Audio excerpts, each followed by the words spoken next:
that. Let's bring it!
You're ranked 1160.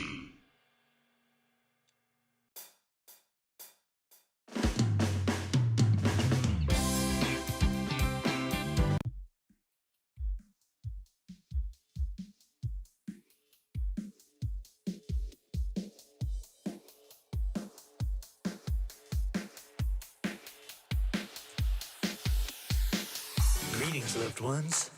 Let's take a journey.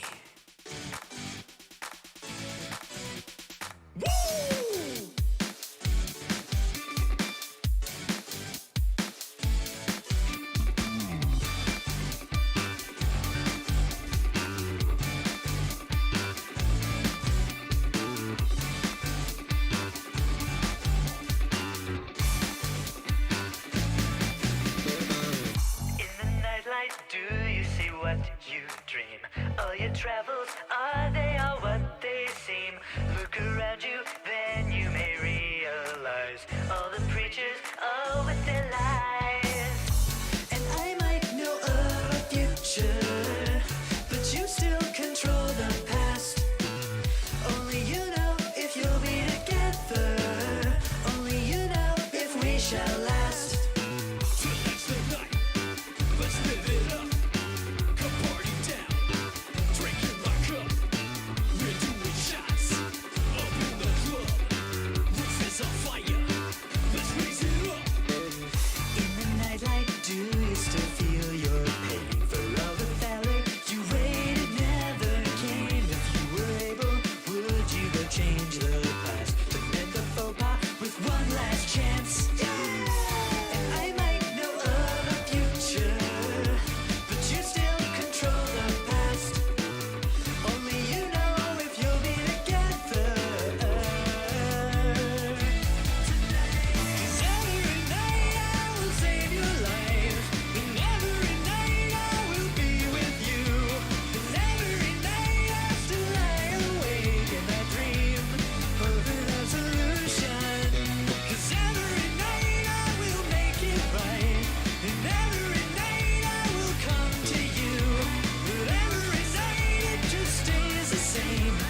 ready, abs? Stop waiting. Get the body you've been dreaming of with Bowflex. Don't just dream of an ab solution. Pick up the phone and order the Bowflex Total Gym today. 'Cause every night I will save your life, and every night I will be with you. 'Cause every night I still lay awake and I dream of an absolution. 'Cause every night I will make it right, and every night I will come to you. But every night it just stays the same in my dream of an absolution. 'Cause every night I will save your life, and every night I will be with you. 'Cause every night I still lay awake and I dream of an absolution. 'Cause every night I will make it right, and every night I will come to you. But every night it just stays the same in my dream of an absolution.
Well, that's a fun way to start off things.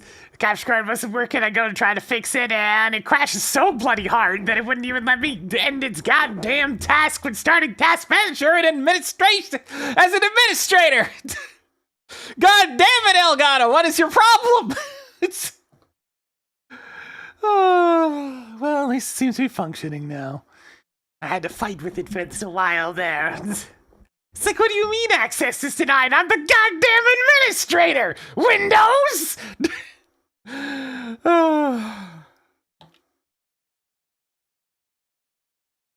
It's like, last I checked, being the administrator means that access is never denied! That started with Vista and it never got better from there. It's like, in XP, you always had access! Oh, well, let's go ahead and get things going for today, shall we? We're gonna be playing a little bit more Make a Good Mega Man Level 3. And we'll see how things go today. We had a nice streak of levels last time. There's a couple of weird ones that didn't play so great, but I mean, at least they were still mostly Mega Man in structure. Yeah, but we'll see how it goes. Yeah, next time I get a capture card, it's definitely gonna be Avermedia again. Or if there's a competitor at the time that seems reliable, then I'd probably go with them. At least the Stream Deck's a good product, but yeah. The capture card, not so much.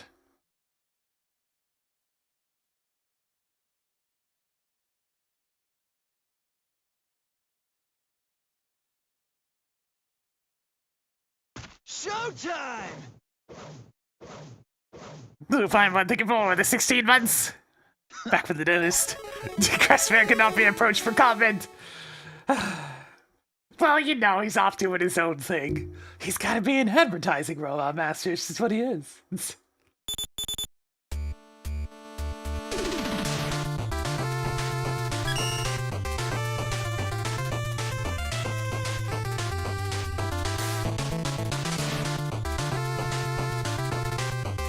Oh, I guess that drink's emptied. Dang. So much stuff! So much stuff!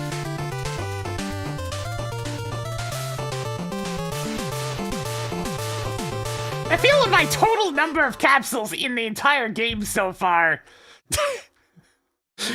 could be bested by about like 30 minutes of solitaire.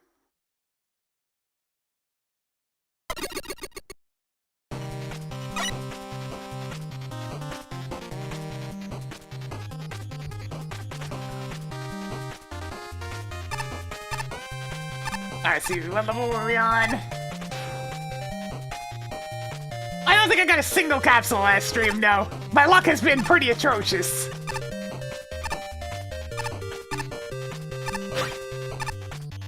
And in what tiny few capsules I have gotten, I've gotten multiple doubles.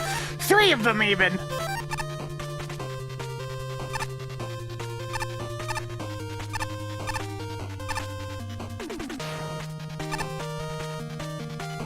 Alright, let's see what we're starting off with today.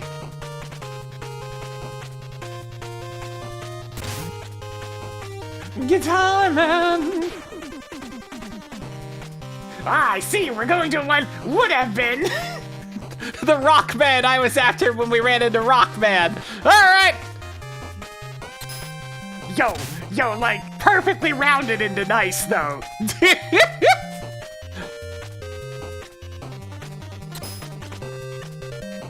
But in 3, let's rock.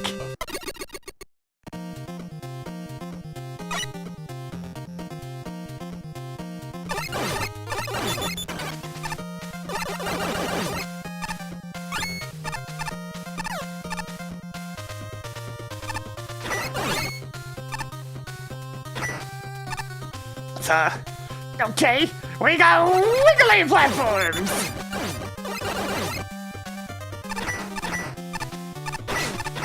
Nah, not these idiots! I never liked him in Mega Man 3 either!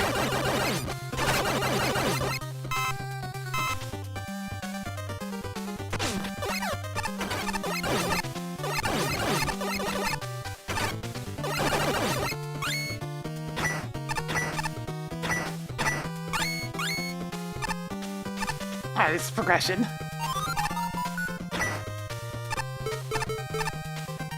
Going up. Okay, I'm stuck using MAGMML3 for this bit.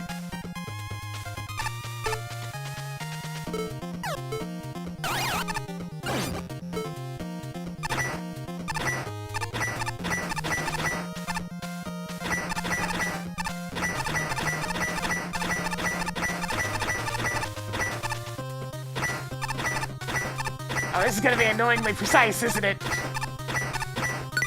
I gotta jump just enough to get the string vibrating, but not so little that I can't pass through. But not too much or I'll jump through the other side. That's just kind of obnoxious. Goodbye! Oh no. Goodbye me!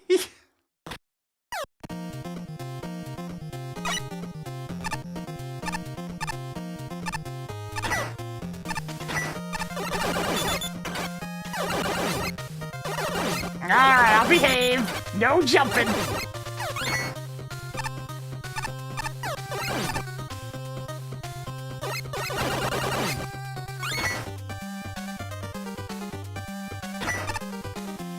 Wiggle, wiggle, wiggle. Yeah, that's it. It is a bit of a strange sound effect to use for this.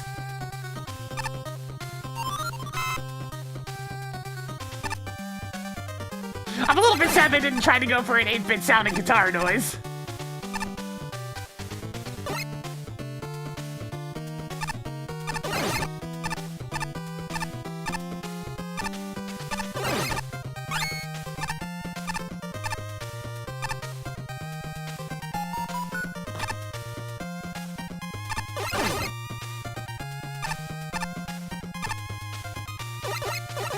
I'm gonna have to time this one.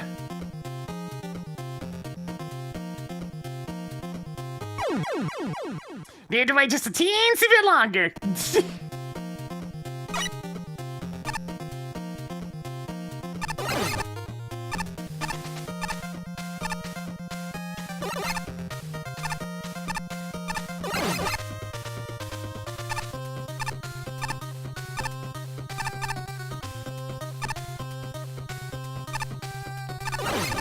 If I had to guess, these platforms are supposed to be like hands over frets. Just based on what it looks like visually, I guess. That's my best approximation.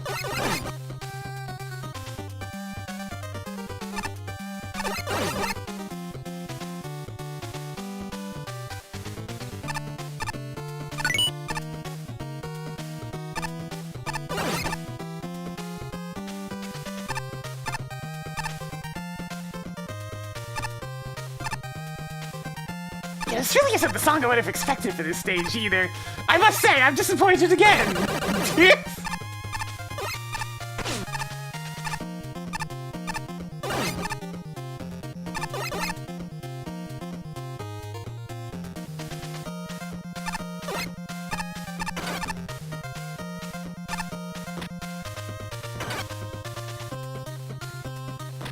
This is gonna be awkward.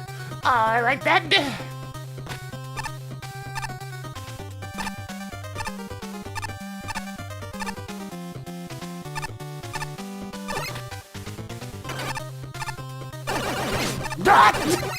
Of all the enemy types, why the bladers?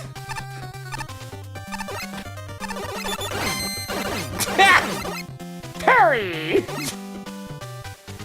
Wait, are we going down? Okay.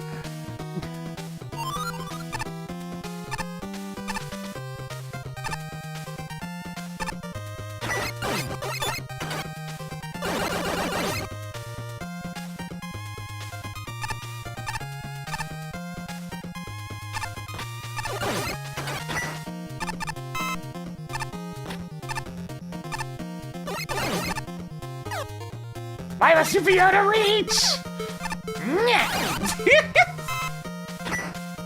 Oh my god, phone, don't make me chuck you at the door, because I'll do it! I'll do it!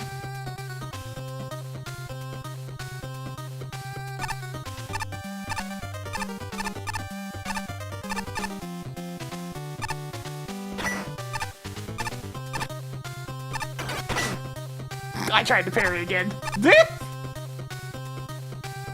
Really? We got another token challenge coming up with no checkpoint, huh?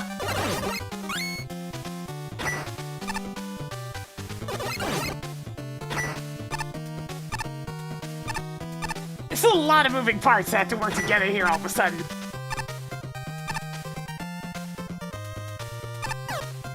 I'm making it work, but like, it's still a lot.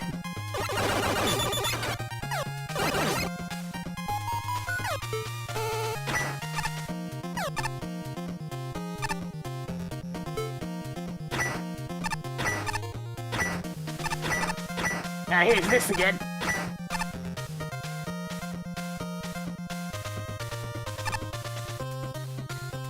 Oh my god, really?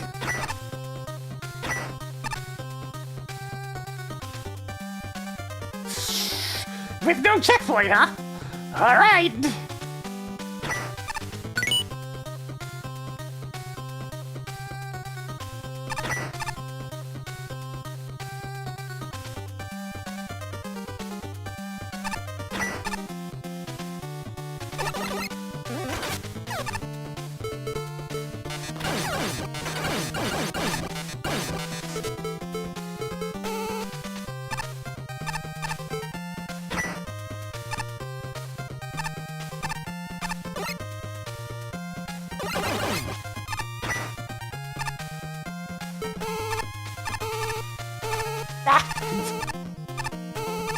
Yeah! Nah, whatever, I don't need them.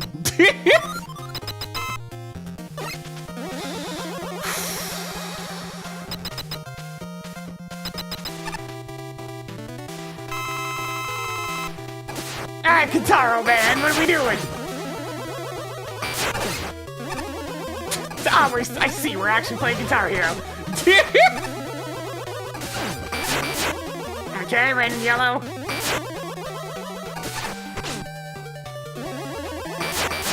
Once again, we have a boss whose greatest strength is walking at me.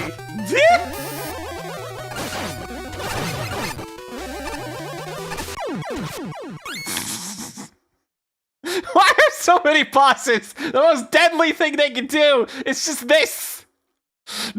Just kind of walking at you. Oh no! Heaven forbid! They're coming at me!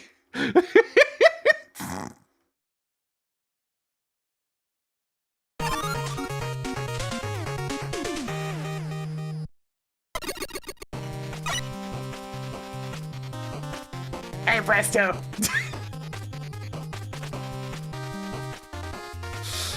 It's like, I thought you were done with the ranks. What are you still doing here, you smug asshole? Are they gonna loop back around, or are they only on that first one?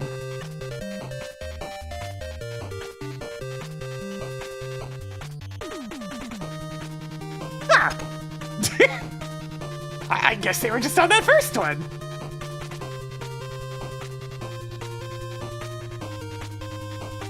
Oh no, I'm seeing motorcycles in weird places.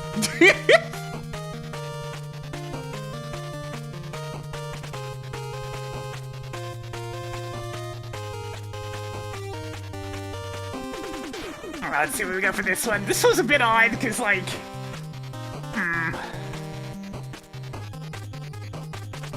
It's got a couple of interesting gimmicks, but, like... Huh. It's like checkpointing could have been a bit more generous on this one, and the boss is kind of a non-issue. It kind of really just it does involve its setups to the frets and whatnot, but...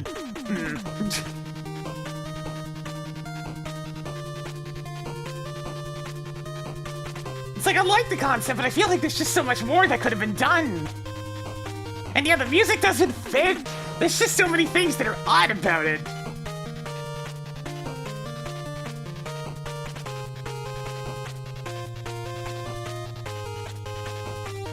I had an alright time with it, at least.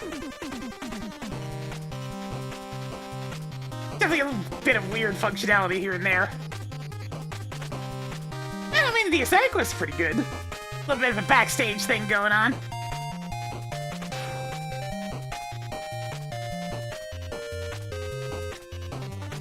Yeah, still definitely a passing grade. It's just one of those things where it's hard to really put a judgment on, because, like, I can see the inspiration there. It just... 60.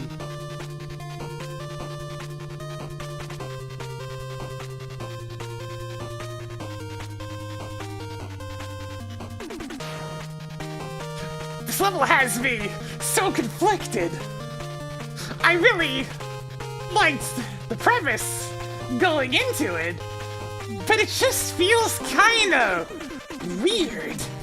Like, the level is called Guitar Man, and we are backstage, and the boss battle is a concert, but the music is kinda ominous? And not rocking at all?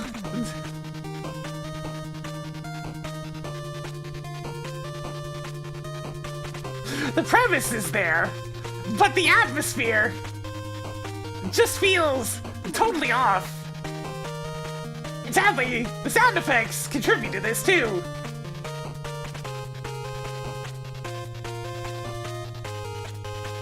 The guitar strings making a decidedly metallic noise instead of an 8-bit approximation of a guitar strum only furthers this. Mix that with a rather dull color palette, especially for the weird, like, fret obstacle, which is all gray. And yeah, I'm not really sure what to say. It just feels off. Now that said, the level does have plenty of good things going on. The obstacles themselves are pretty creative and are built upon as the level goes on in creative ways. Actually, in clever ways.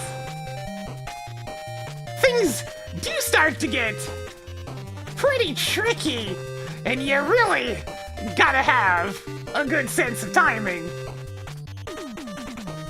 to not be skewered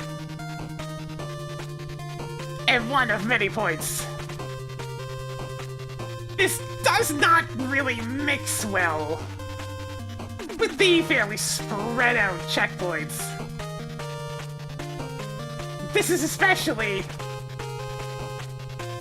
a problem for the third token, as it is quite dangerous to obtain and is as far away from a checkpoint as possible. I may have snagged it on my first go, but I can just picture the tedium of having to trudge back through that entire segment over and over again.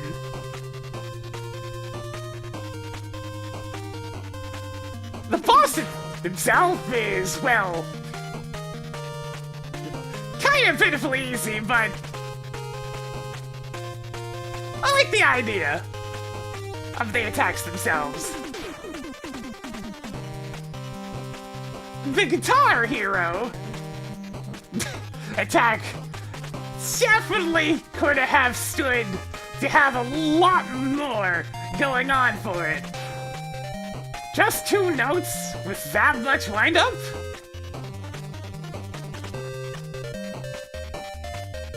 Ah, we needed a whole guitar riff.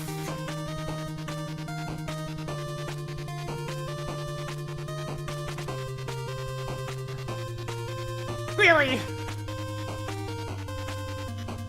the boss, much like the stage, is a good premise, but just needs some more refinement. A real good effort, but there is a lot more that could be done here. Still, A great job thus far.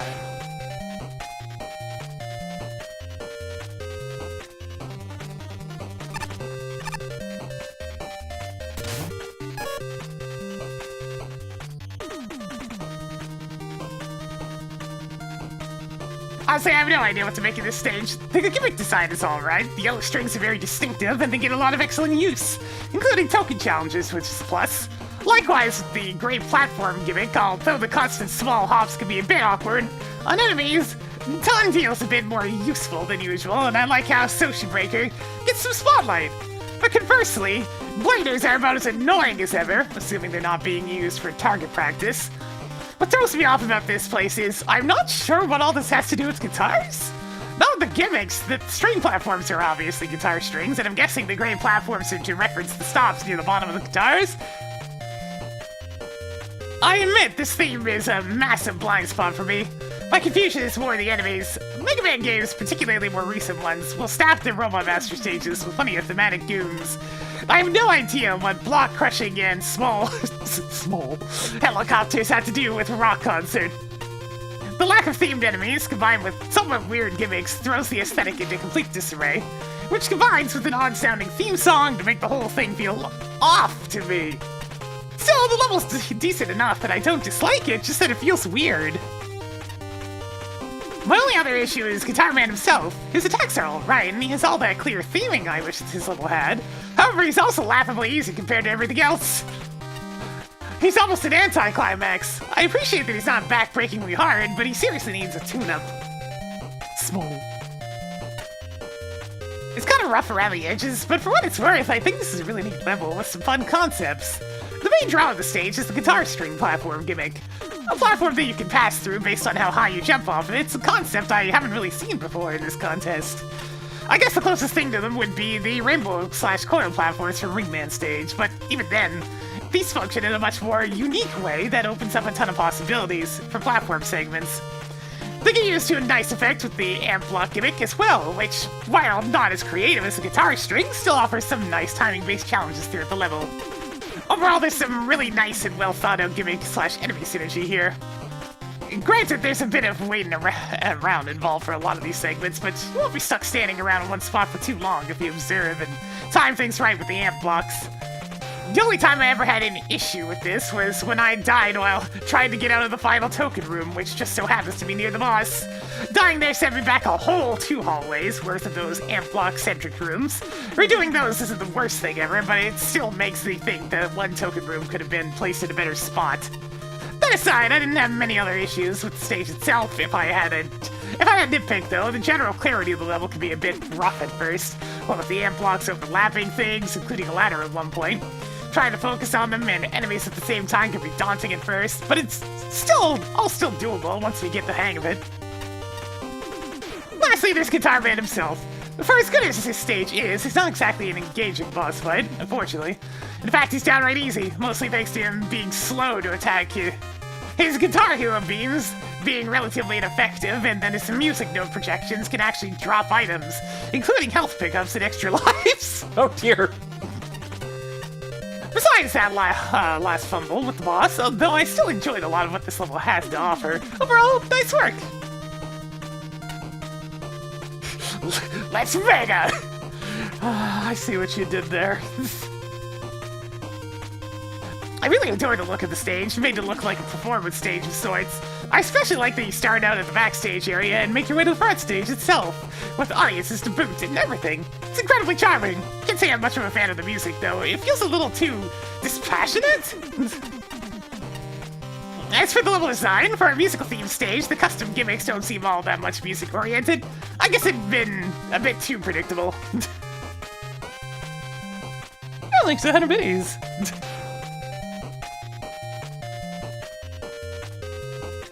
Hey, no problem. I'm glad you enjoy the SMZ3 stuff on Mondays. It's always a little bit surprising to me when people can use the stream for a sleep aid, but I mean, hey, I guess it's just a nice consistent source of background noise, even if I am a bit on the squawking like a parrot side.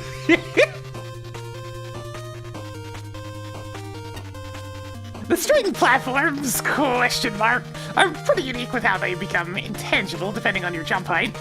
Even if the nature of the gimmick isn't very apparent at first, They're incorporated into the level design pretty well regardless, with some unique challenges coming from this odd platform behavior. The snake-like disappearing blocks, can get a bit tricky to time and get yourself at the right level.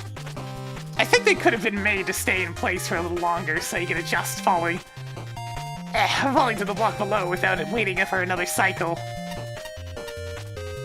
Poor Guitar Man though, he doesn't seem to be really built for combat, and it shows. The color laser attacks, you almost have to try to even get hit by them, because the spots they're gonna land on aren't in place that they're threatening enough to be threatening, and at most, only 2 of them are relevant. His musical notes are also drop health/ammo pickups occasionally, making his overall low damage output even more sad.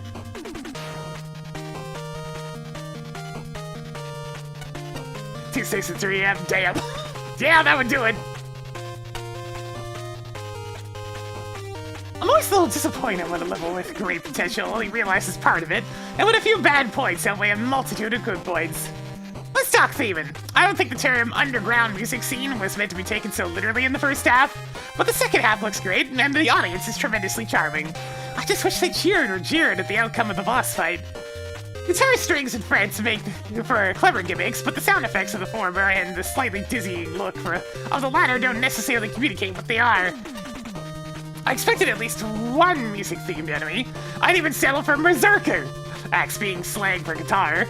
The music is fine, but something like an 8-bit cover of Blaze Heatmix from Mega Man X6 would have been better. Oh, Flashman. No, Flashman.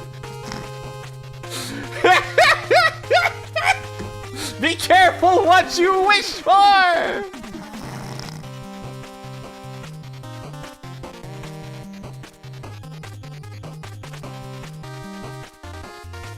Be careful what you wish for.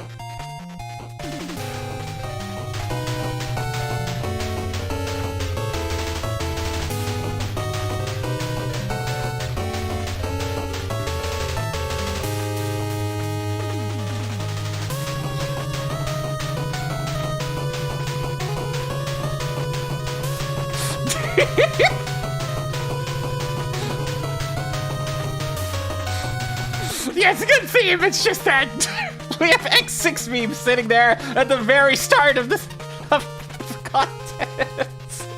Let's talk challenges. Totally appropriate introductions to new concepts, yet too many screens where it's not clear what to do. Like sliding under a block that's almost completely obscured by a curtain, or hitting a dead end and falling down a hole that looks like a bottomless pit. Item placement is good choice of item. And not as much. Item placement is good, choice of item not as much. Individual challenges could use some finesse, but do a good job of combining elements in interesting ways. Spikes and Toshi Breaker pair especially well with the frets and strings. However, difficulty progression is uneven and leaves me feeling like I haven't truly mastered the gimmicks. This amplifies the pain of a few outrageously precise screens, e.g. the last token. The level ends on a high note with an easy but solid boss fight. As with the other custom graphics, Guitar Man looks very professional. With more polish and retooling a few key elements, you could convince me this was a Capcom level.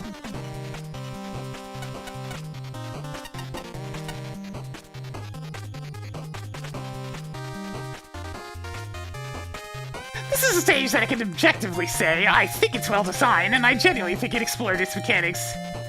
It's interesting. And for the first half, said mechanics are introduced well, and even iterated on. It does not take long to start building up to more complex setups, and most of the token rooms are welcome tests of skill. Despite having no new enemies or reskinned enemies, they do the job, although the less I can do with seeing Blader, the better. Nobody likes bladers. It's quite the pest when you're trying to trigger the guitar string. And the level ends on finally combining its stage hazards all in one testing pot of skill. But I think the wire wore out its welcome. It's oftentimes awkward to get the jump height right. When it asks more of you, I don't think this is even a hard stage, but you do start mumbling to yourself, "Get down there, damn it!" Especially when combined with the rising boxes, which I think is the gimmick I prefer. Because for such a deceptively simple gimmick, the rising boxes continue to iterate. I don't think you could have explored those more than if you tried. Honestly, solid work there. As stated, the first few token rooms were nice diversions, but the hard token was way too fiddly and annoying to get for its own good. Doable, but given how easy it is to screw up here, getting sent back to the checkpoint stings a bit. The graphics are alright here. It all works, if a bit oddly drawn in spots, and the raw texture looks particularly flat. I really appreciate all the musical apparatus, though details like that really sell the level and its theme, as do the crowd and curtains. That said, the latter really do not mix well with the rising block gimmick. Block in your view. Even if it could have been done with a pinch of animation here and there, the level does feel like Guitar Man's level, and has a secure identity. I'm mixed on Guitar Man himself. The attacks are certainly flavorful, and he's got a rad design, but he's a slow boss. Not for you to kill, mind, but I think his attacks end up so easy to dodge that his slow speed means he never even remotely threatens your life bar. Oh well, it's not a bad fight, but it was a good deal easier than his level. If this level was way less fiddly to get around, I probably would have enjoyed myself more. And I wish I did, but I just didn't enjoy large segments of this stage. But maybe this is down to a your mileage may vary sort of thing. Still, the effort's there. Yeah, all the judges seem to be pretty positive on it. It's like, there's stuff that doesn't feel quite right, or it just doesn't gel so well. There's some issues here and there, but for the most part, it's like you can tell there was an honest effort put in, and it came out pretty good. I'm gonna go with Mick for this one. Since he really hit the nail on the head of, there's just something that feels off.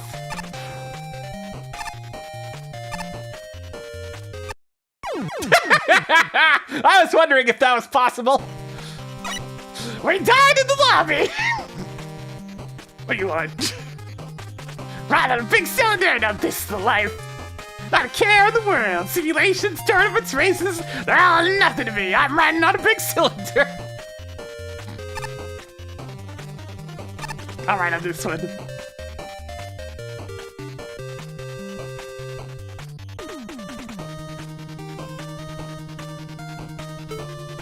I'm about to die, aren't I? What?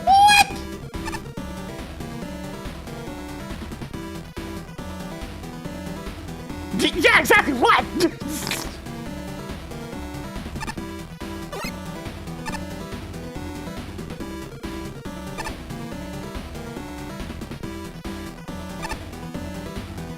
Ah, it doesn't continue to loop, I see.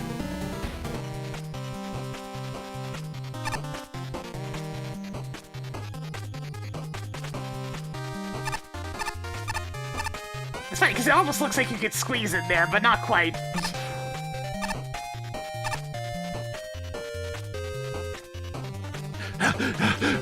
Why do they make me cool off these platforms? Why do they need to be cooling? What do they even do? I need a break soon. I'll be in one of the simulations if you need me. Sorry to blow you off.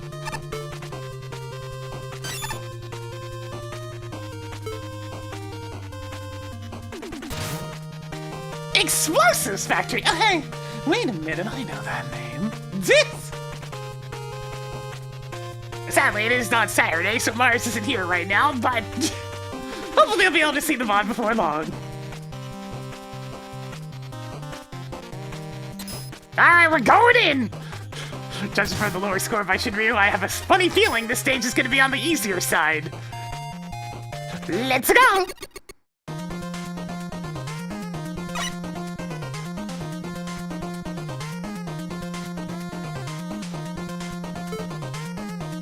Terminate die and blow up the whole place! Why must exploding things be threatened by other exploding things?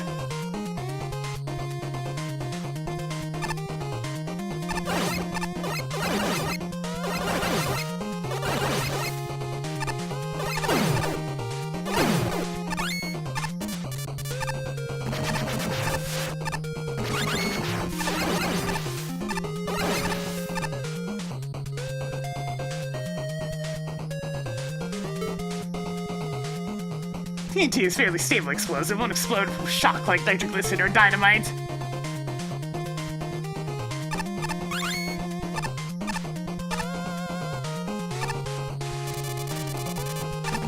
So Chad, I have one question for you! Explosions?!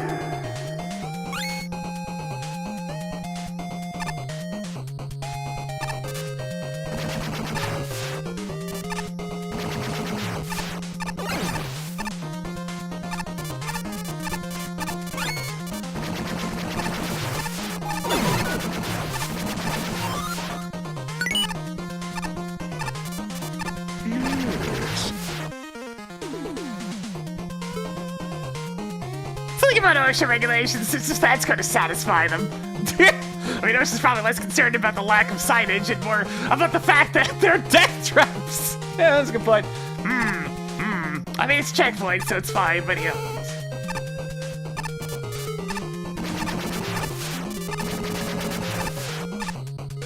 CEO so unreasonable, he says all we had to go to all our moms and change the proximity triggers on them. I swear, if we paid attention to everything he said to do, we'd never get anything done around here. This is definitely written by a frustrated employee.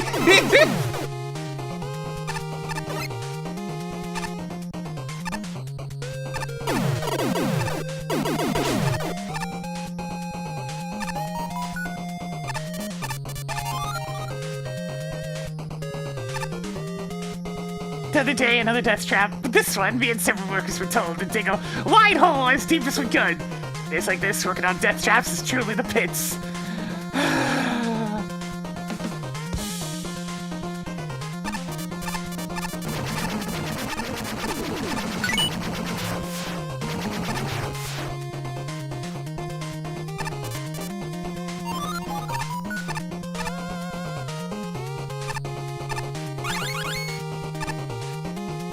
I'd be having a blast with these contest stages. Preferably not a blast in the face.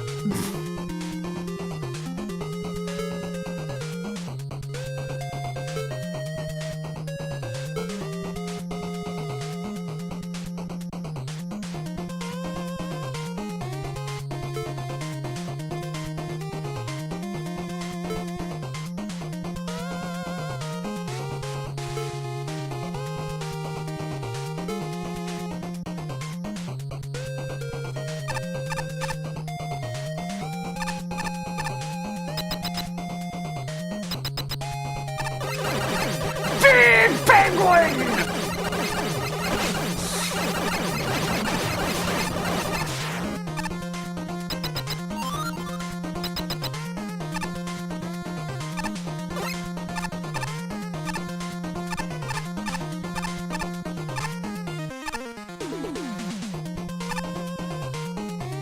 Working conveyor maintenance and cleaning, of course. They never shut these things off so we can get them cleaned safely. If OSHA got wind of this, they'd give our managers and safety officers a good belting.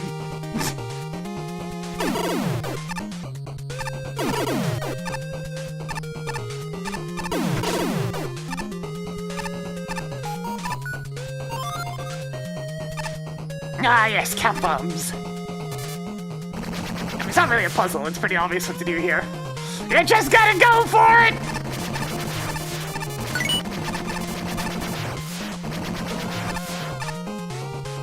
Just got it! This one's a little bit more puzzly, but not that much. So, set those off, get blown up on that real quick. I don't need that W tank.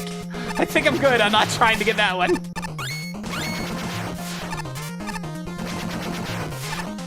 I haven't even used a weapon yet this stage, and I'm full up on them, so it just wouldn't make any sense. Ow.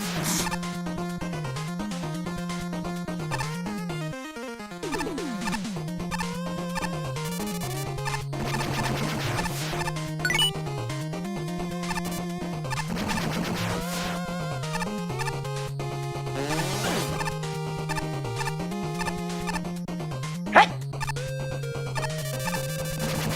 Go, go, go! This is getting to be too much. They can't pay me enough to get me to risk life and limb on a regular basis like this. I start a new job in 1 week. I'll turn in my resignation then. I hope nothing disastrous happens before then. Well, the whole place is still in one piece, so you should be fine, hopefully.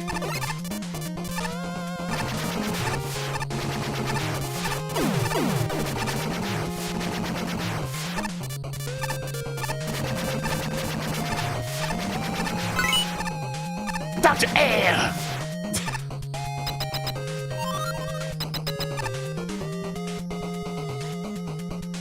Sorry, I couldn't meet you in person. I'm busy getting all the other workers evacuated. Oh, if you find any journals for the workers. Wait, what journals? I don't know what you're talking about!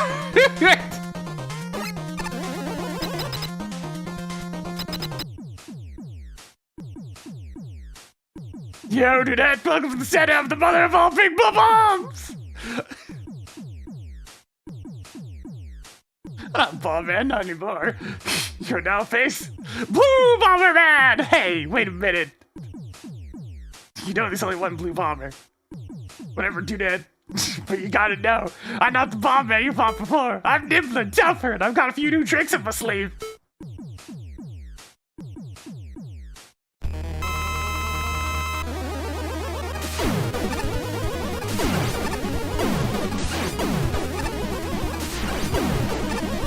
Rush Check getting a lot of ripping in this contest. Makes sense, he's good.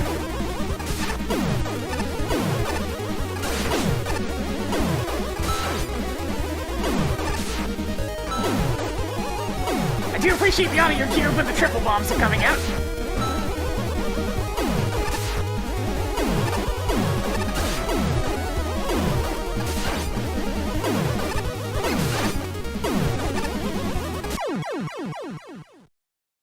Still pretty easy. But yeah, he's definitely nimbler.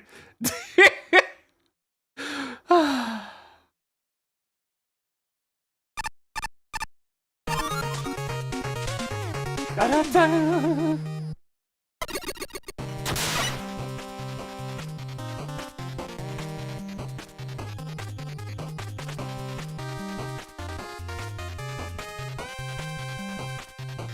Tis a good stage, Mars. Tis a good stage.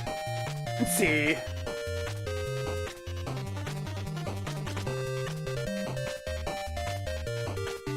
And creativity, okay, I mean, this is probably the part that's gonna be the lowest since it's mostly just count bomb setups and whatnot, but it was like what was said in the creator commentary.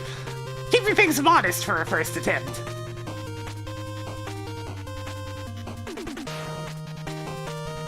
I had a good time with it, though. It's very much the sort of Mega Man level that I want to play in the first place. Function, nothing seemed to be glitchy or anything of the like, so that seems good. And appearance, mostly just Solar Man stage, but it works.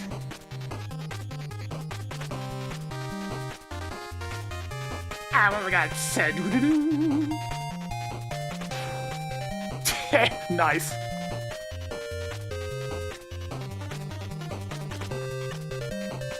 A modest stage was designed, and a modest stage was the result. This one is a very comfortable, very regular Mega Man level.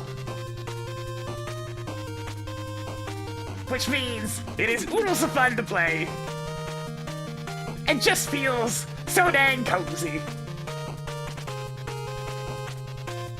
You do not really have to do anything groundbreaking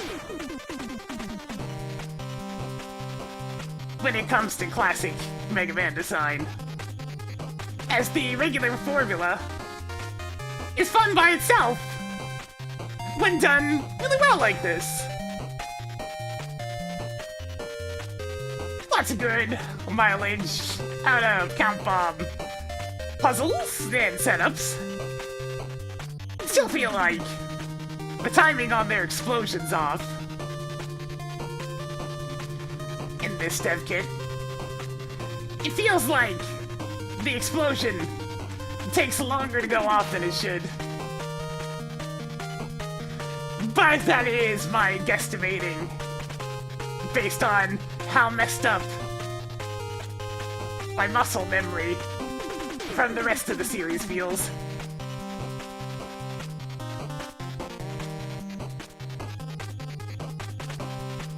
This one was a Mega Man formula to its core. Introduce gimmicks, build on them quickly, have a decent length stage that does not overstay its welcome, a couple of side paths for bonus goodies, and a little extra credit for handling the count bombs particularly well. A cute, charming mini-boss, and a fun boss fight to cap it off. This is the Mega Man I desire.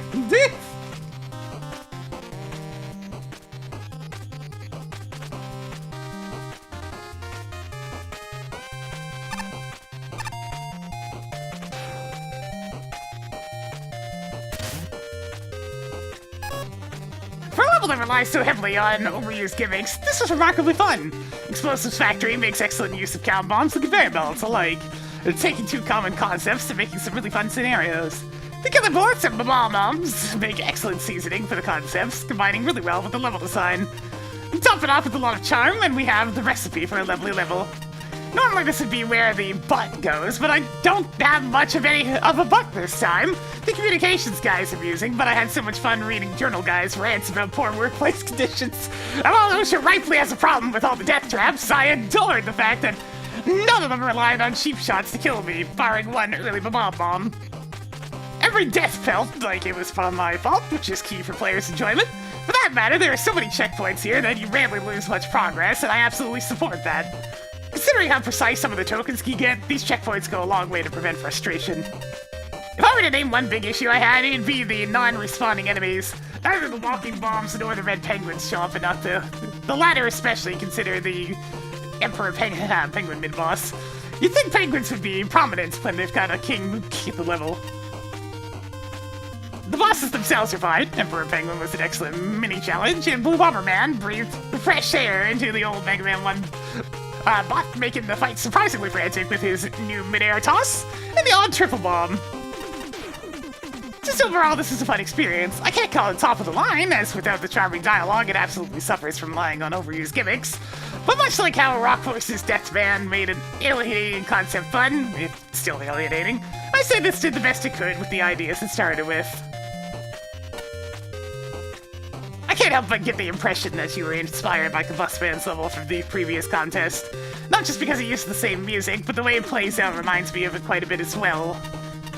Whether the similarities are intended or not, I found this stage lacking for roughly the same reasons that Combustman fell short.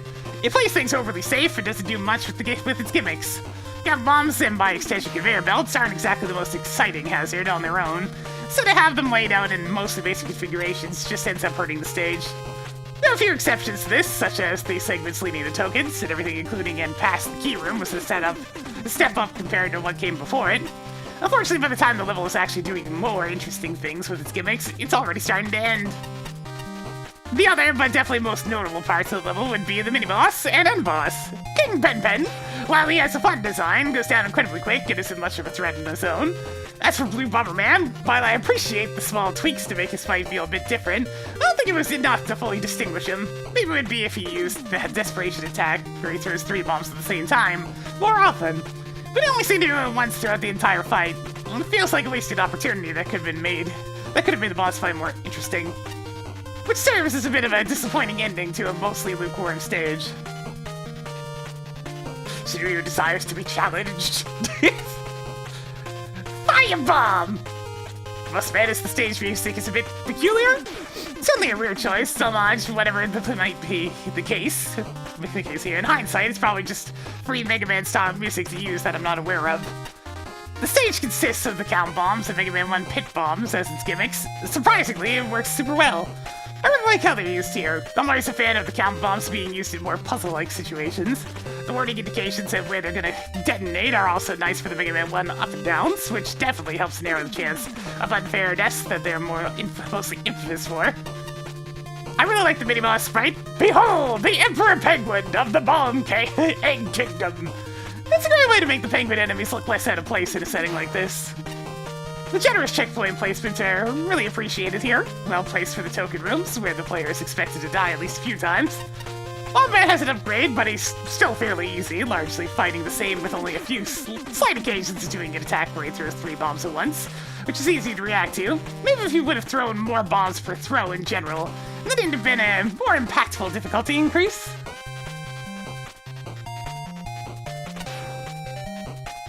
Like a tasty multi-layered dessert, this level is a stack of individually good things harmonizing to form something nuanced and delicious.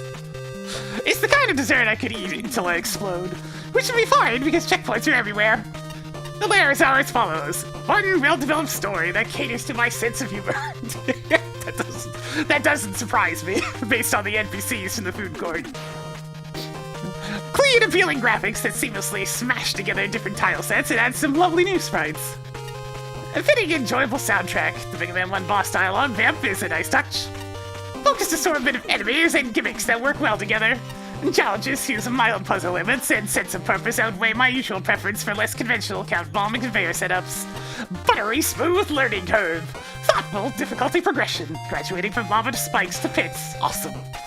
Some tricky tokens that allow special weapon intervention, but encourage the honest way. Clear consideration for the player, from properly labeled pits to plentiful power-ups. Varied architecture and sensible layout. I greatly appreciate seeing spikes below bottomless pits. Fair and thematically appropriate boss fight.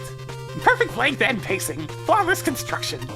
Like a food simile describing a level about ordnance, I recognize but don't really mind that the experience is not perfectly harmonious. When given an option, the lower path is always too tame. Shoot this grenade, will ya? Emperor Pepe is a pushover. More health and slowly advancing toward the player would be fantastic.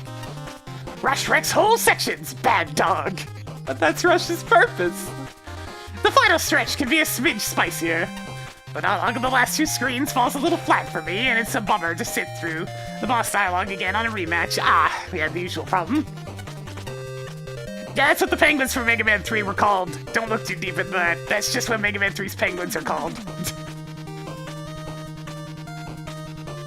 Speedrun tactics reveal this level's weak points, but they don't take away from the planning, execution, humor, and polish that make it a blast.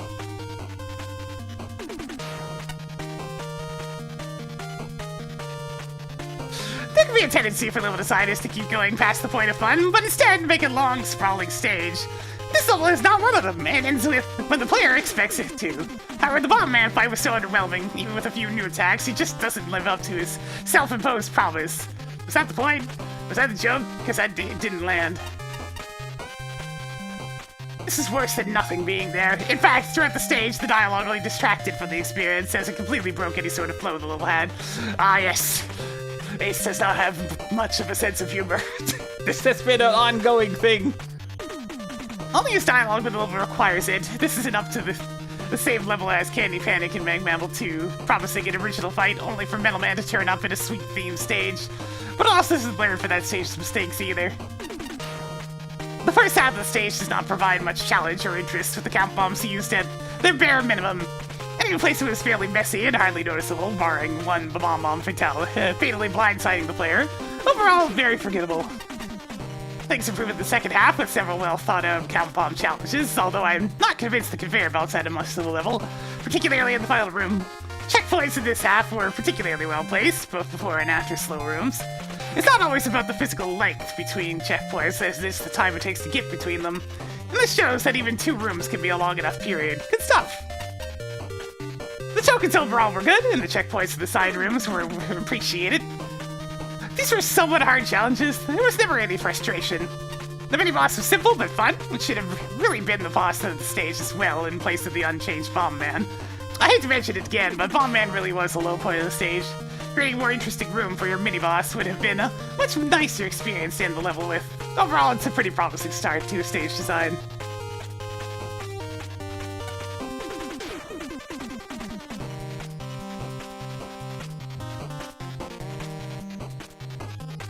Yeah, that one is a bit off. But anyways, we're gonna go with Mick on this one. Mick!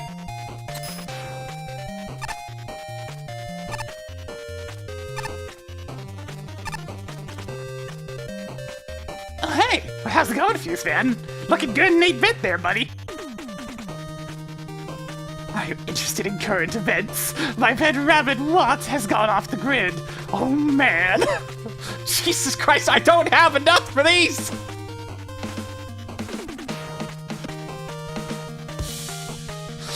You can't just throw out the electricity buttons! I'm not ready to call off the surge, though. If I'm patient, he always comes charging back to me.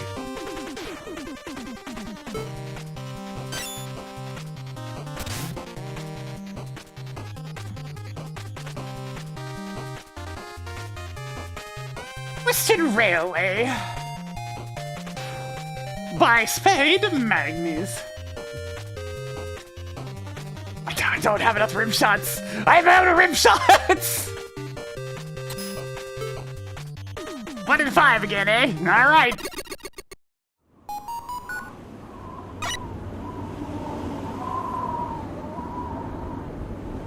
Taking windy up here, man.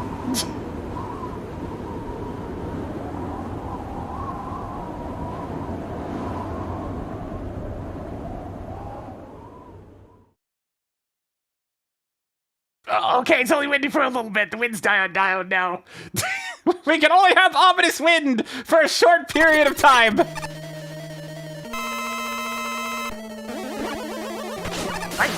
What? Mars Nickman! How do you combine Magnet and Mars?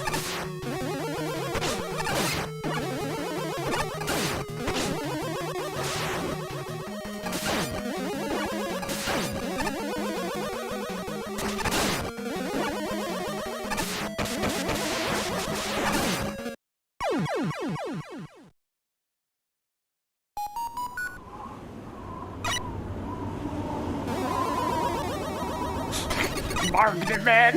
That'll work! Margaret Man!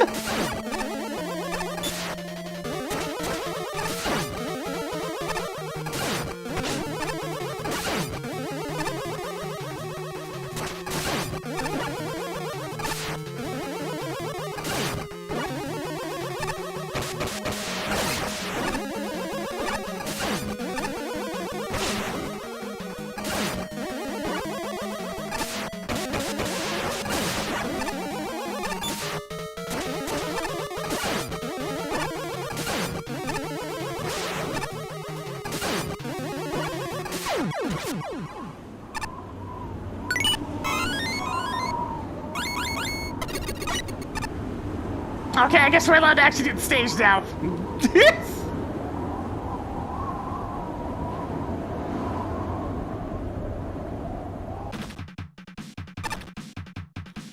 Yo, y'all ready to say hey?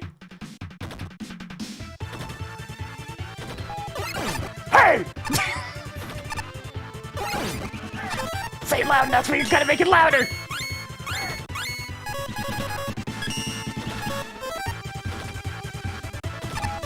Hey! Whee!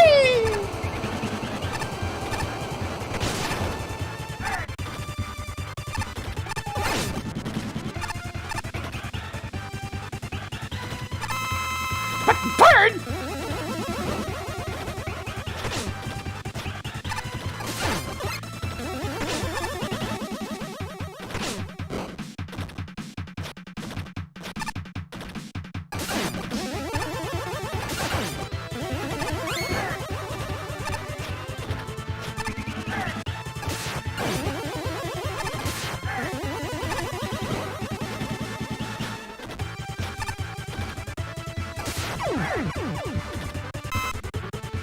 Hey!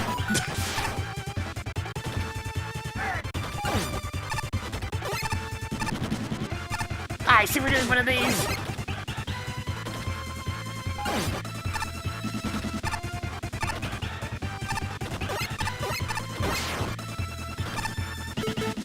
I mean, couldn't I just... Yeah, that's about right.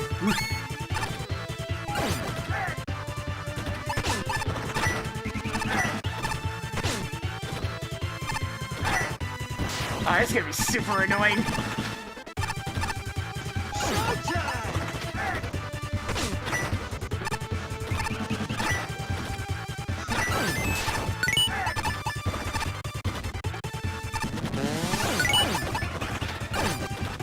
Hey, no trees, think with a tier 3 for 44 months. That big old support for all this time. We're gonna die.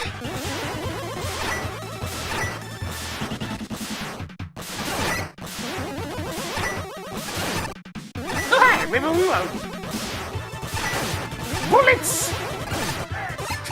Wait, there's just an entire line of bullets going on.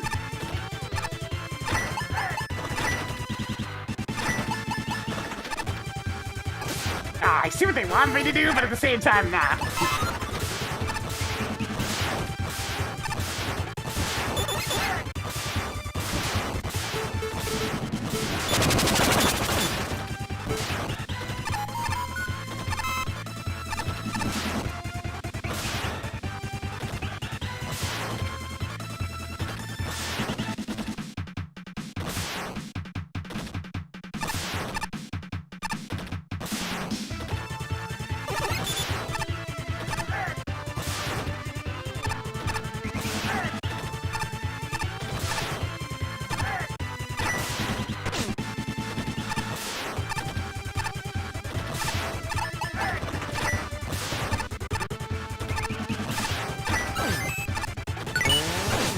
like, I was looking at that, it's like, what are we doing?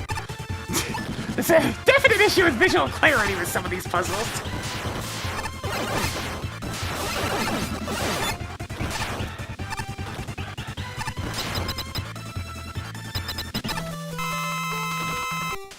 Even more bosses! We're up to at least 4 now!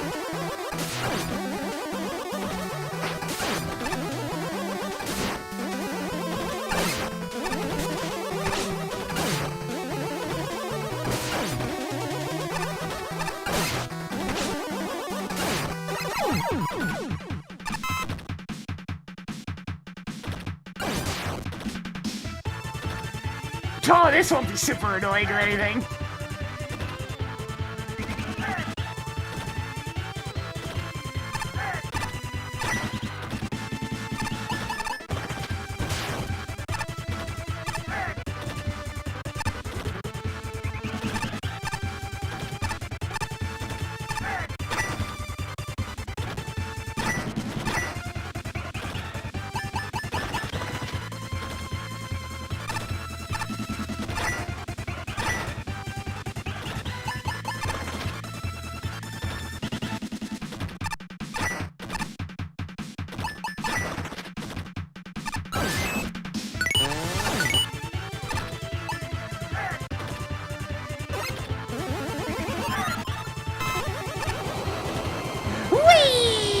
Let's try to ride the wave! It wants me to ride the wave! Sweet! Ah, I fell off the wave.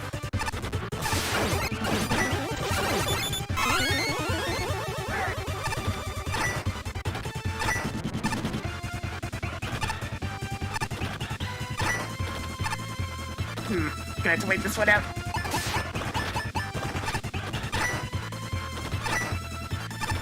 Oh yeah, that's not annoying.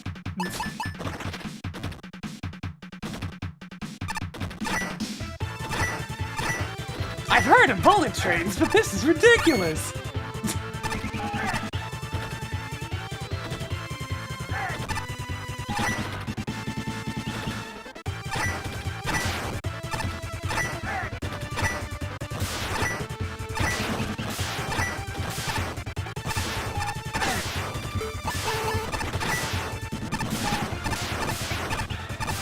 Oh, that's a solid wall, okay.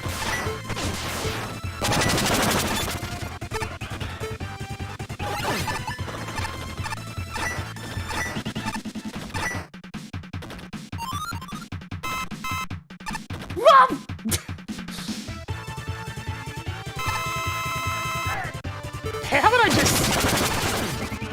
Okay, that's obviously not gonna work. You've officially hit the point of too many goddamn bosses!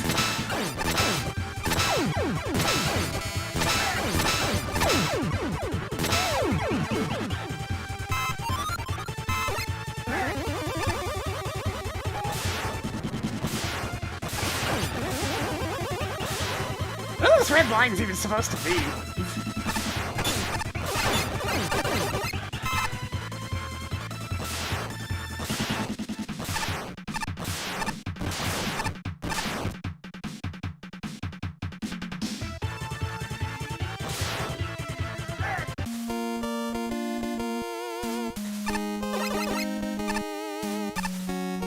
Oh, this looks like it's gonna be fun.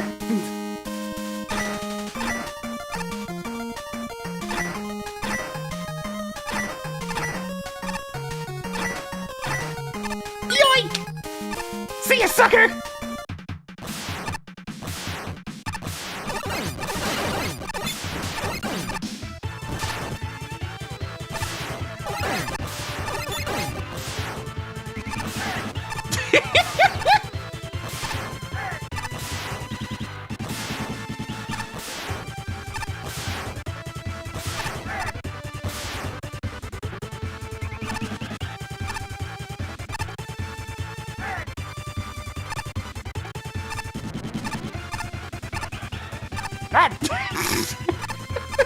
Do one thing first try. Have basic platforming difficulties because Blade Man stuff. Blah.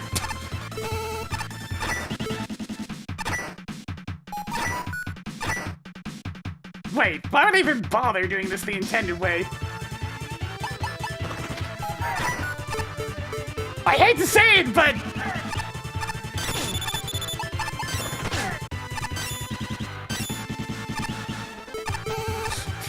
Ice Wall, baby!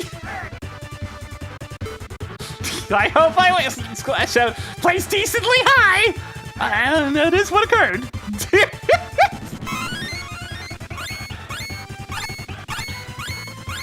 That's a lot of text boxes.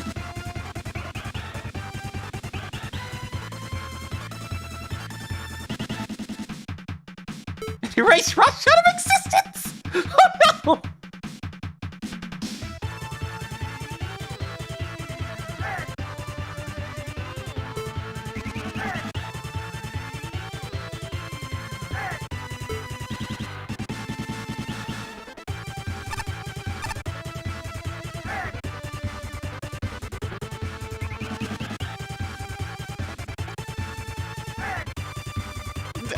You wrote down the words, the room after the third mini-boss, and didn't stop to consider that maybe, Maybe you shouldn't have 3 mini-bosses!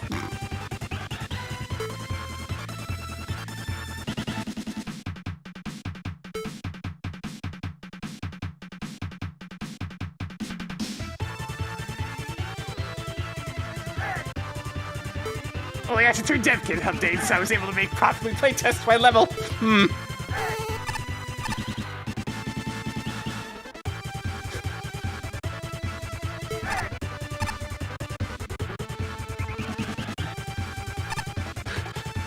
Yeah, like that one level with its over 30 bosses, right, guys?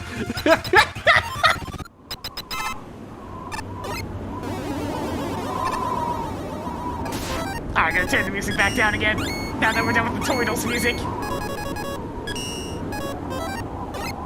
It's freaking windy again! Tomahawk and Charge Man, huh? Alright, they're different. And they both seem to share a life bar, alright.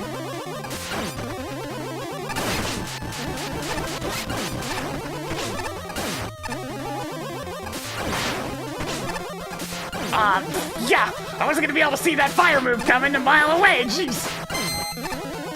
Parry!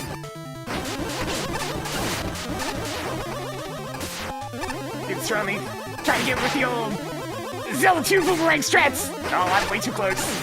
Way too close. Parry!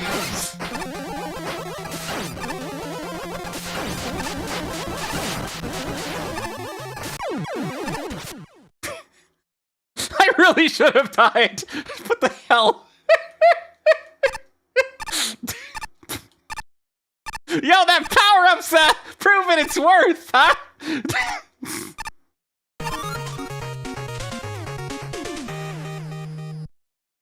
Just parry a train.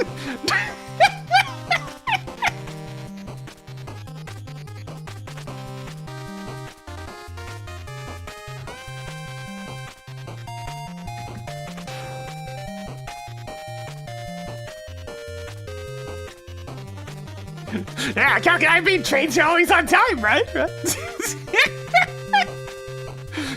I still have no idea what the timing of the shadow slide is. It just keeps happening. I guess its timing is kind of, it works with how I'm trying to time my dodges, so,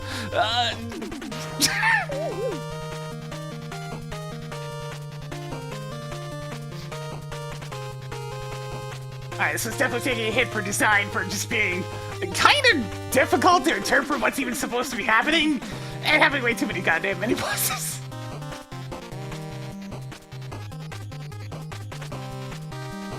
I mean, it was nice having a bit of a Wild West themed stage, in the old train style.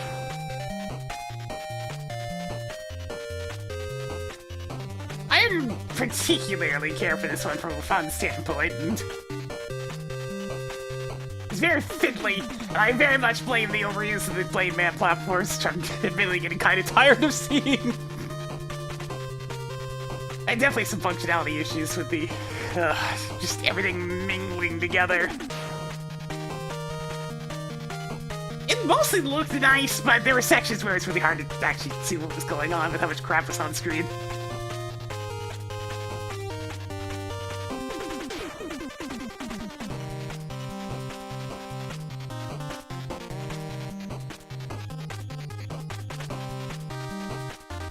Alright, what have we got here?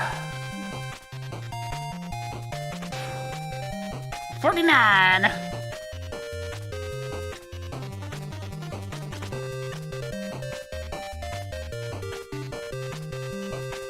Man, those Blade Man platforms are real popular this contest, huh? This is definitely a bit more varied of uses for them than the last couple of times they showed up, since they got used for straight up puzzle elements. But creative uses does not make them any less tedious and annoying. So there is that. Also, I would say, I don't know how many mid-bosses is too many, but it's somewhere before however many this is.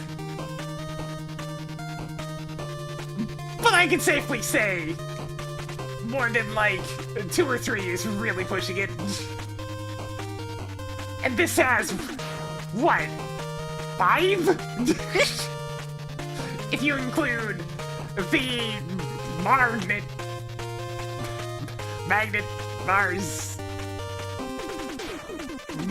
Man boss at the start.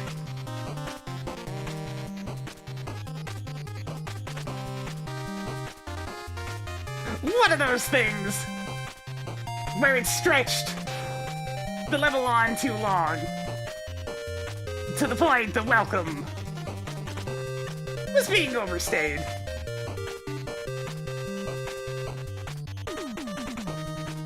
I did like some of the concepts here. Like the old West train stage is always fun. And had some concepts to go with it.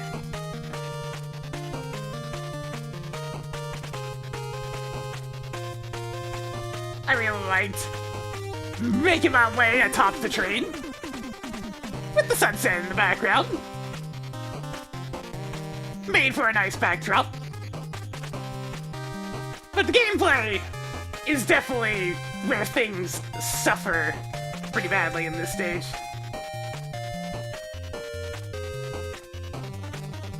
The dual boss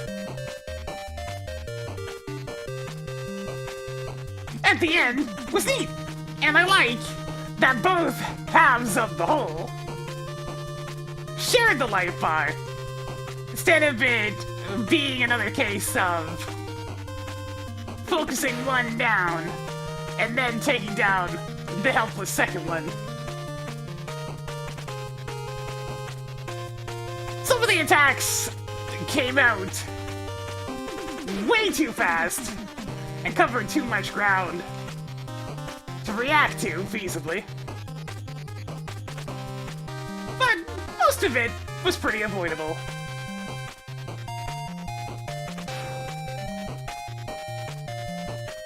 This is one of those stages that would be tricky to really bring up much higher due to some rather tedious core elements. But there are good ideas mixed in. Also, man, I really did not care for the puzzle token segments. They just feel horrifically out of place.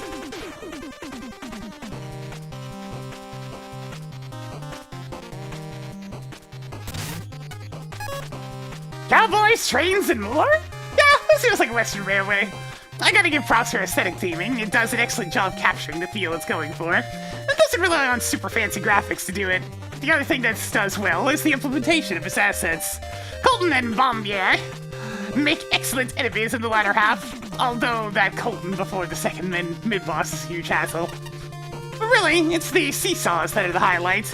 They work extremely well with the bullet walls, on top of getting exactly the sort of challenge, variety, and difficulty curve that make a balanced level.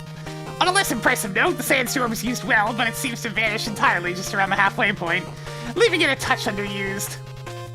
And event trains are usually good, but when we have infinitely respawning trains with a puzzle, it can become a hassle.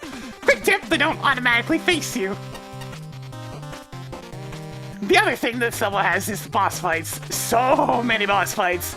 The Pippi is a fun first mid-boss, and considering its airtime, I appreciate how much damage it takes. The Tomahawk Man was a satisfying fight, although Tomahawk Man's stage theme doesn't fit a boss fight. The Train Bros are a simple yet effective opponent, and their strict pattern avoids any color coding issues. Team up with Tomahawk Man to Charge Man is a wonderful climax, with just the right amount of variety and challenge. Finally, Magnum Missile Man was an entertaining extra boss, and I see that Star Force inspiration.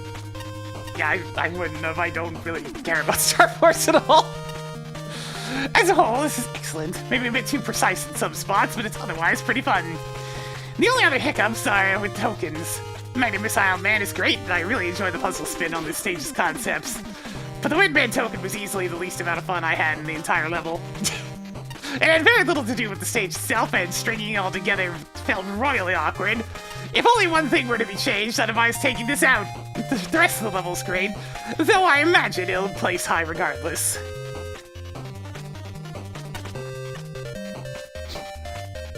This is a level that, admittedly, I wasn't too sure about at first. I like some of the ideas on display here, but the execution of them definitely could have been used more polish. One of the most glaring issues with the stage is the number of mini-bosses. I'll commend you for making each of them feel unique, and they're generally easy enough to learn your first time through, but it doesn't exactly distract from the sheer amount of them.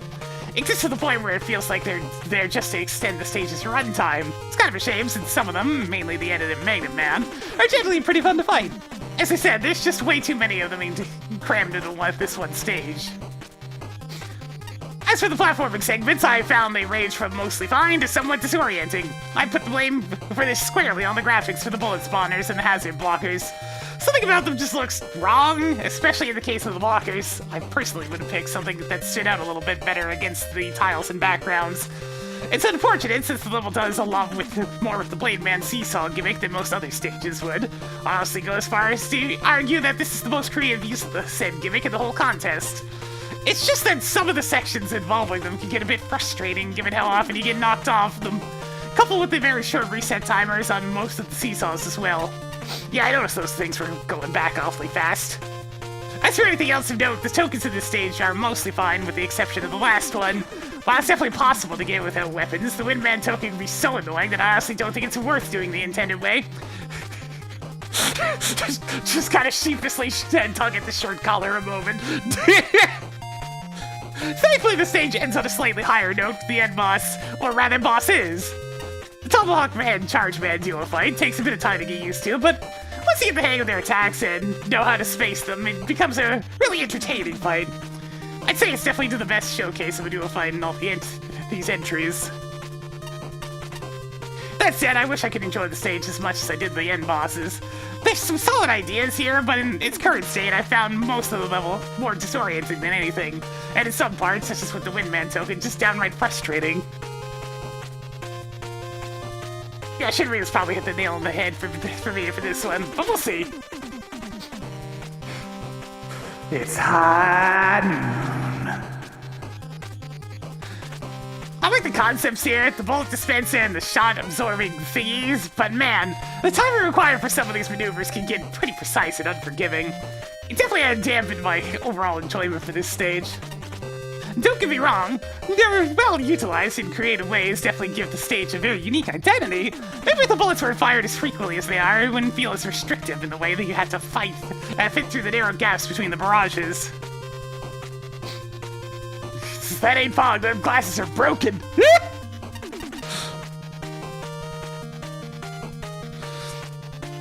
The token rooms are also very finicky to tackle, all having to deal with the seesaw platforms used in some of the most ambitious but also very unfriendly ways, such as escorting an enemy with them while it keeps bumping on you and shooting you, requiring to jump at them while it's retracting, otherwise we're doing a whole puzzle. Strict time requirements on jumping back and forth of the platform while having to do tricky jumps, and dodging bullets with timing, you get the idea. Loud ambient wind in contrast to the actual stage music, which is very quiet, yeah. Audio you're mixing! I enjoy the music choice at least. Very energetic and catchy.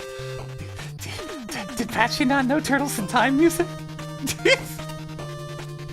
The bosses are pretty neat and creative too, if not a bit punishing on the damage side. At least the checkpoints are plentiful in this, especially the end boss with Charge Man and Tall Walk Man teaming up. Definitely a fun take on boss fights. I want so badly to love this level. The concept, theming, soundtrack, gameplay focus, and challenge ideas are so very good, but the execution is so very messy. You know, I'm starting to think that Flashman's just kind of been going from frown into neutral into smiley face the higher up in the tiers we go. I can forgive any minor oversights and oddities, e.g. collision object quibbles with the MAGMML3 path, an exploit where you can save keys for later, tornado blow piercing the train mini-boss's shield. The main issue is clarity. Put more space between new gimmicks so that players have a chance to understand each one individually before proceeding. Introduce Colton before using its bullets as a hazard. Show players how to destroy a question block container sooner. Use simpler background graphics whenever players need to pay full attention to a complex challenge. Streamline the architecture so that players more naturally go where you want them to. In retrospect, the level is full of terrifyingly clever challenges that make excellent use of the assets at hand, especially the token puzzles and bullet barrier challenges. But the interior areas are so cluttered and the horizontal seesaw sections so complicated and lengthy that it's seldom clear without extensive trial and error what you're supposed to do, or if what you're doing is actually working. It doesn't help that the latter challenges are so precise that special weapons, which rob the challenges of their character, seem like the only feasible solution. It's a shame because other aspects of the level are fantastic. Innovative and well-executed mini-boss fights shake up the gameplay at all the right times. The pacing overall is just right, with appropriate checkpoints. The time work independent of other clutter is beautiful. The howling wind is used to good effect, and I love the jumping onto the moving train shtick. This level got derailed on its way to greatness. All it needs to get back on track is some editing. This is a really solid, creative level overall. From the very start, the mid-level is very atmospheric, and the significant focus on Western elements really brings it all together incredibly well. The addition of areas without music feels very artistic, and having it before the end boss really builds tension. I really like the bullet barrier gimmick, as it interacts with the player enemies and the other gimmicks in the stage. Mega Man games don't always have gimmicks interact with each other, but this felt particularly natural. It also kept getting used in new ways, which rarely repeated ideas. The bullet streams were a good on-theme replacement for instant death spikes and allowed you to pull off some clever segments. One complaint I do have with the gimmick is I do wish the actual graphics for them were easier to parse, as it's really too easy to lose track of what's going on given their size. They look more like a stage detail rather than an asset that's worth paying attention to. On that note, I'd say overall graphically it was well put together, but there were a couple of rooms where the backgrounds were too busy to properly understand what was going on, particularly the first time you see the seesaw and shield. The seesaw was probably used to the best of its ability, but is a naturally awkward gimmick, especially when used with enemies and time puzzles. You often had to take damage to complete puzzles with a reasonable time frame. Each token puzzle was, in theory, a very nice idea, but they often felt a little messy to pull off. The one exception was Windman. Since he did not deal damage, you had complete control over movement rather than dealing with a hit stun. I liked every boss, but I think you could have dropped one of the first two. Probably the bird. It felt unnecessary to have quite so many of them. That said, they were all pretty good, especially as every boss of the stage had such good tells prior to attacks. My initial impression of the final boss was that it was quite chaotic, but on a second playthrough it clicked and became a very satisfying conclusion. Magnet Man exists and is fun, but he doesn't help contribute to the sheer number of this game, really. Despite a few messy segments, this is a really well put together level, and I would like to see what he could do next. Initial 2022 comment. Holy crap, okay, yeah, you're going places, mate. This makes you wonder, what would this person do after the contest? Because that would make me think that there was a fan game or something.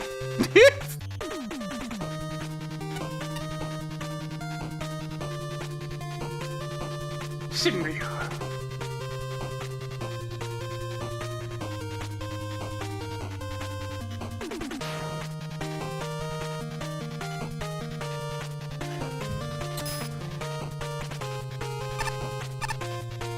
I am curious.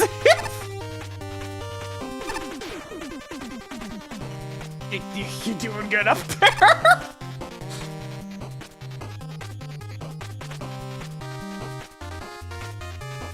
You fine, Presto? You good? Yeah, they good.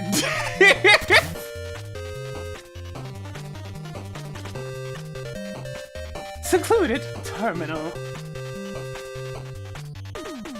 Alright, Quantix. Oh, Silent Trooper, thank you for the 100 biddies.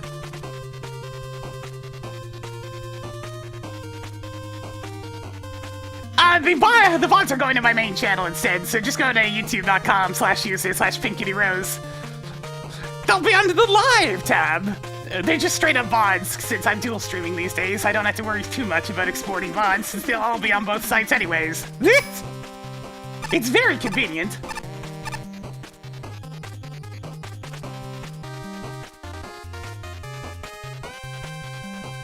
Let's go!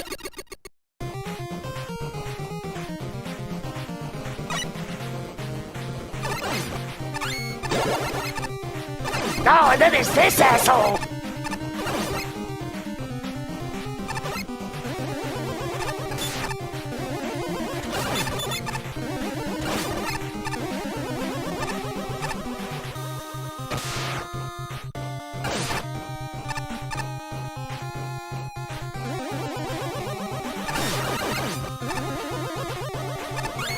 I'm getting a very Game Boy feel out of this one. Both from the enemy selection and the visuals. Going up? Bless the compass. This playthrough would take so much longer if the compass didn't exist. Like, I haven't been commenting too much on how hidden the tokens are. Because I have been using the compass and map, and I am going to continue to use the compass and map and not try to find them on my own, thanks.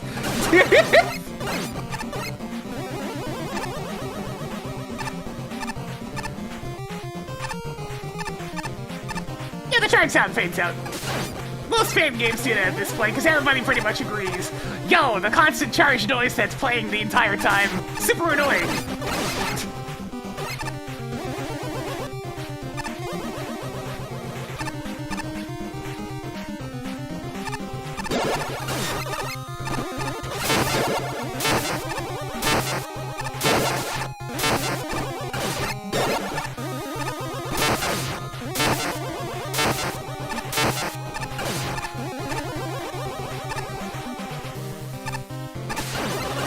I'm really tired of this mini boss in particular. Get up here!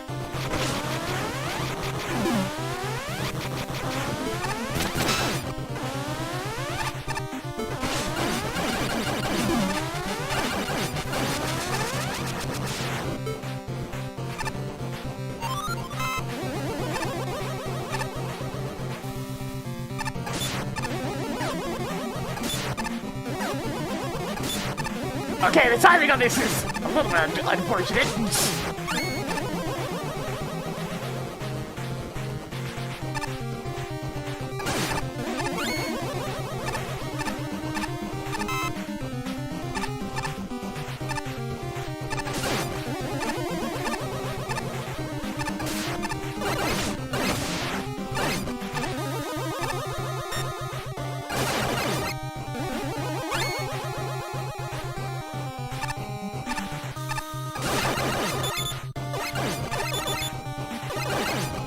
My god! Our first catch of bottom, what feels like 2 streams.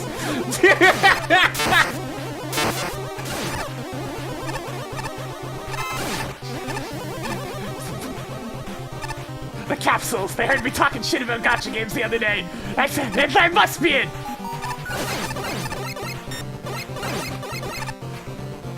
Oh, I stand by what I said.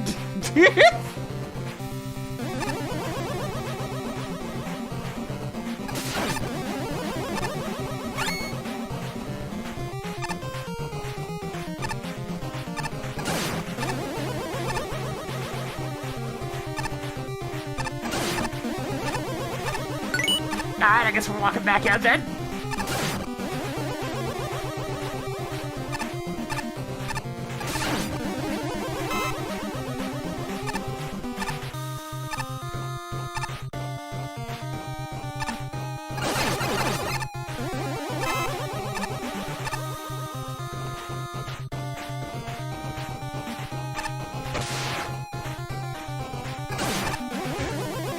Speed release 3 games during the... Jesus! That is very prolific, my god. Alright, that would make sense for the 2022 comment then. Why'd I fall through the platform? Almost died because I fell through the platform. Thanks for that game!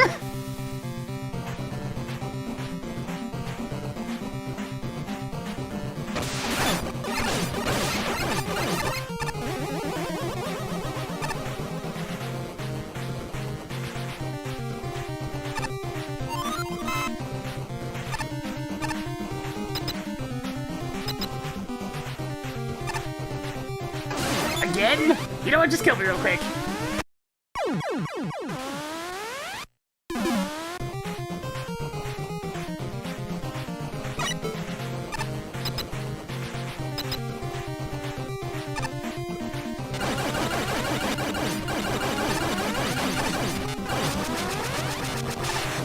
No regrets! Go Spark Chaser!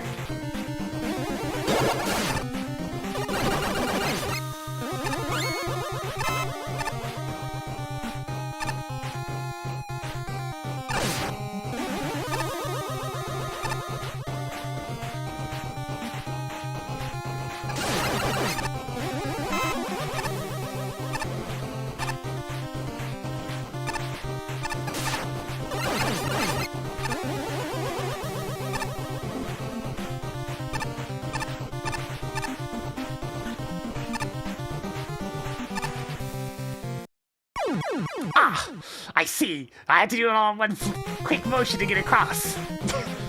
Probably shouldn't have jumped the gun there. Having to deal with this thing at the checkpoint every time, huh?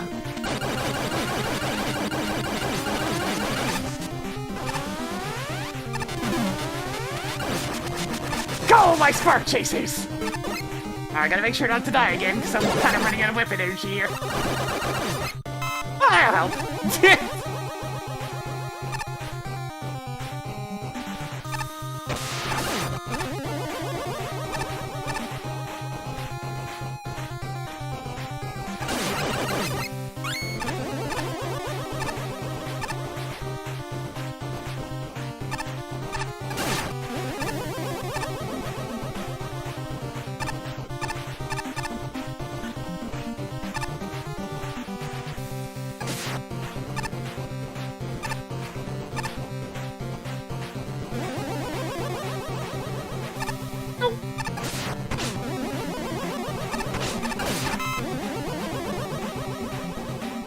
These platforms not crushing and just kind of pushing you through them is nice. The sheer number of times we've been crushed by racing platforms here at this contest. It's nice to have them not crush you for once.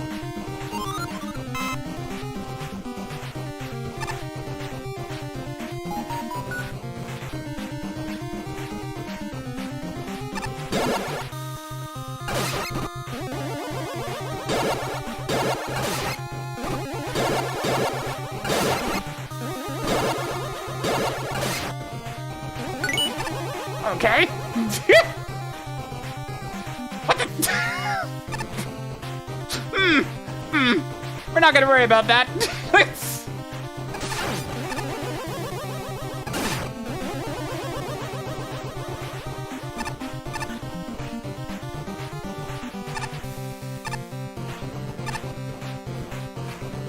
Come on, get down here.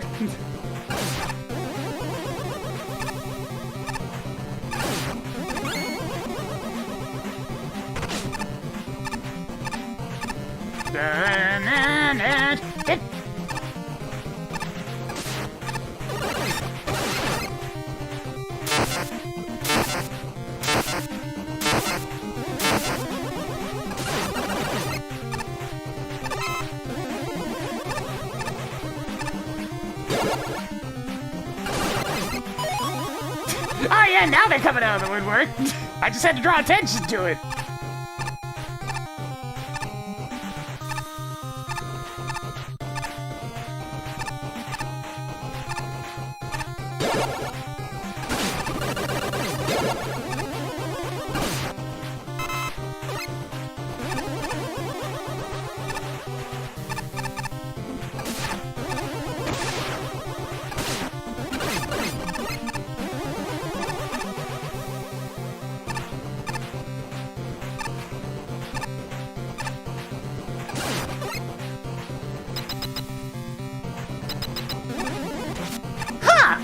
it's been a lot of stages since we had a stage that ends without a boss. I mean, this is a fake out, but I mean... Oh, man, it's been a while!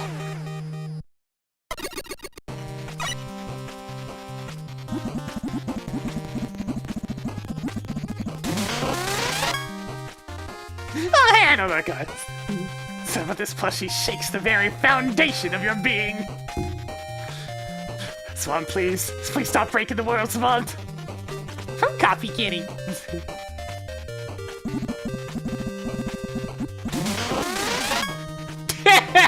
Gee, I wonder who this could be. The chivalrous borrower has made many a cameo in his time, and this game is no exception for chivalry.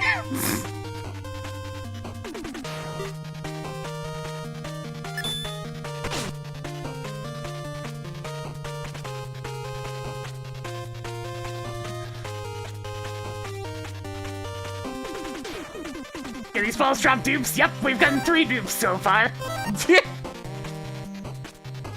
Oh, there's Presto again.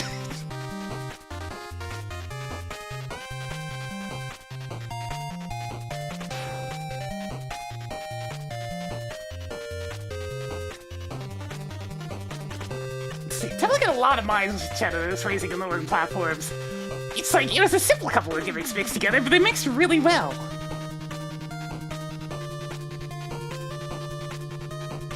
I had a relatively good time with this one. A couple of small bugs here and there, but nothing major. And the aesthetics, kind of generic, but I mean... They still were tiled nicely, they're still nice looking. Yeah, I can't stop looking at Presto up there. They're doing their best. Living their best life.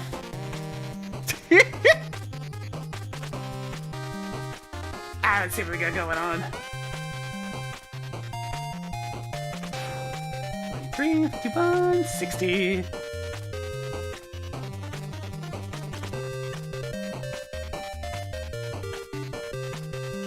This is a stage that leans heavily on its central couple of gimmicks and just rolls with it the entire way through. And you know what? It worked! The sheer number of different setups and tricks that were milked out of the rising and lowering elevators mixed with the lasers is kind of ridiculous. Like, the stage went on a little too long, but it's still now mostly original the entire time. It is not without its faults. Visually, it's fairly generic, owing to looking like another Wily Fortress stage. Though at least the palette is pleasing. I blame the purples.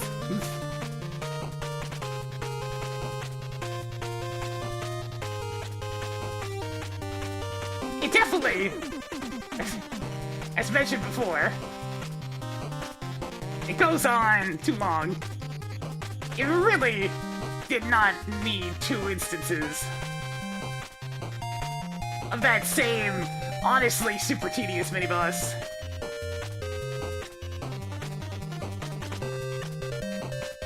The second definitely mixes in a lot of the stage's gimmicks,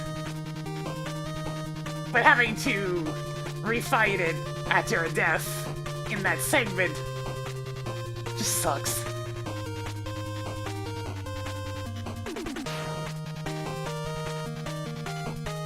The Tonga challenges are neat. Would have been nice to have a teleport back out of the room after the second token, rather than trudging back through all the platforms. But ah well. The lack of a boss is rather surprising. You would have added further to the stage length. But it did result in a bit of an anticlimax. I suspect this mostly had to do with time, as the stage already had a whole lot of work put into it. And I can definitely respect focusing on polishing what's there before putting a bunch of time into something that requires a good lot of commitment. Like a boss fight. An interesting stage. Not my favorite kind, but still fun.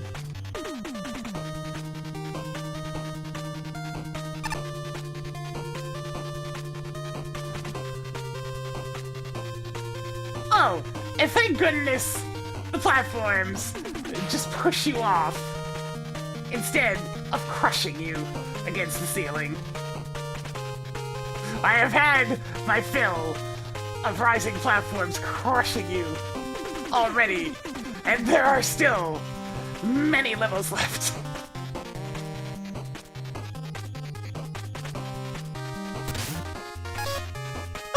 Heavy Game Boy vibes here. Interesting decision. I really like the enemy set here. It's more unique, skewing many of the typical opponents for Game Boy enemies like Biribari and Bustan. That works to the level's an advantage, giving it a unique setups I don't always come across, and with sections like the Token Room, Secluded Terminal definitely puts these enemies to work. As for the gimmicks, I appreciate the use of the Challenger from the Future girders. They're such a simple yet highly elegant concept, and they provide just enough variety that the level rarely repeats challenges despite its length, and a lot of what's presented here is genuinely unique. Unfortunately, the length is one of the place's biggest issues.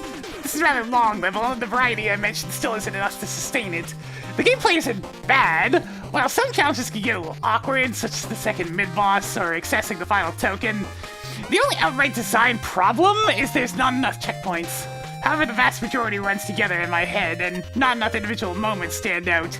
The visual design's a big part of this. It has no issues from a functional perspective, but the whole metallic design feels sterile, and it bogs down the level. If the space station visuals are a core component, perhaps I'd suggest a few more outside sections. That would offer a bit more visual variety. Also, a boss duel with no boss, that was an anticlimax. Though thankfully, the final stretch before it was good enough to end the level anyway. Still, this place is fun enough. It might not stick in my head well, and it certainly overstays itself a bit, but I can't say it was a bad level either. A respectable job, I'd say. I'm not sure why, but I get the feeling you like some of the lesser-known Mega Man enemies and gimmicks. Jokes aside, this is a pretty decent stage. It certainly tries to do all it can with the Dangan Man platforms, utilizing them in ways that almost always keep the player on their toes. The enemy placement also complements the platform sections really well, as they always feel like a decent enough threat without feeling too overwhelming, barring one major exception that I'll get to shortly. The only real downside to all this is that some of the segments start to feel a bit repetitive after a while, or at the very least feel like they're covering the same challenge with a few differences. While this definitely isn't the case for every part of this stage, so I'm still getting a bit worn out by how similar a lot of the segments felt after a while, specifically towards the end of the level. Aside from that, the only other major issue I have here is with the second mini-boss. Simply put, the Dangan platforms really don't mesh well with the time with the twin shooter. It turns an otherwise normal fight into a very hectic one, especially if you're doing things buster only. I also take issue with there not being a checkpoint directly after this. While there's a few rooms away, it's still possible to mess up and die before that, thus forcing you to redo the twin shooter battle again. Beyond these issues, however, I don't really have any other complaints with this level. It's a really decent, if somewhat repetitive, experience.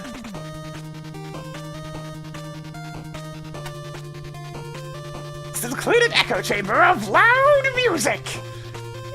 Wasn't that loud, but it was definitely louder than normal, yeah. Pretty average usage as far as the scrolling vertical platform gimmick goes. It's not bad, just something about the stage that just doesn't vibe with me. Maybe it's due to the enemy choices that are somewhat obnoxious to deal with. It seems the platforms are a bit wonky where they become non-solid near the edges, so my character just falls through unannounced. It was most noticeable during the final section. Yeah, I kind of felt that one and fell into a laser. There were long stretches of instant death hazards with no checkpoints in between. The stage isn't so long that it becomes a prominent problem, but it still doesn't hurt to give the player a little mercy. I like the third token design where you avoid the stomper enemies while the platforms carry you up. That was at least a pretty neat interaction between the stage gimmick and enemy. The animation in the tile sets is pretty fine looking. It makes the stage look pretty lively and mechanical. I just wish the music wasn't so loud.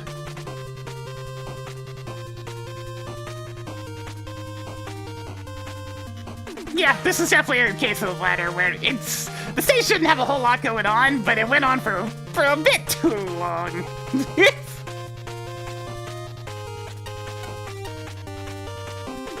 Somewhat disappointing. There's no boss, but the stage was already difficult as it is. You could say it's its own boss, I suppose. It's like objectively long. Well, we've seen those. Those are the 20+ minute monsters. This level's a little slow to start, but once it gets going, it's one thoughtfully crafted death trap after another. Creativity abounds with a core group of assets being used to their fullest potential in marvelously fresh and challenging ways. Girder timing and object placement are impeccable, and there's always ample opportunity to assess the situation before proceeding. Adjust the music volume after judging. Thank you!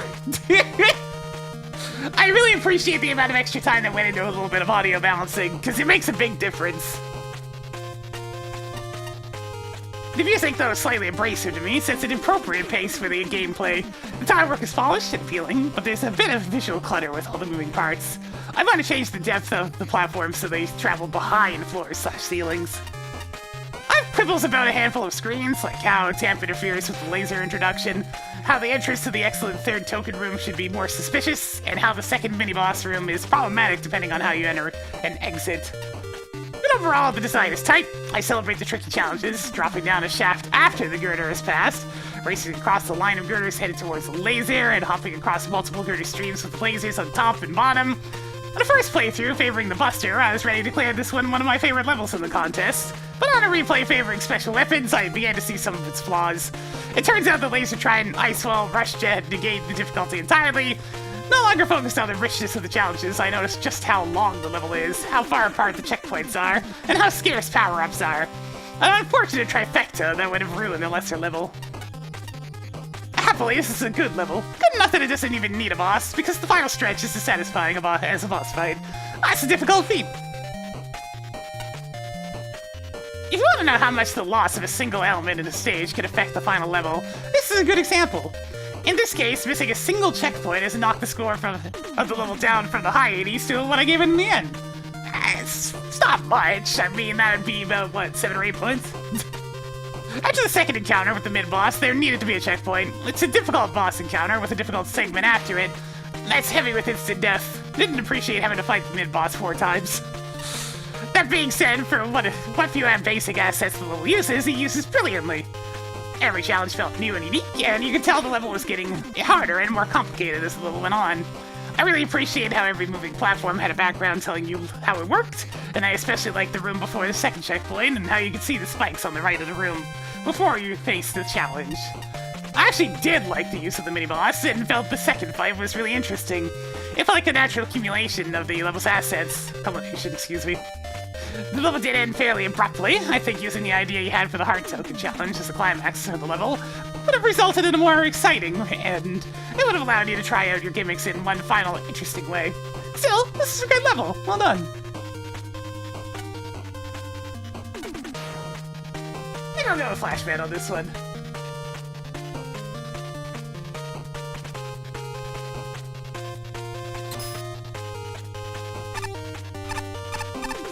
Yo, what up, Plant Man? This is in my house. What, did you think that because it's called a power plant? I don't know what to even say to you, man. Yay,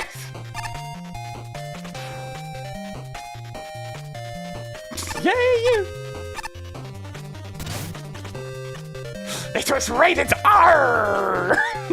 God damn it.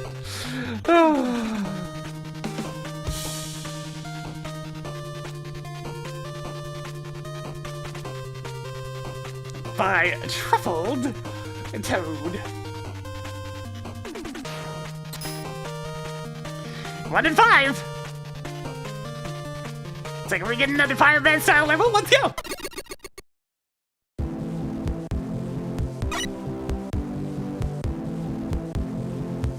What is this clicky, muffled music?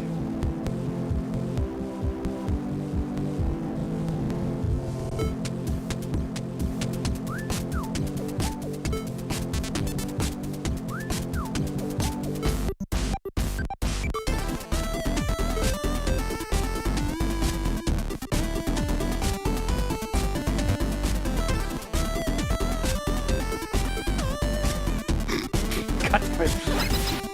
Alright, let's move! Yo, once it gets going, though, that's better. Mr. Egg. What?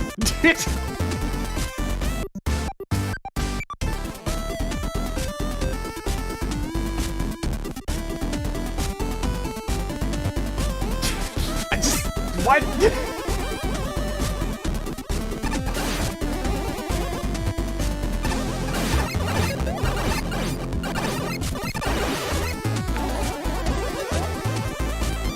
Tell me like it's anything to the party of 4.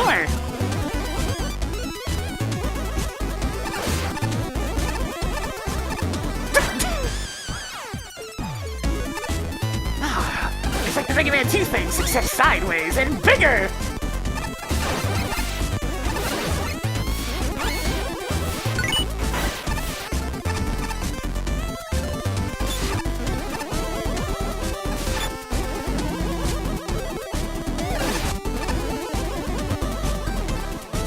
It's one of those things, it's a little loud, but it's also a bop, so don't mind too bad.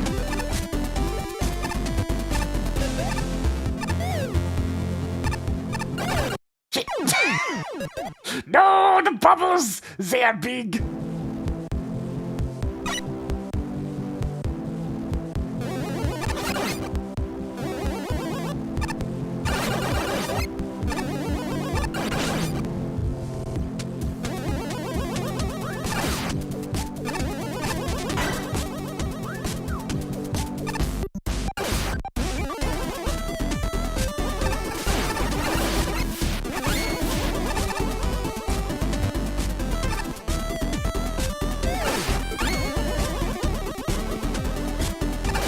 Curses! Foiled again!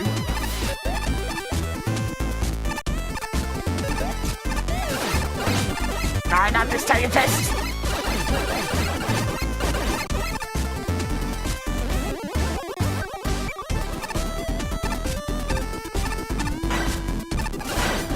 Wait, can you stand on those? Alright.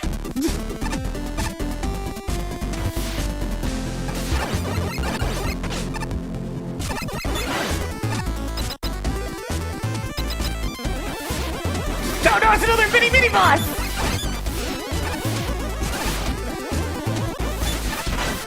Cool. Yeah, those hurt as much as I was expecting.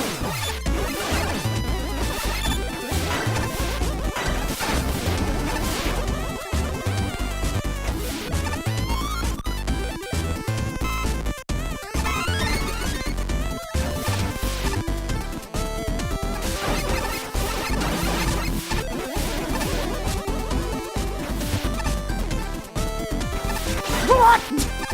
Okay, it's just the tip of the hook. It's just the tip of the hook.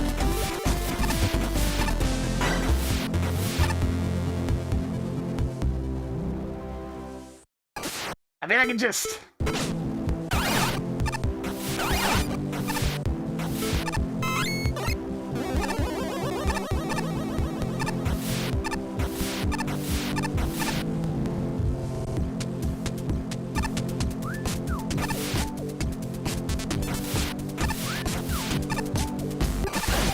Ah, we're back in Stone Woman stage!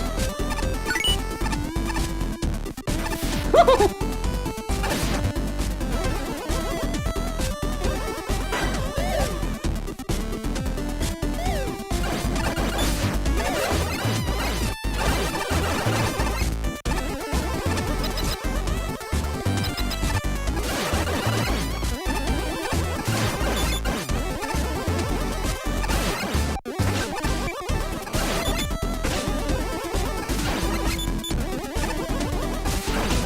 Oh god!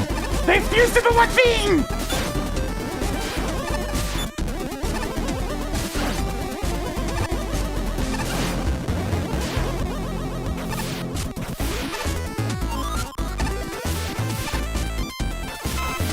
Thanks, Eddie! The enemy keeps me topped up!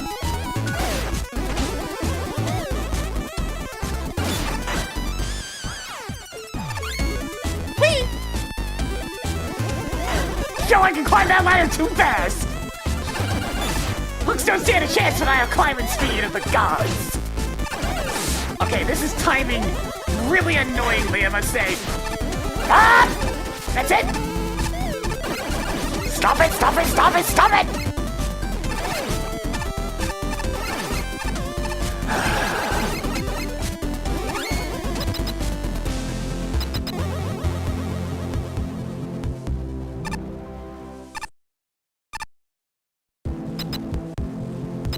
Really?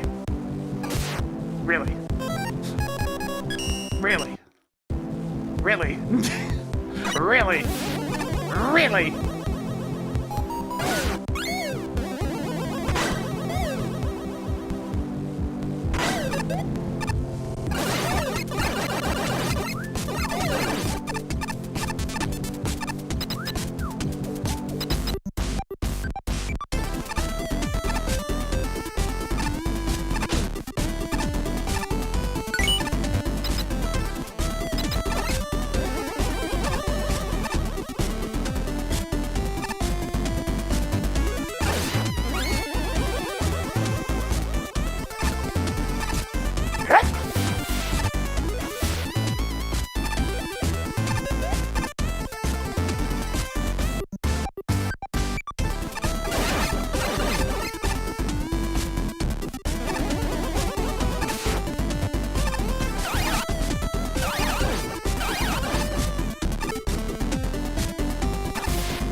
Oh, that's really buggy feeling.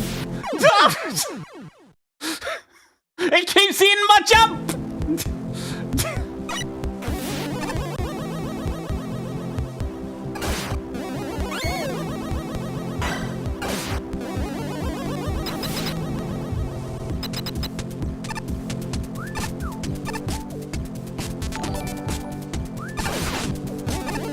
You're right, go. That's a going.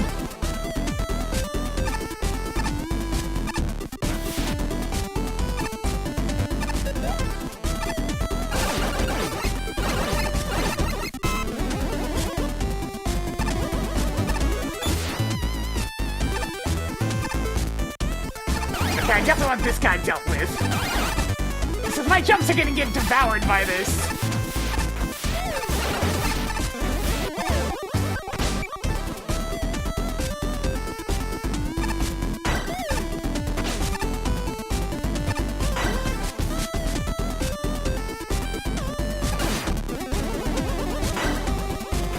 I think I'll just rather do it like this, yeah. What the? Eddie!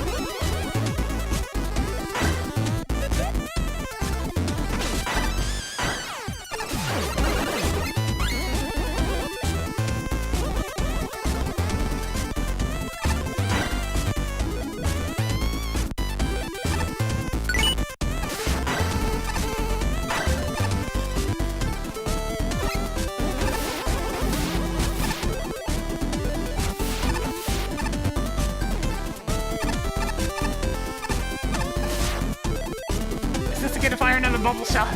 Another shot of wind. It doesn't look like it, so we'll just keep going.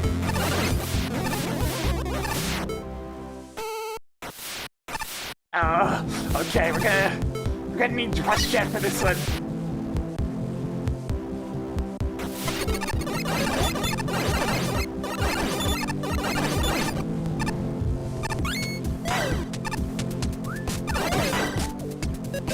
Alright, duly noted, these will not shoot another set.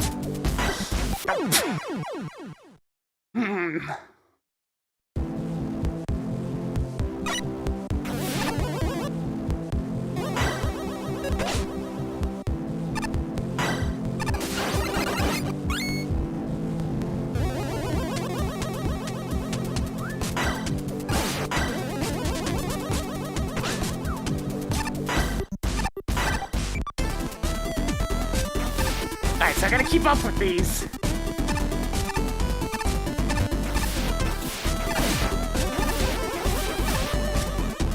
That's about to... yeah.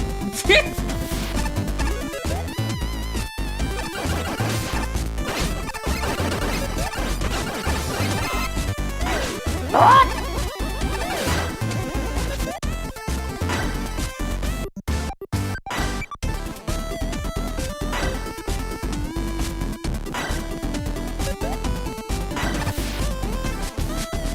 Wait, that is tight timing.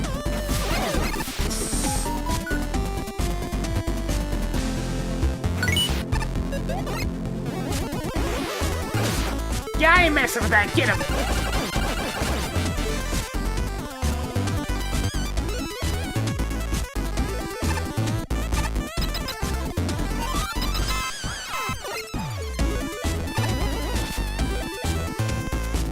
Hey, can you take my treasure bag and get me out of here? I've been stuck down here for 3 days.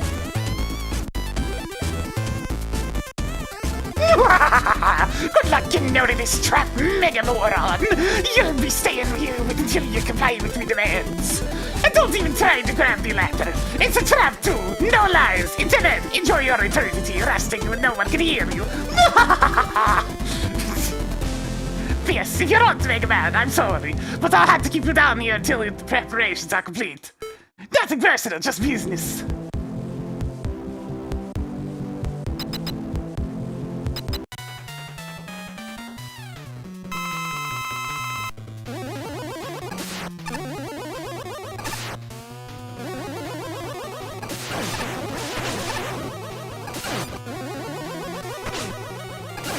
What gets me is they went for the rated R name. Whoa, that looks really wrong. Whoa, Nelly! That does not look right! Hold up for a second!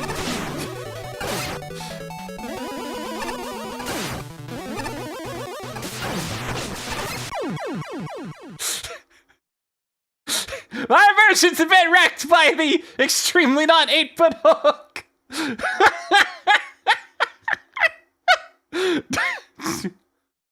But yeah, as I was saying, they went for the rated R level name, and then Treasure Man doesn't talk like a pirate. Just feels weird, you know?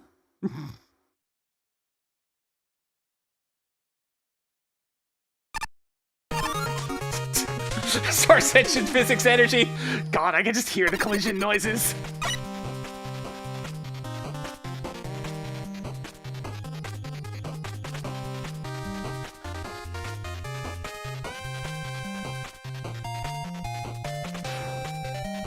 This one definitely didn't feel the most tightly designed. But, yeah, it was an interesting concept.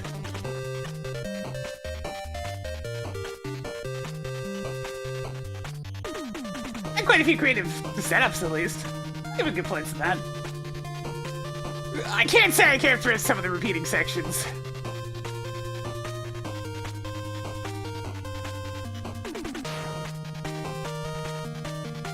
It was definitely a bit on the janky side. Mostly owing to the wind. And it looked pretty alright. I did appreciate the custom little bits of graphics here and there too. There we go.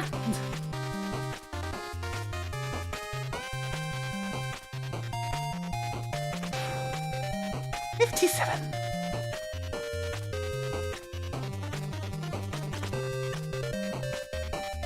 This is such an awkward stage. Like, I can tell what it is going for. But a lot of the elements really do not mesh well together.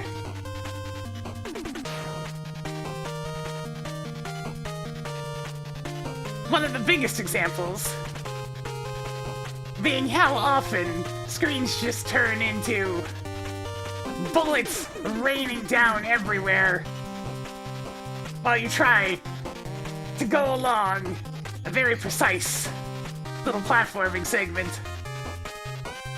It just gets really annoying since you have so little room to maneuver, to move around.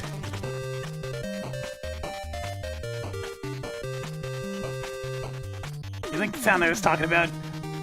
Oh, yes, I know exactly what you mean. The source collision noises. Here it is.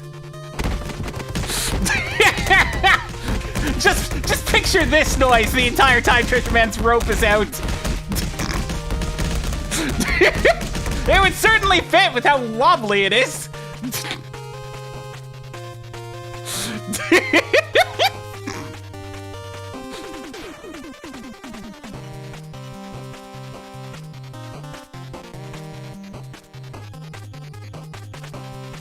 I like a lot of the aspects of this stage.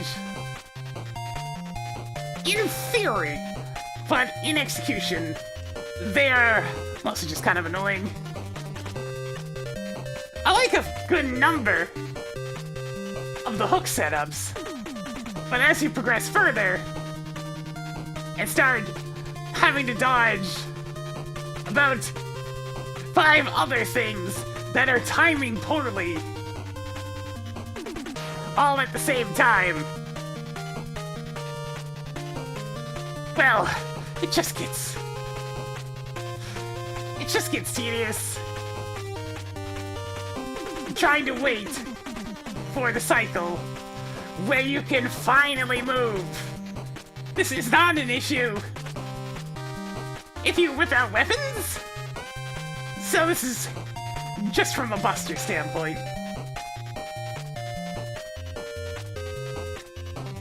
One prominent example is the third token, where the crab, hook, and mimic can all combine together to make the timing almost feel impossible to sneak up there. Unless you just gun it immediately when first entering the room. Other quibbles include parts where you simply do not have enough space to climb onto the solid wind. The stuff the turtle boss from Mega Man 3 uses. One particular horizontal segment were so tight timing-wise that I stopped relying on the visual altogether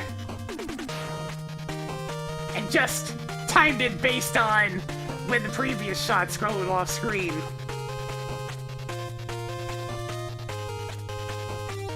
And even that barely worked.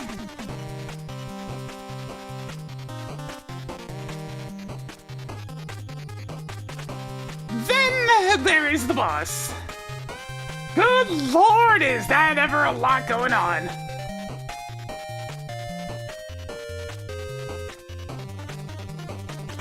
The shrapnel from each of the bombs is so tiny and blends in with the background a good bit.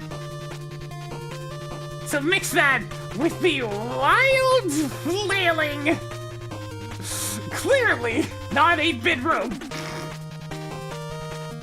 and you get a bit of a visual assault. Also, I cannot help but picture Source Engine collision noises the whole time the rope is out, with how wiggly and wobbly it is. I think in summary, stage idea is sound, but it just gets pretty overwhelming.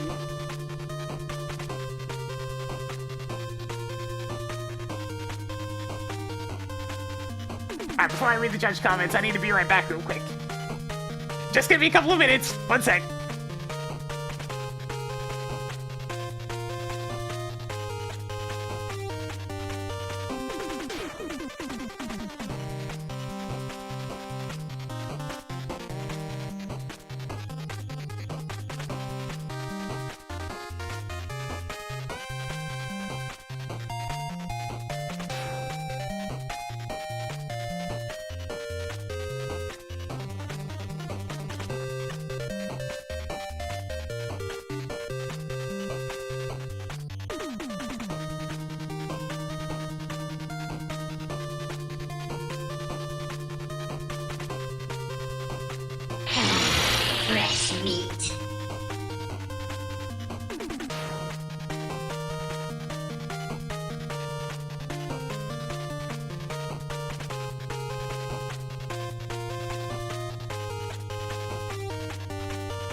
Alright, sorry about that.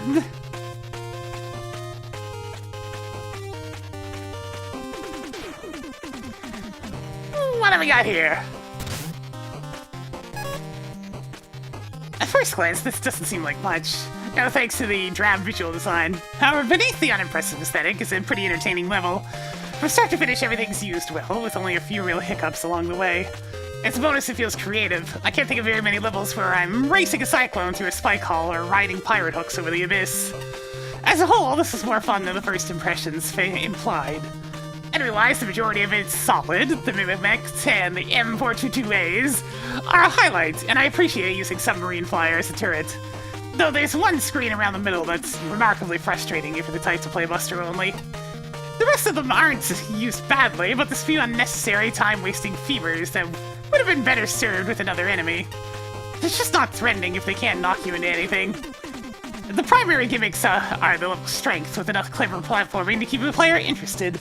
The biggest boon is their variety. The pirate hooks are dangerous obstacles, but they're also platforms that you can use to cross spikes and pits of enemies. And the cyclones can be rising platforms, falling platforms, or something for the player to chase over an abyss. Unfortunately, the hooks have an awkwardly bulky hitbox, and the cyclones have some desync issues that make certain spots nastier than they need to be. But they're fun beyond the rough patches. As for the bosses, Octoboss is a good mini-boss, and I'm glad he shows up. Curiously enough, I found the dual Octo easier than the hook one. Not sure why, though. As for Treasure Man, I don't know if it was intentional, but this guy's surprisingly clever. His fight's fast and frantic, and if you read the room and keep your eyes open, he's completely fair. Your rope of attack in particular has a sneaky indicator that makes it a good deal easier to avoid, and I'm proud of myself for catching it. I suppose in that sense, Treasure Man's a lot like his level. Simple on the surface, definitely needs some polish, but more interesting than the first impressions imply. I'm a bit torn here. While I think this level's decent as a whole, there's still something about it that feels off, and I couldn't really put it into words at first. If anything, one of the level's biggest shortcomings is the aesthetics. I didn't mind the music that much, but the overall look of the stage feels a bit lacking. Everything's very samey looking, aside from a few rooms near the start and the end. The sunset background at the beginning stands out because most to me. This could have easily been reused throughout the level to give it some visual variety. That aside, I don't have too many complaints about the rest of the stage, other than some minor difficulty fluctuations, such as the second mini-boss encounter being easier than the first. The rest of the level followed a really good difficulty curve for the most part, presenting its gimmicks and building up challenges without going overboard. And the health items placed after certain segments probably contributed quite a bit to that, not to mention Eddie showing up multiple times, although there was that one part where he tossed it out an enemy that immediately flew up to the ceiling and slid off screen. The only time I'd argue where the stage could be a hassle is the optional room leading to the fourth token. Timing your movements to get on the hook while avoiding the bubble and the Mets shots can be a bit frustrating if you're going buster only at least. As for the boss, I kinda like Treasure Man's design in a novelty sort of way, though his actual fight is a bit on the easy side. His rope swing attack didn't throw me off at first until I realized you're supposed to hang on to the corners of the room to avoid it. Or you could just jump over him. That's all I was doing. Although even then, the occasional stray coin can still hit you. Overall, he serves as a decent end to the stage, but he does draw out the stage with the same feelings I had about the rest of the level. It's not all that bad, but it does feel somewhat lacking.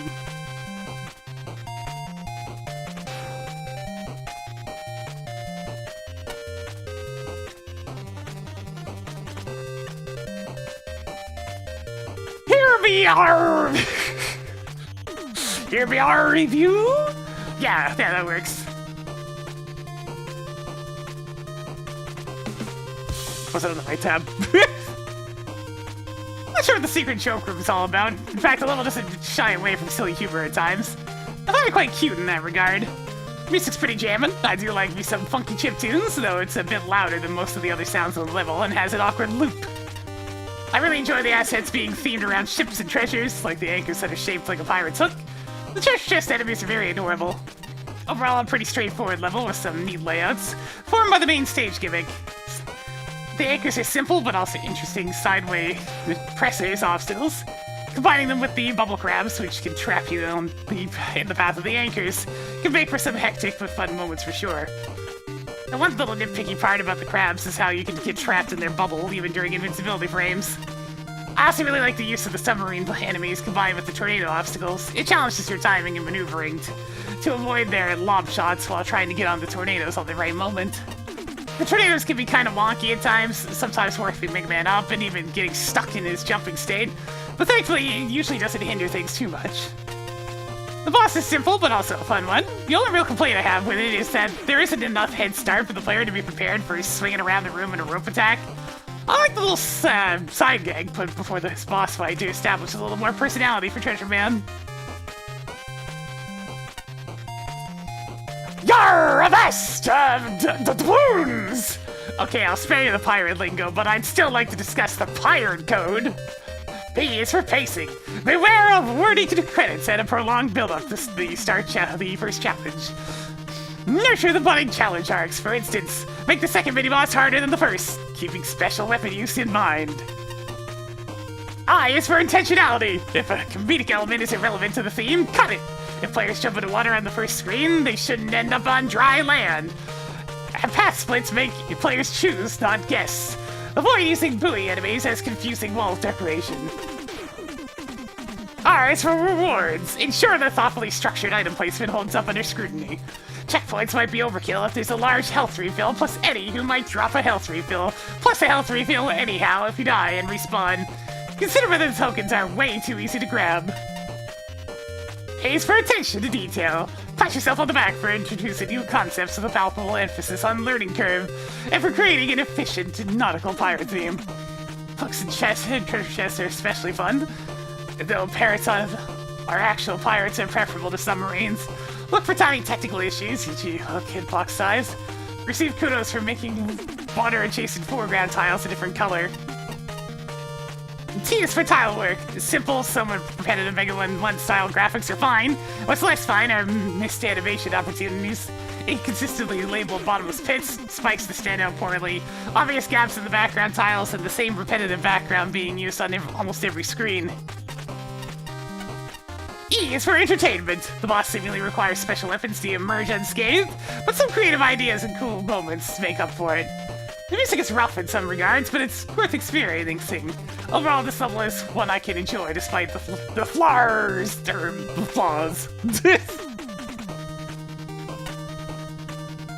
entire level has an aura of unfinished about it. From the graphics, slow quality of the music, to the weirdly implemented hook gimmick. Hello, graphic out of Quint's Revenge. One highlight of the level is the novel way the Kamigata maker tornadoes were used. The rest of the gimmicks? There's some creative setups, but not too much put into these, I think. I wasn't a fan of the twin octoboss fight, nor the rooms where you had to slide underneath both the jellyfish enemy and a hook. Some of the unreachable enemies weren't exactly a hindrance material, and the fevers, craftsman from 5 Game Boy, seemed utterly pointless. There were also segments where if you failed the gimmick, you were forced to use weapons or suicide, which is always a no-no in my book. This could have been solved through having the Kamigata tornadoes spawn off screen when there was no more, as the challenge would have worked better had it been about getting off onto the tornadoes rather than merely keeping up with them. Fisherman's alright, the roof effect is interesting, although I kinda wish some care had been put into making it not look so out of place. That's the issue. He isn't the most attractive robot master out there, and the hook slice attack wasn't exactly effective. Finally, your Easter eggs were just odd. They didn't really add anything to the stage. They were not the best first impression of the level. Pity, a bit more care. Pity, a bit more care. This could have been pretty good. That's an interesting sentence, but alright. I think we'll go base on this one.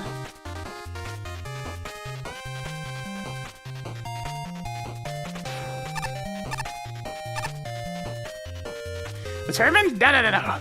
Where'd you get that idea? This place powers the strobe light in my bathroom. You put a strobe light in your bathroom? You horrible, horrible cretin. What about your guests? You want to send your guests into pits?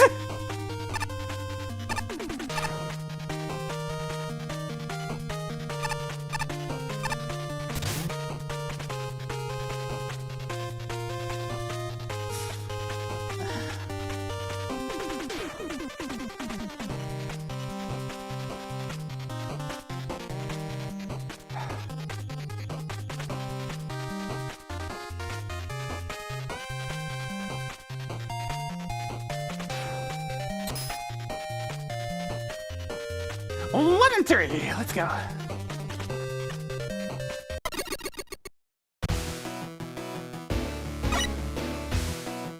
Yeah, Metal is another name for Mets. It's these guys.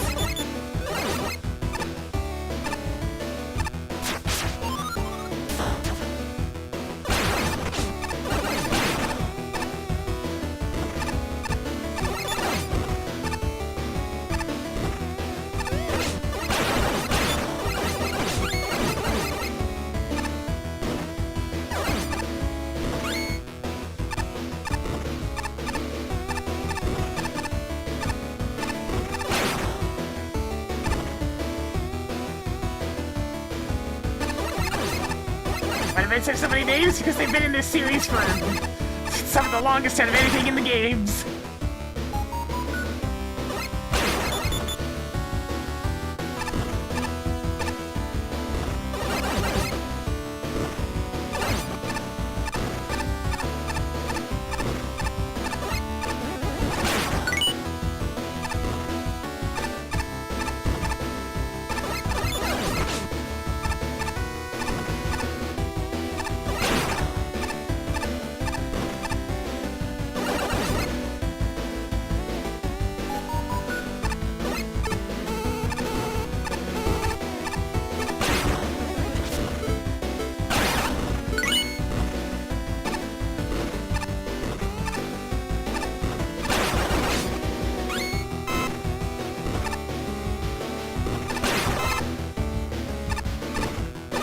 Yeah, the Mets are the mascot enemy for this entire franchise.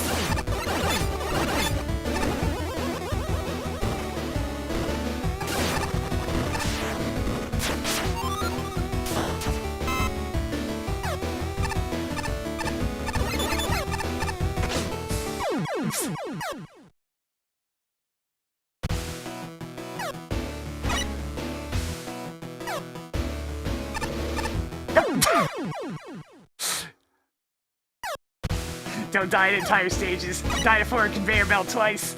Yep. Sure is. A day ending in Y.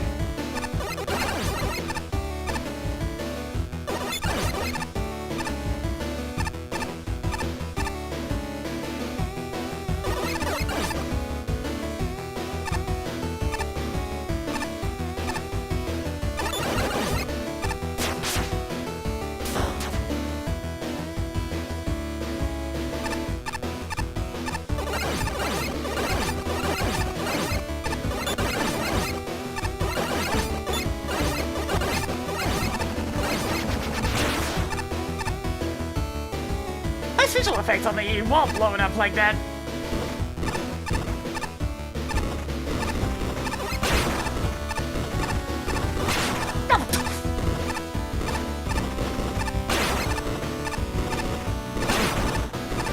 Blockman says hi!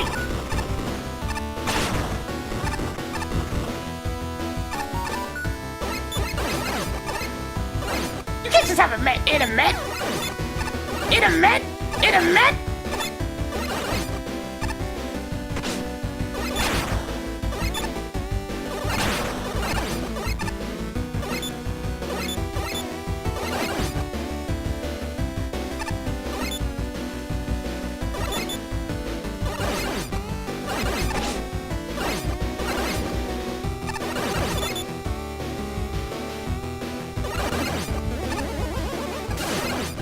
Can't get it, there's a lot of bits!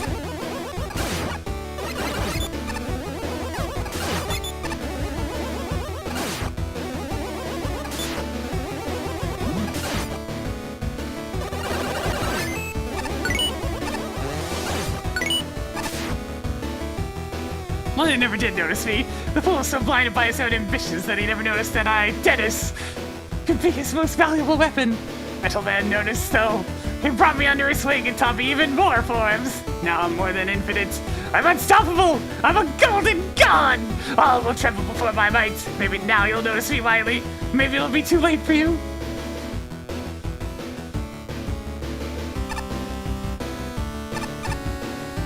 I think I'm missing the context on that one.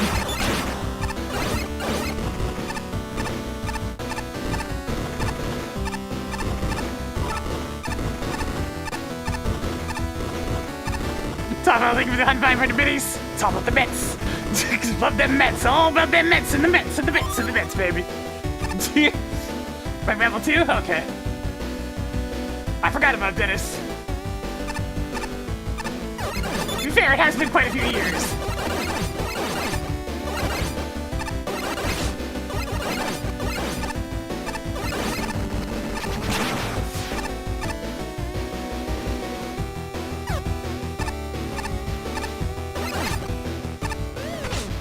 I didn't see that one.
Yeah, I was about to say, it's like, I think I'm gonna die. Yeah, there it is.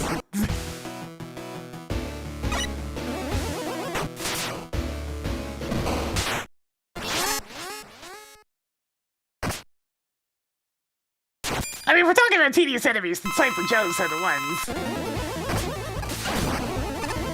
Mets are generally non-issues because they only have 1 HP. They're more like tripping hazards.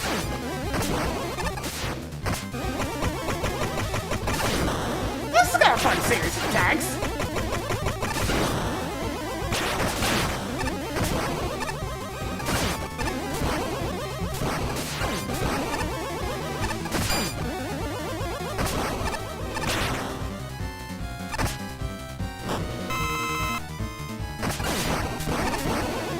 Now looks like the invulnerability effect, but he's actually vulnerable again!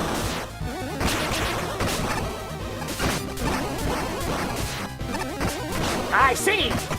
The second form where everything goes a bit on the overkill side.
We take those.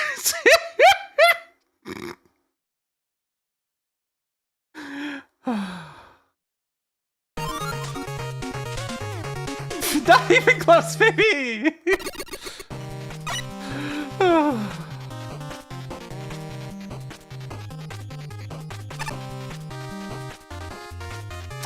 think the rocks might be a bit too big in that second form. Especially since you can't really dodge them by going to the far side of the screen, because then they'll just jump at you.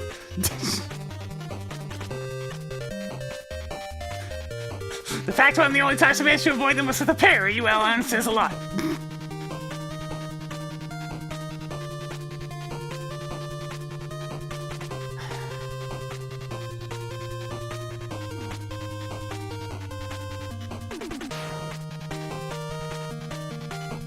Alright.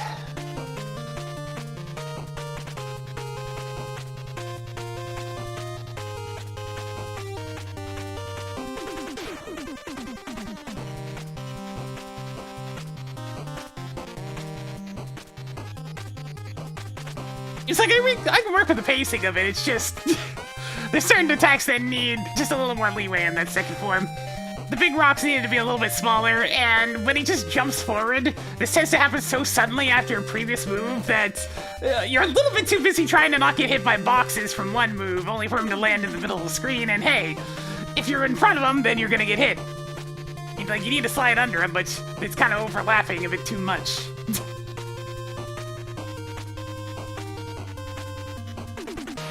Swear to God, phone. Chucked out the door.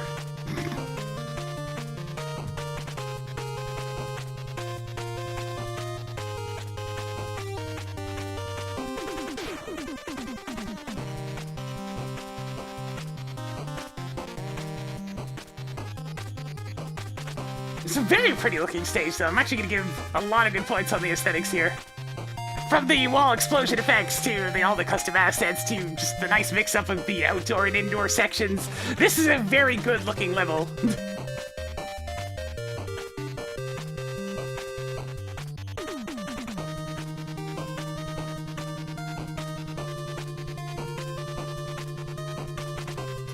Alright, 73.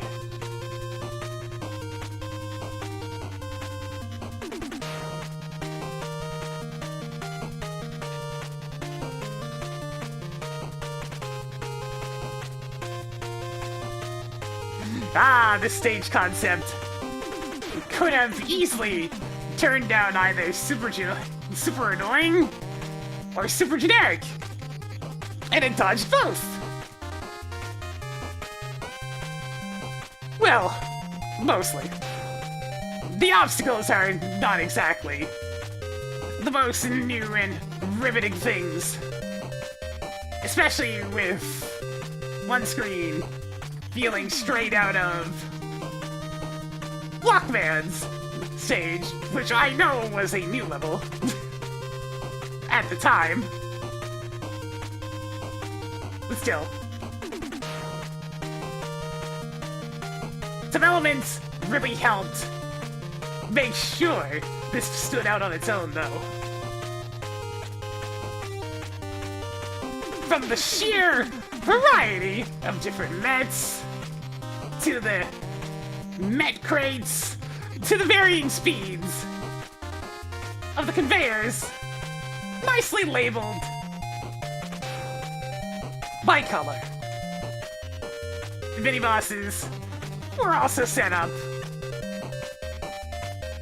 in a good way, where the first one, I felt the need to deal with the minions, but the second one, it was better to just let them scroll into the pit with how fast the conveyor was. I also just really like how this level looks.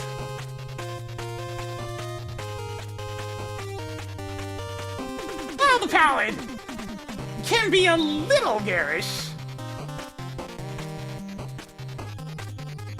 the very different visuals from between the inside and outside portions of the factory help break things up.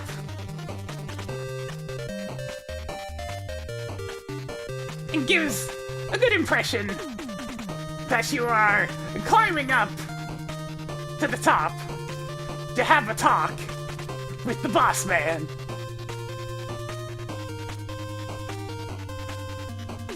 Speaking of the boss, you know, back in my day, a boss had one life bar, and that was it. No sudden heals. No sudden heal. Okay, we are. Dynamo Man sucks, but no sudden heals or sudden second phases where things actually get serious. I don't know, I just prefer the classic series. Tendency to keep it simple and just present you with the boss you will be fighting. Violent Machines got 2 forms, but that was about it.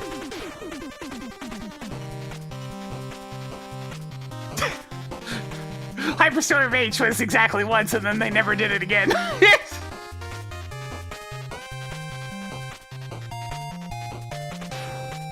The second phase is mostly fine, but I have some gripes. The first is the visual effect. It looks too similar to the invincibility effect, so it may not actually be clear to the player that they can hit the boss again after the initial cutscene.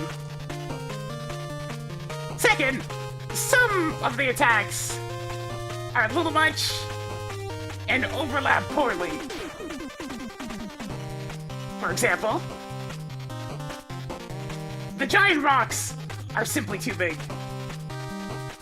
It makes the more intuitive approach of dodging by going to the far side of the screen. Yeah, it makes a more intuitive approach dodging by going to the far side of the screen, which is immediately punished by the boss jumping in your face unavoidably.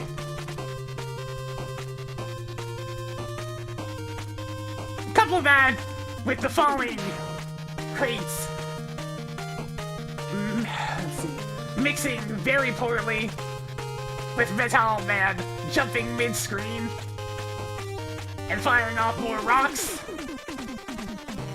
And this needed a bit of tweaking.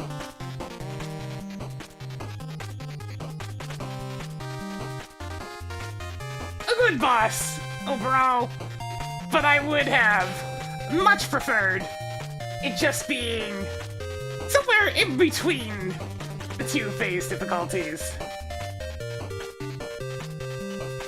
the entire time, rather than needing a second form at all.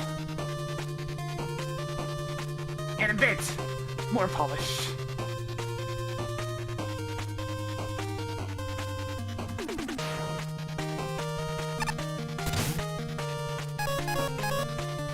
Money Gun Volt burst graphics. Didn't expect that. Of course, they do a fine job sprucing up the place, giving the Metal Factory significant visual strength.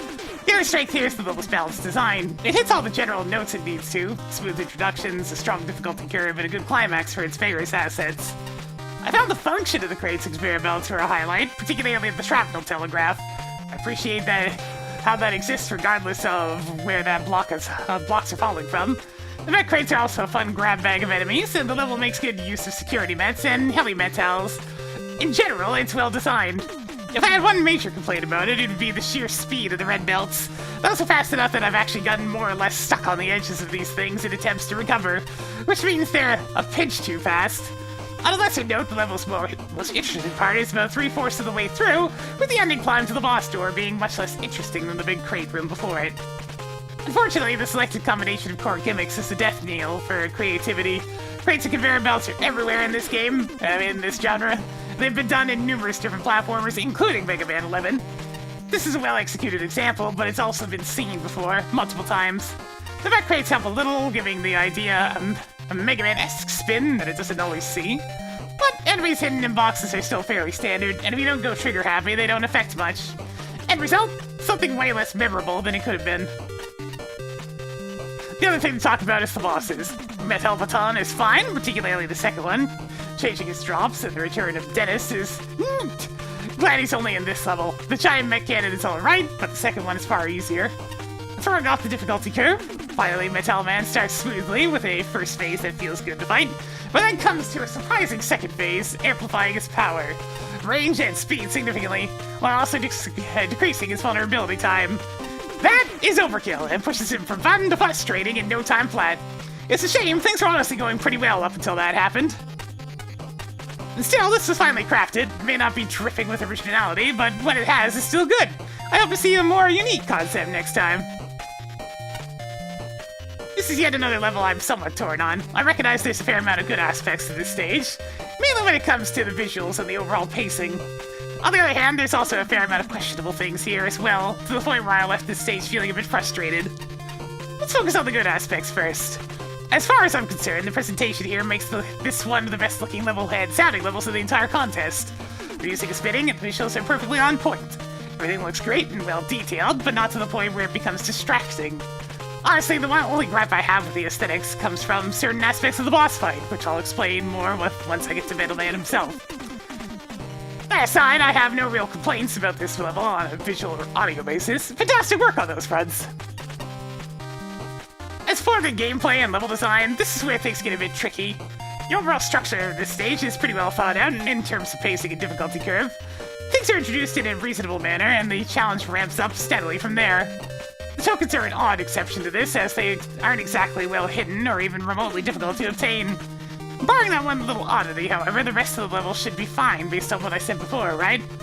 Well, while I did enjoy the platforming at first, I had to admit I steadily lost interest the more the level went on. The main reason is that as far as gimmicks go, conveyor belts and boxes aren't that interesting. They're very plain in the sense that there's not a whole lot you can do with them without sorting the other mechanics, or making puzzle segments to break things up a bit. That's just my take on the whole thing, though. The level did manage to grab my attention back a bit with that one large room towards the end, which had multiple chains of boxes falling down and traveling along the conveyor belts. However, this is also the point where some frustration with the level started to surface, specifically with the red conveyor belts. It feels like they move a smidge too fast to the point where if you get hit while on one of them, you're almost certainly going to fall off before you can recover. And as a quick side note, for those of you playing with the Metal Helmet upgrade, keep in mind that us judges didn't have the benefit of using upgrades when we initially played these stages. I encourage you to try disabling the Metal Helmet for yourself, then get hit while on one of those red conveyor belts to see what I mean. Yeah, you just go plummeting off immediately. Getting past all of that, the last thing I note here is Metal Man himself. Just like with the stage, however, I have mixed feelings about this fight. His design is great, and I really liked his first phase. A lot of his attacks do shield him in some form or another, but at the very least, it makes sense given the general theme here. His second phase, however, is where things start to fall apart. For one, I really don't like the choice of using the dev kick glow effect on him, which is typically reserved for enemies that have been flagged as invincible. I honestly wasn't sure if I could even damage him at first because of this, which wasn't helped by him briefly becoming invulnerable during his phase shift. As for the rest of the fight, his main issue is that he moves and jumps around way too much, and a little too fast at that. The shielding of his moves becomes a lot less fun to play around with when he's zipping all over the place, and it's especially cumbersome to try to time hits in between attacks like his boulder heave. Speaking of which, I feel like there could have been a better indicator for when the boulders no longer deal damage to you, as the blinking effect is a bit distracting on such big sprites. Compared to the much smaller rocks in the first phase, ultimately, it's like I said before, there's definitely a lot of thought and effort put into this stage. The quality and presentation are certainly there, but there's certain aspects, like gimmick usage and a hectic second phase to the end boss, that keep this from being the best it can be. The factory full of adorable helmeted critters. And Patchy just looks tired. I'm gonna be honest, this stage had a strong starting impression for me, because I was very eager to see what a metal-centered stage would be like, but that impression just didn't hold up as I kept playing on, I'm afraid. The custom assets are cool, the tiles had the animated boss gate, the single new metal of the whole stage. Seems the stage put more emphasis on the factory part more than the Mattel part. Matels just don't really get put into play that often, other than the propeller mets that get overused throughout and in predictable places. So it ends up playing like any generic factory-themed level. Conveyor belts, box dispensers, you know the drill. Kind of marks the stage. Kind of makes the stage uninspiring. Dare I say disappointing even? Maybe because I knew the title that the stage was going to be about cube Matels, I had way higher expectations than others would have probably. The boss, I actually didn't mind at first, but as that second phase got surprise revealed, gross. Let's see, huge rock attack that you can't reasonably dodge without running all the way to the side, in which Metal Man immediately jumps to the corner of you and punishes you with double the damage you'd take from the rocks otherwise. Metal Man also becomes either immune or takes no more damage from any special weapons. His dash attack has barely any wind-up with animation for warning now, and no more dispensers on the ceiling to indicate where the blocks are gonna land. Yeah, kinda a sour final impression on an otherwise fine boss fight in the first phase. Factory is often an excuse to haphazardly toss enemies onto conveyors, thanks to a carefully curated handful of assets and a distinct Mega Man Zero vibe in the aesthetics and challenge design. This level earns its name. It's unquestionably a genuine Mattel factory.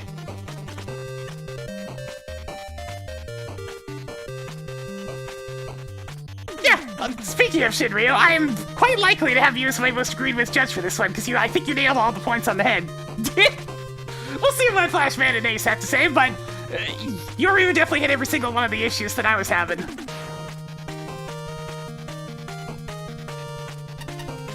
It's the cute little staircases. It's the Mattel security guards and the defunct giant Mattel. It's the way crates are deposited on conveyors with a sense of purpose. The level's all about style, and yet it doesn't skimp on the substance. The player not be required to demonstrate full understanding of a new hazard before proceeding, and that Heli Mattel with the first mini-boss would be more appropriate for the second encounter. But every new element is introduced in a controlled environment. Conveyors are used to good effect, crates too, minus the easy tokens. Even when the level veers into familiar territory, hello Dennis, nice to see you improve, the worst part of Blockman's level. It never feels derivative. It's a mixed bag though, uneven though not unfair. Checkpoint distribution makes the level feel long and then rapidly shorter. The fast conveyors are too fast, or perhaps too short. Too often where tight jumps are concerned. Outdoor sections start frantic and end with almost introductory level challenges, with distractingly dense background graphics and unlabeled bottomless pits along the way. The mixed baggery extends to Metal Man himself. Being frequently off-screen and frequently invulnerable is a rough combination. Plus he hits like a truck! His shot deflection pickaxe blends into the background somewhat, as does the crumbling dirt preceding the falling crate. And the glow effect during his second form reads as full invincibility. At the same time, he feels like an authentic Capcom boss, and that's excellent. Some things keep me from enjoying this more, but it's still a level to be proud of. Yeah, it's a good result. It just needs some extra polish. It's clear just how much polish and care has gone into this level aesthetically. All the little details, such as the parallax scrolling, debris from the falling boxes, and other particle effects, and the excellent music choice results in a stage that feels fresher than any stage using just metalls and conveyor belts has any right to be. Unfortunately, it dropped the ball in a couple of really key areas. Checkpoint placement was overall pretty poor. The number and placement of mini-bosses combined with so much opportunity for instant death led to quite a bit of frustration. Repeating the same mini-boss encounter is not fun, especially when there are difficult platforming sections immediately afterwards, or they're found partway through fairly long segments. Either adding more checkpoints or reducing the number of mini-bosses you're expected to fight would have significantly improved the playability of the stage as a whole. The biggest issue was Metal Man himself. Overall, the attack patterns were good, well thought out, and mostly fair. However, in the effort to make the boss fight more of a spectacle, you damaged what could have been a fun and worthwhile cap to the stage. The size of the room leaves occasional tells impossible to see, given he has two forms. The damage output he takes and deals is completely inappropriate. The second form uses the Dev Kit invulnerability effect to give a Dragon Ball effect, but because he also has a built-in invincibility with his pithy pickaxe, Leanna and I thought that he was completely immune! And it was a survival fight for quite a long time. Then when trying to fight the second form, some of the attacks are so difficult to dodge that when you cannot see the tells, it becomes a damage race. It we're back to the first Metal Baton. Mini-boss needed to use only the empty crates, as any enemies spawning in resulted in almost certain death. I know you probably threw in the Dennis mid-boss trying to impress or appeal to me with a well-received reference from my favorite level from MAGMML3, but it didn't work. Lightning does not strike twice. He brings nothing new to the table. You should just do your own thing. In spite of this, the rest of the level is genuinely fun, interesting, and provides a welcome challenge, and certainly one of, if not the best use of the Metal enemy type in the contest.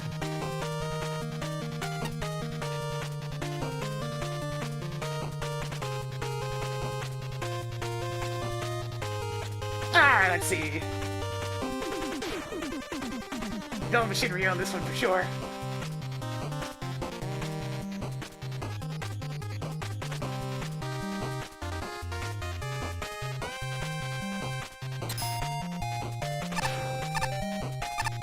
Yeah, despite having outright factory stages, they didn't actually use conveyors in the DKC3 factory. It's a bit odd.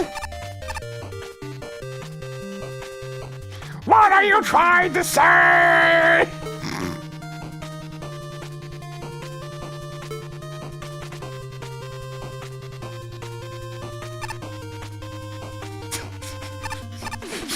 You good, Plug Man? You having a time? Down here, why not head back to the hotel and go shopping? A wardrobe refresh wouldn't hurt, right? Maybe stop by the casino afterwards, play some games. We're doing the plug joke. Can you see it? Alright, I'll stop. Sorry, I get paid by the question mark.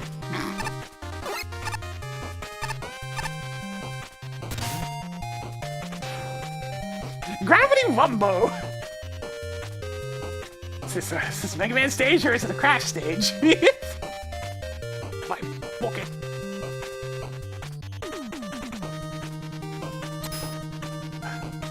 One in 5! Been having a lot of these lately. I can't spell you! Ooh. I mean, I'm always happy to hear Mega Man 10 Wily 2. Let's go! Oh god. Oh god, we're it's not a Crash stage, it's a stage!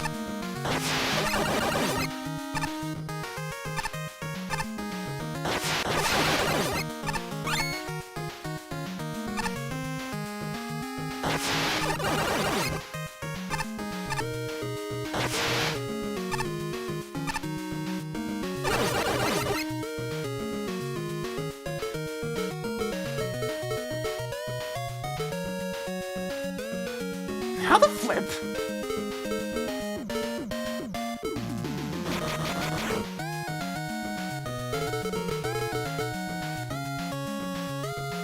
I think it's gonna have to be Ice Wall.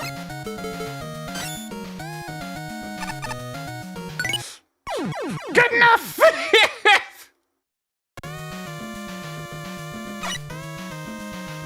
I should have done it for the bottom, but you know, good enough. You have to do that for the bottom screen if you want to actually be safe with it. Russian game making me use Ice Wall more. I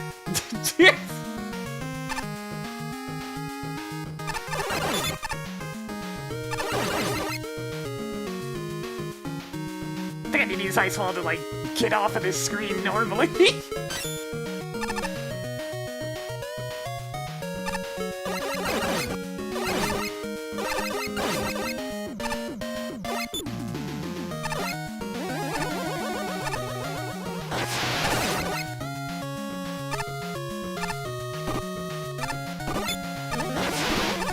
It's one of those things, I get why Random Beam was disabled, but it really would have helped this stage.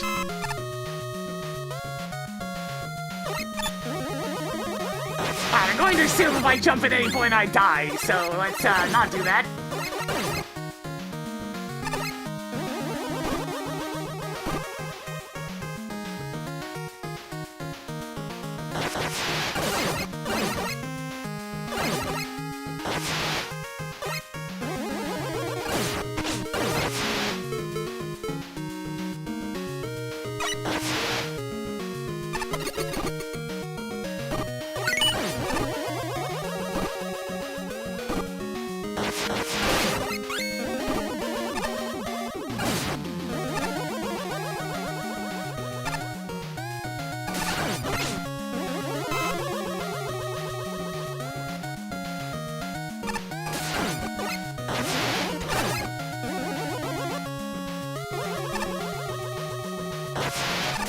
Now I got Rush Coil. Rush Coil and Ice Wall are about all I got. Jeez.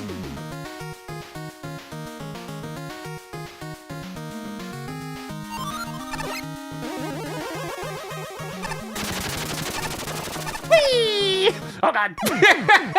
I started moving forward and as a result sped up dramatically. That's not how those guys normally work. You don't go faster when you're holding right wheel. Oh well.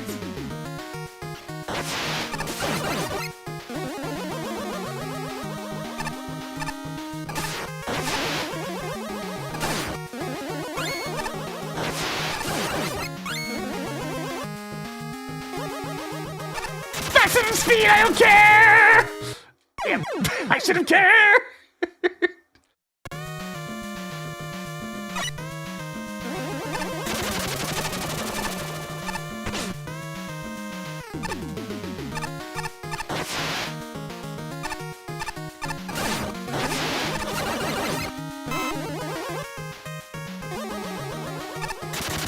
Still not gonna care! Whee! Okay, good enough. Oddly, VVVVVV is another one of those things that just keeps showing up in custom content for different games. Like, my god, people frickin' adore using VVVVVV mechanics with Damn it. with Mario ROM packs. Alright, this is obviously Ice Wall again.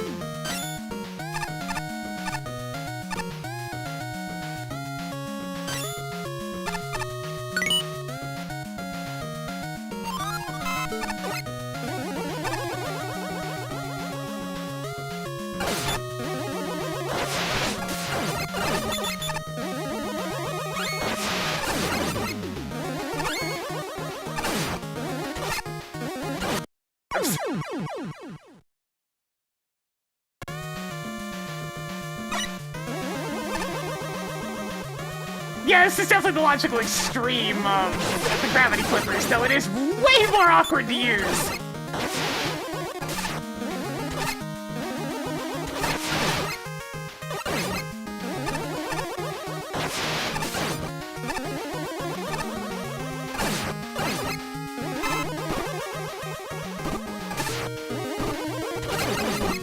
It's like, I'm supposed to jump and shoot, but I can't jump!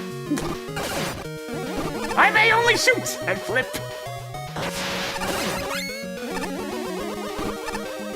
Memories of playing Super Meat Boy and Trying to actually find stages that Captain Meridian was actually decent at.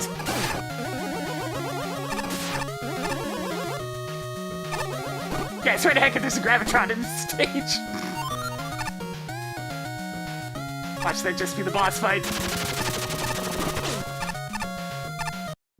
Oops.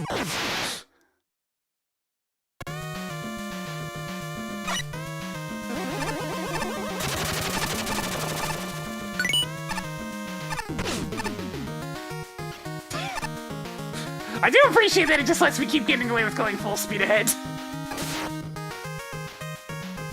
Ah, wait, was there? Interesting. There seems to be a bit more going on with the top one.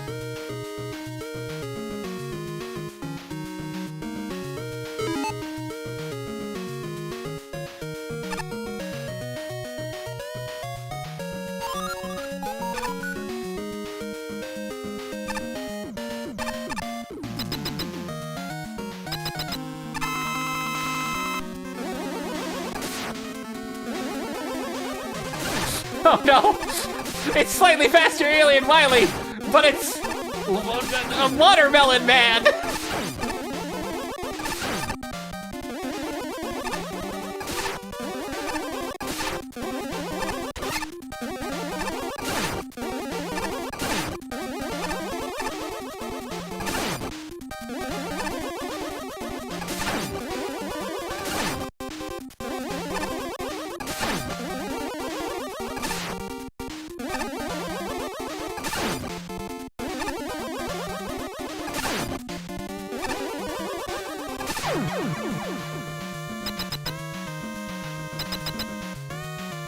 Giant bolt! Oh man, this feels like such a waste, doesn't it?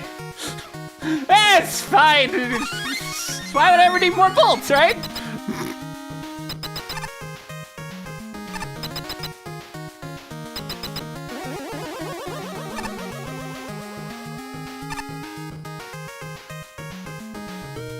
Let's actually finish this station. That's a cute little aside.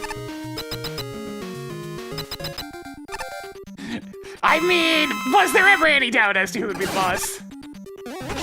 Oh god, wait!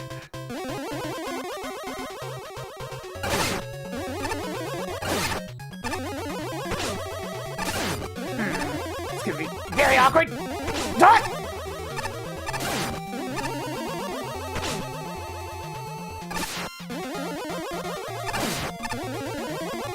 The sheer crampedness of this room makes it a lot harder to dodge that than it should be. Like I often get into situations now where I pretty much couldn't avoid just crashing into them.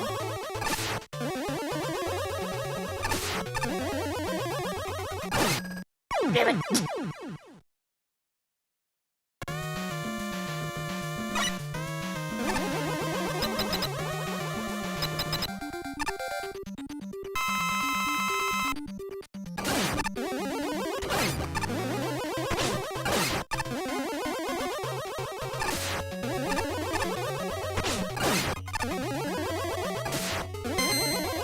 Another one!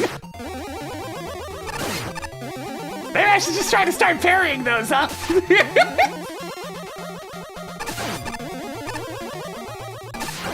I don't know why I keep getting them. I'm not even trying to, it just happens.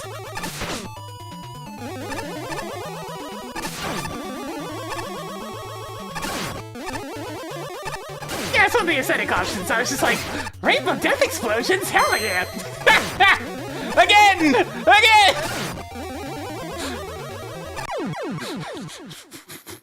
I must continue to parry. It is the only way.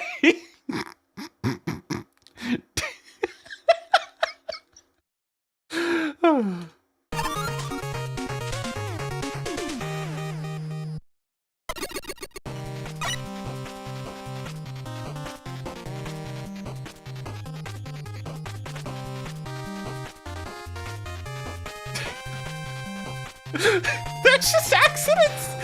I just try to slide the dodge as instinct. So they just keep happening as a result.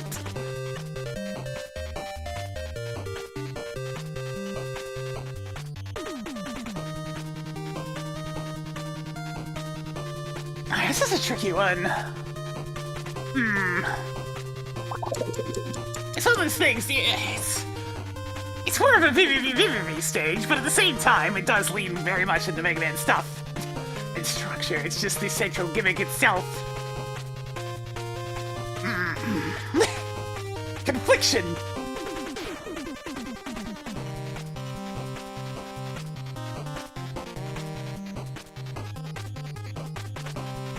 I'm gonna give this one good points of creativity, specifically because that outdoor section was...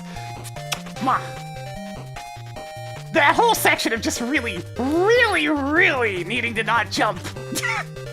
Otherwise he'll be sent off into space, never to be seen again. It was really good breaking up to the constant flipping up and down to the interior sections. I liked it a lot. I had a good bit of fun with this one, you know? I'll give it a 20. Functionality-wise, nothing felt all that broken or weird. The flipping worked as it should. And aesthetics were pretty ordinary, but done well.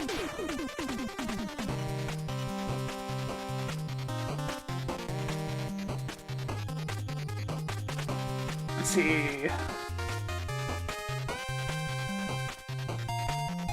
66.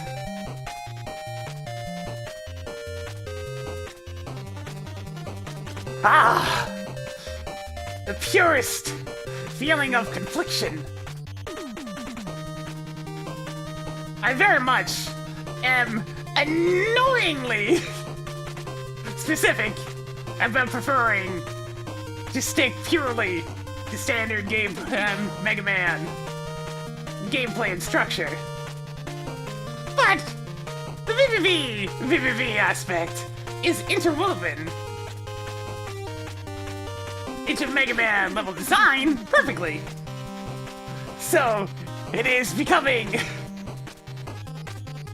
a battle of sorts in my old brain case these days.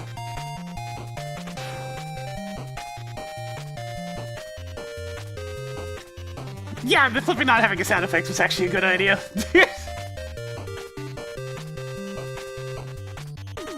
The stage gets a lot of mileage out of the flipping, unsurprisingly.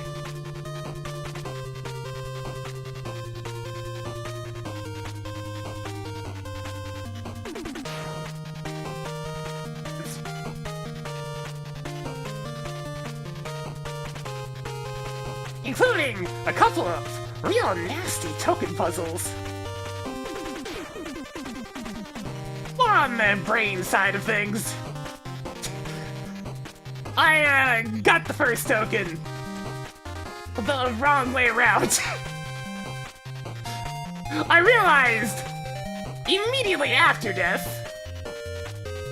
that I was supposed to climb aboard the ice wall from the underside of the platform rather than on top. Oh well. I can easily see that second token really throwing people.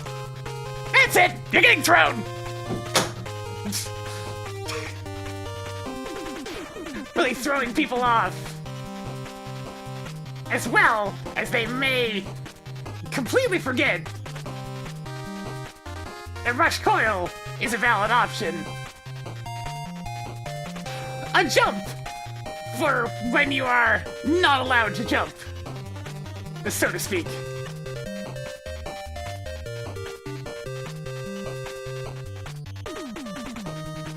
Gravity Man's twist was good, though he did have a tendency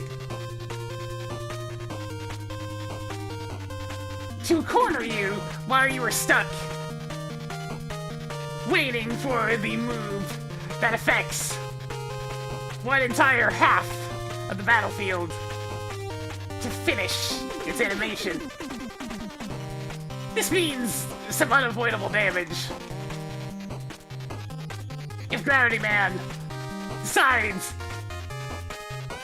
to get spammy with it while standing somewhere in the middle of the room. I appreciate the twist, though.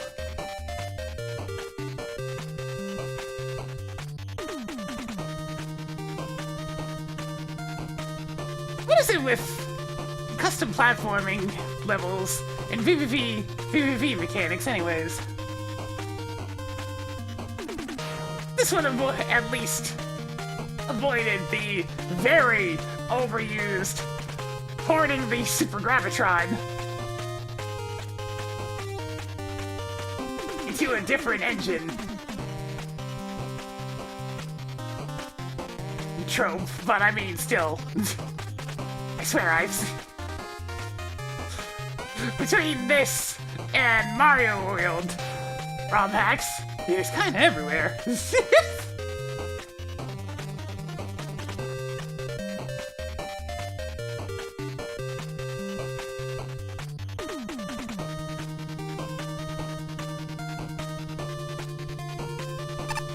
Yeah, it's one of those things, it's a potentially simple thing, and people get a lot of ideas for them. Lots of inspiration from VVV. Simple but deep mechanics, you know? I get it, I understand. And it was a good level, but, yeah, I'm kinda mixed.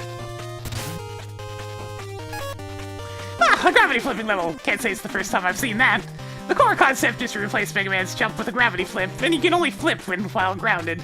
Sound idea in theory, but the execution wasn't as entertaining as I'd hoped. For starters, a flip to Mega Man falls at the rate you'd expect from Mega Man 1's Magnum Beam. It's much faster than regular jumping and can make dodging a chore. The second issue is how badly it screws with muscle memory. Not just in the sense of jumping versus flipping, but if someone prefers down plus jump slide over the slide button, this is an alarming chance to screw them over. Yeah, have fun with that, people sticking to the traditional sliding. Top it off with a weird lack of sound and boring graphics, the whole thing ends up feeling off. Suffice it to say, I didn't enjoy this. And since the core gimmick doesn't feel great, the level design suffers. While the design is technically sound, trying to learn a new gimmick and unlearn player muscle memory is a bad time to pepper things with instant death and powerful, tanky enemies. There's enough clever moments to mitigate my frustration, thankfully. The user rush coil in the no-jump hall for a token is brilliant.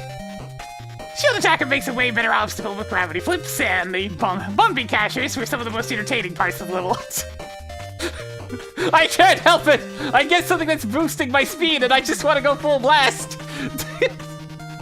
The difficulty in gimmick combination is a bit of a downer, but there's enough good in here that I still consider it worth playing, regardless of the vexing core gimmick. The bosses were entertaining enough, or at least Gravity Man was. I do wish he looked a little different, though, to better telegraph that you're not fighting regular old Gravity Man before he starts using new attacks, but that's ultimately a minor issue. T-posing Melon Man, though, that was several different flavors of boring. I had a hand in that game still. Still do. Even I still do even. I've heard the jokes, and that's not gonna impress me. Especially since he's basically just the Mega Man 2 alien, but pointless. Man, Mick was hard on this one. I know he likes the like, traditional jump and shoot and stick it in the buster. Perhaps even more than me. Gravity flipping stages are nothing new to this contest series. That said, this is the first one I've seen that actively replaces Mega Man's jump with the actual gravity flipping mechanic. It's a neat idea to be sure. Unfortunately, the way it was handled here left me feeling a bit disappointed. The core issue lies in the sheer velocity of the player-controlled gravity flips. Mega Man rises and falls just fast enough to make things feel awkward, especially when you're trying to maneuver around stage hazards. Some enemies are too much of an issue, such as the solos and shield attackers, which get used in creative ways to complement the gravity flipping mechanic. Rather, it's enemies like Cyclades and Big Stomper that can be the most awkward to deal with, given their placements and how they move. That's also not to mention the sheer number of death spikes on the floors and ceilings here. If there was one aspect I did enjoy, though, it would be the methods of obtaining a few of the tokens. Special mention should go to the second token's rather interesting setup, given you need to find a way to reach it and get through the rest of this worthy room without hitting the jump button. The bumping cashier ones I was a little less thrilled with, seeing as you have to hold back the whole time to slow things down to a manageable pace, otherwise they move way too fast for you to reliably get any of the tokens unless you've already memorized where they are. They are, at least. Or you can just go full pace and just happen to run into them.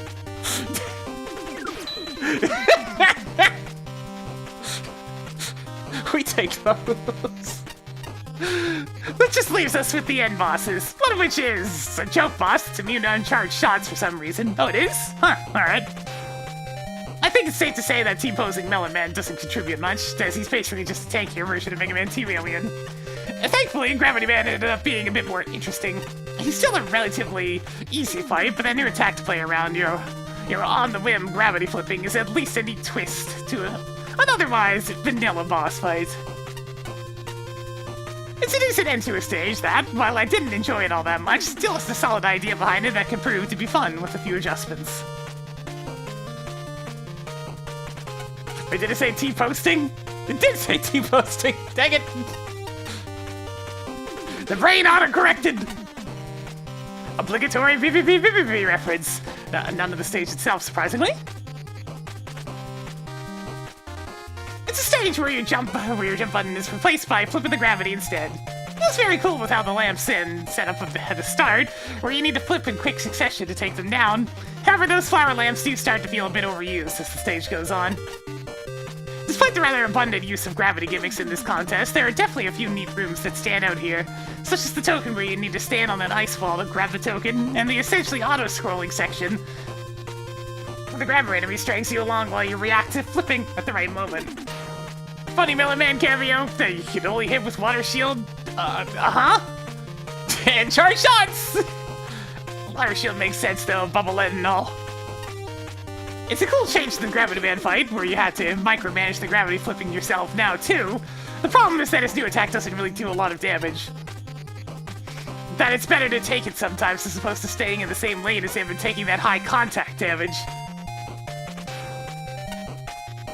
Oh man, what a fun level. Start with a simple gimmick that takes players by surprise, ease players into situations that introduce new elements, while testing what they've already learned, and keep building on that foundation with twists and combinations that would make a one-ballologist proud. God. I love that it's Buster perfectible, yet designed for special weapon use. I'm often skeptical of weapons being disabled, but the limitations are smart and allow for a couple of my favorite token challenges in the contest. The pacing's just right, checkpoints and power-ups are exactly where they need to be, level flow and architecture are sensible and efficient, nothing's wasted. The balance of different enemy types and distribution of instant death is spot on. The only real criticism I have in this department is with the challenge progression between the two button catcher sections. Straight up combat near death spikes is fine, but an evolution of the brilliant don't jump challenge from earlier might have fit better with the overall trajectory of the level. The study of Wumbo. Wumbo magic might be stronger than Mumbo magic. Speaking of the button catcher and don't jump sections, I appreciate that the background graphics wordlessly warn the player what's ahead. Graphics overall are pleasant and professional, and the relative minimalism keeps the focus on the unconventional gameplay. The music fits perfectly, imbuing the level with an exciting sense of pressure. One thing that holds the level back, you can't press down plus jump, or up plus jump for that matter, to slide. I know there's a quick slide button, but I grew up playing Mega Man. Wait, the regular slide straight up just doesn't work? But I grew up playing Mega Man without one. It's very, very hard for me to adjust. The bosses and Bumby Catcher tokens are less fun, but I'm suddenly fumbling with controls I've known for decades. Fix that and you've got a contender for my favorite level in the contest.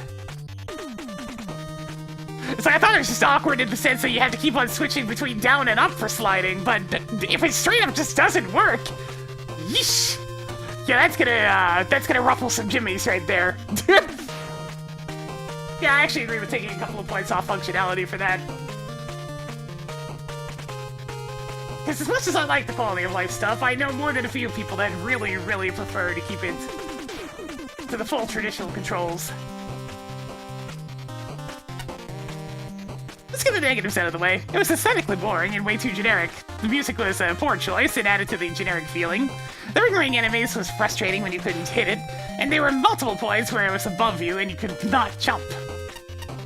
Having said all that, this is the first time I've seen a stage of these gimmicks using the PvP mechanic implemented well and built around completely. Giving control of flipping to the player makes for a refreshing stage. The complexity of the challenges facing the player increased in a very natural way, and the generous checkpoint placement allowed them to get difficult. The Bumby Catcher sections were very entertaining and a nice compliment to this mechanic. Every single token was a different puzzle, all of which required some thought, but were never cryptic. The second one in particular stumped us for a bit, but was rewarding to figure out. I guess I'll feel somewhat glad that I was able to discern that it's like, oh hey, yeah, I just got a rush coil over there. Garden Man had just enough changes to feel like a new boss, and was a nice cap to the level. The craft room and quick movement of both player and boss made for a hectic yet satisfying boss. Overall, this had the potential to be an incredible stage, and it's a shame the issues mentioned let it down so much. Oh, and Malamet sucked. It was an old fight that dragged on way too long, and even though it was purely optional, it actually made the stage worse by its inclusion. Not because it's a crap fight, no. Just this simple fact is an overplayed joke, and not even a fun reference at this point. If you'd given him an unfunny text box, he probably would have tanked your score across several judges. So, good thing for small bits of restraint, I guess. Damn, not much. I'm not sure who I agree with on this one.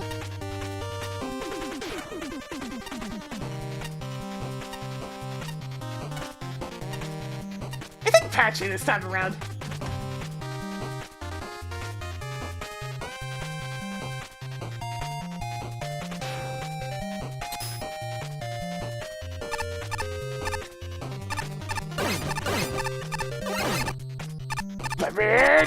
Let me in!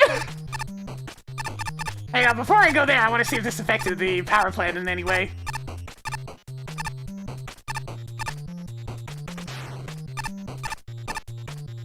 Like, did this get rid of the cylinders moving? They're moving slower! That's all I needed!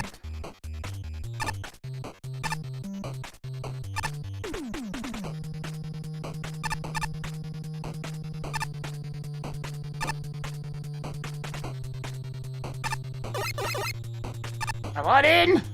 I want in! It feels like there should be something here! I see that over there!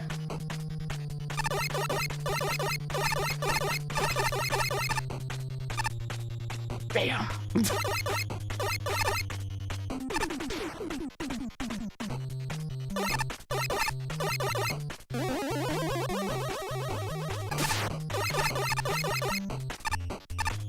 ahead, Flashman. What's up?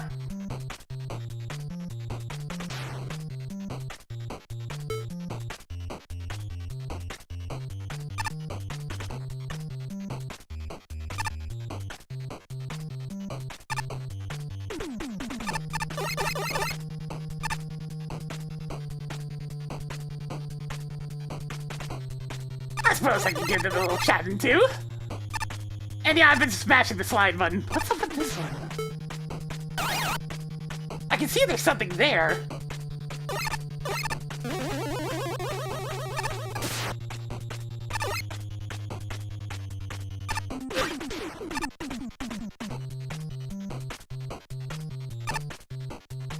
Wait a minute.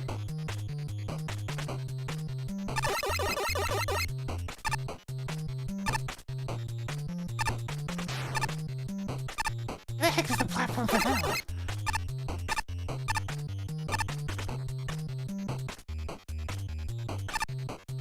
Alright, so we're back to the start of the area. Welcome to the powerless plan. Who's to blame for this dim debacle? Probably you. You have the look of someone who blasts through a power conduit instead of finding a secret passage around it. Oh, I'm spilling man's blood. Wait, red energy? That can't be right. Energy only comes in two colors, green and evil. Everyone knows that. I'm pretty sure that was your weapon I heard right before the lights went out. Thanks for making my day even better.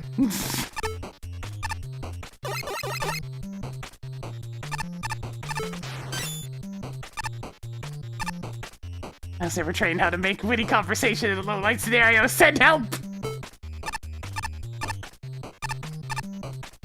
Aha! I remembered what I was going to say. That's right, don't mess with the power core, or you might cause a meltdown. Kinda wish I remembered that sooner.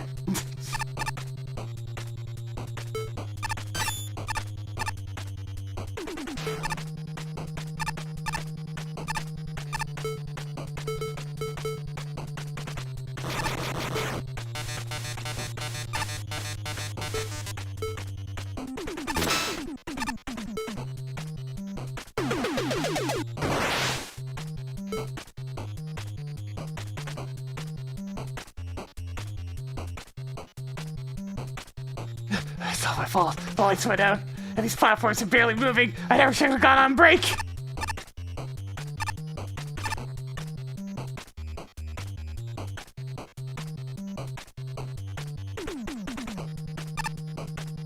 I'm normally open to supervised tours, but if a visitor was responsible for this outage, they're grounded!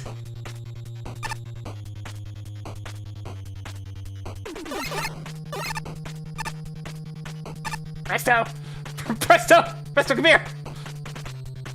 Oh, sweet! I always wonder how a darkness gimmick would affect my races. Try to run a lap of 10!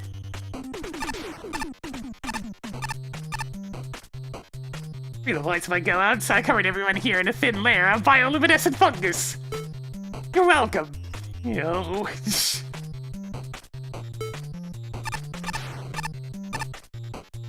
A round of applause for everyone who's afraid of the dark. It'll be your nightlight. I'll be your nightlight, okay? The tournament? No. Where'd she get that idea? This place powers the strobe light in my bathroom.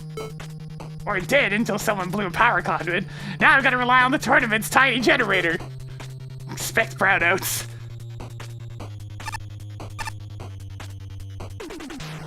Free hugs in the dark! Free hugs in the dark, not recommended. That is a hell of a walk. I mean, alright.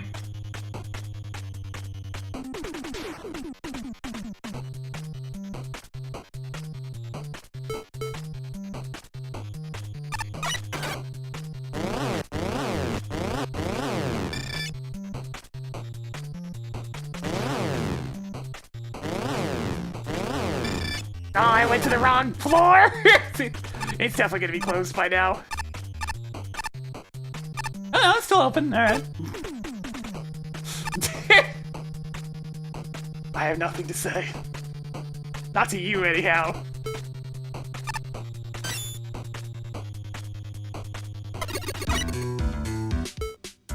Suddenly, Phoenix right!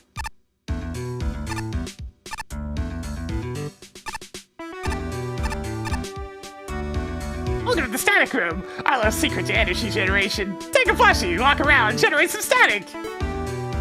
It's not safe for humans, kind of lethal for them. You aren't human, right? Night to you, Earthlings. Takes me late to ask that. What are you doing here anyway? You were made from a dark matter nebula is starting to get surprisingly expensive, so I ended up taking up a lifeguard gig. Not only do I get money for my safeguarding, but also the energy I generate while sitting on this sweet doggy chair. He's a good boy. Yes, perfect doggo.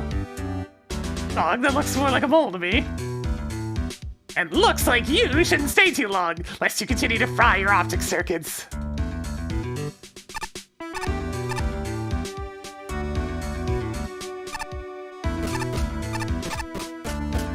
Dear God. Dear God. It's so bubbly.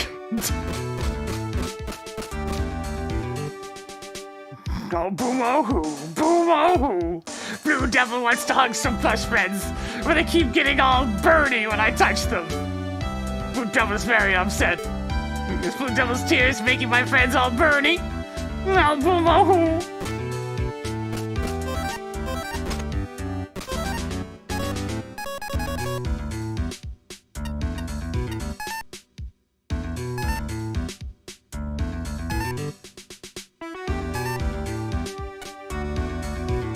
Yeah, surely this one will be fine for you, right?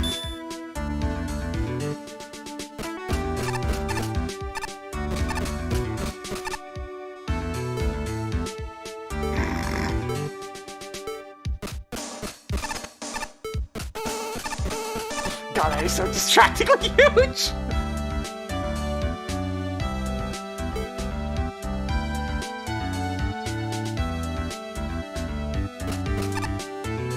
Who thought this was a good idea for a power source? You? Don't you know not to distract someone what's working? Who do you think maintains this place and keeps the workers cool? Now let me get back to my job. You Twitter who?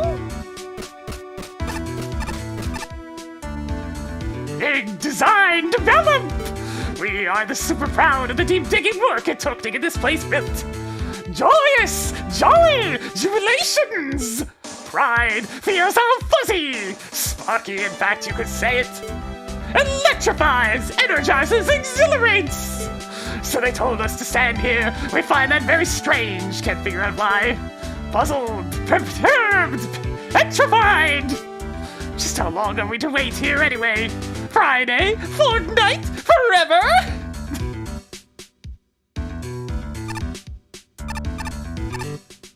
I like to spike!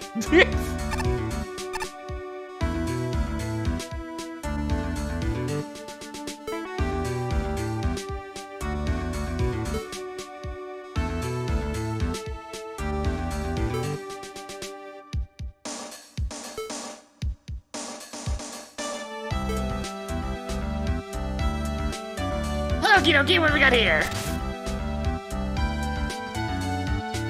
Bonus stage! Haven't had one of these in a bit.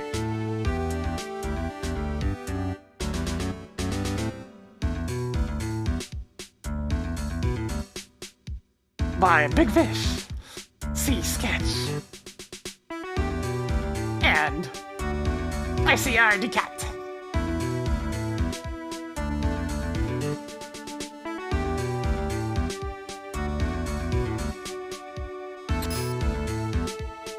Now go with Flashman. Thanks for dropping by while you could.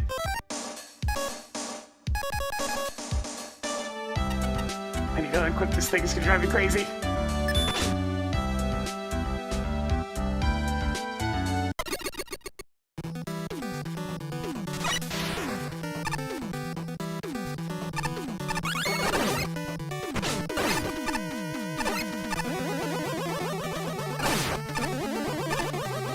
Alright, so we're playing with...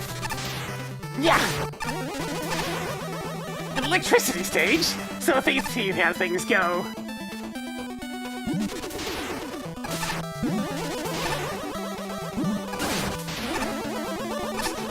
Got Acid Man's enemies, okay.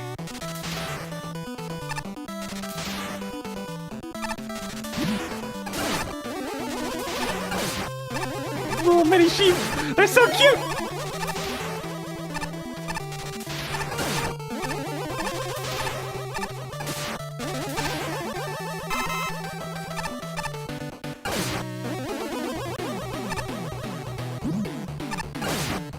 that's a solid platform, right? Right? Yes.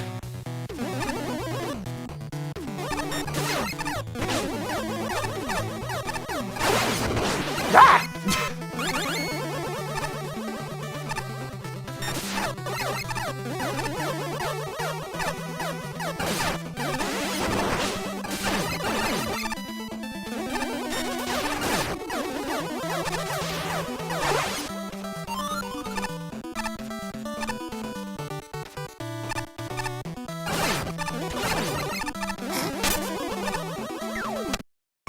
Ah, I see. We gotta build up static electricity.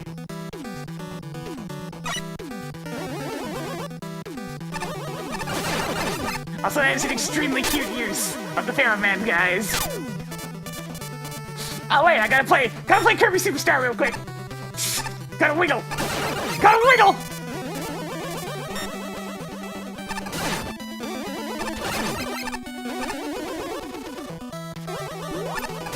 Oh no!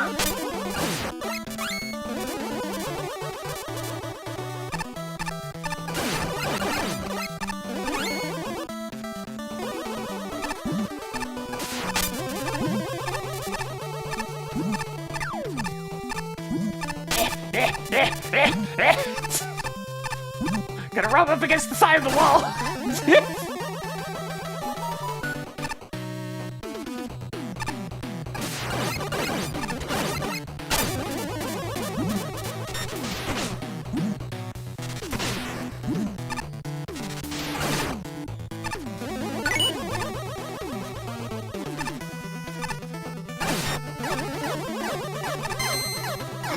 Dang it! I was hoping to use the iframes to get through! Ah!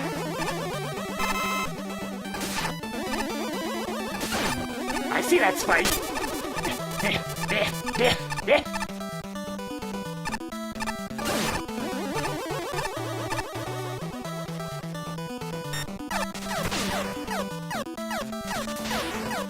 Just gonna wait for him to use his attack. There we go.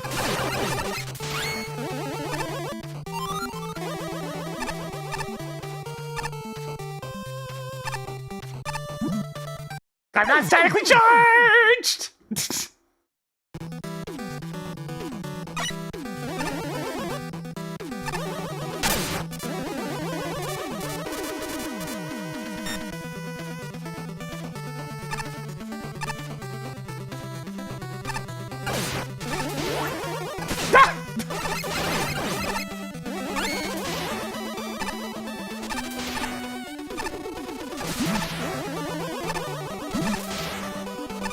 The acid droppers are a little bit odd, but hey, it's just nice to see them in a different context.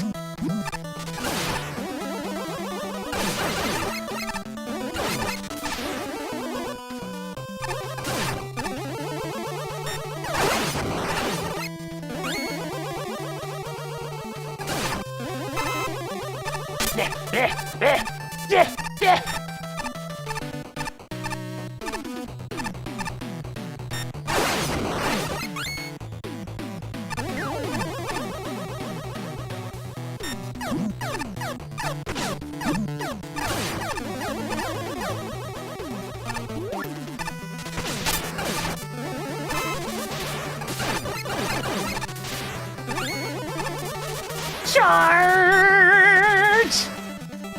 Go, go, go!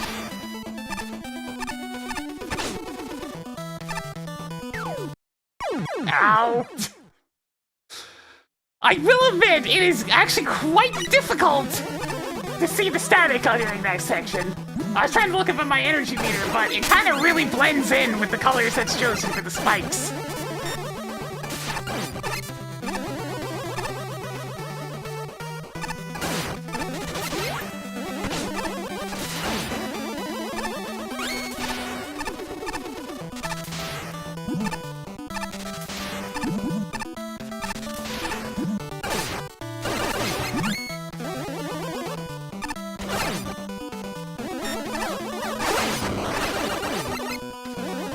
Yeah, the ones that aren't statically charged were insta-kills. The static spikes were only a damage spike, though, so I could've just stood there and took a couple of hits, I guess.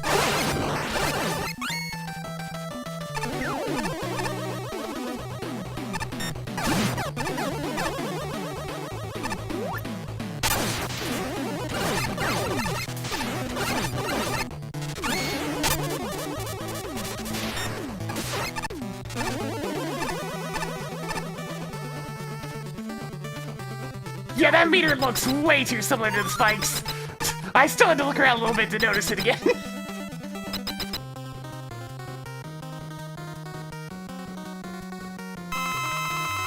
Alright, so expect a lot of that, exactly that!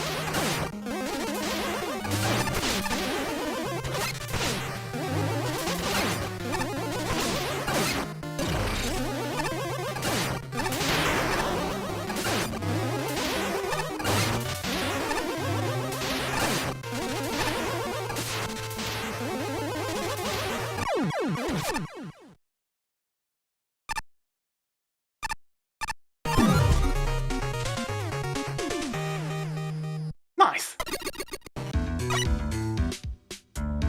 Sudden volume jump as we go back to Ace Attorney music. Oh no! Why would I want this thing? Throw it in the dumpster!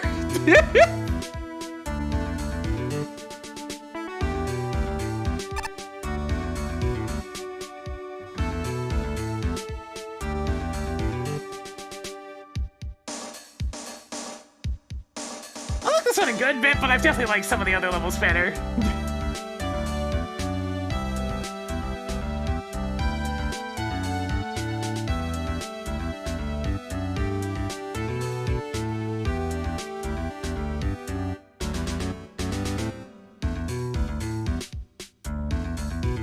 See, I don't think he did. I'm gonna take off a couple of points for functionality because of the overlapping elements. I thought the aesthetic was alright, though bright pink and gray is an aesthetic, I suppose.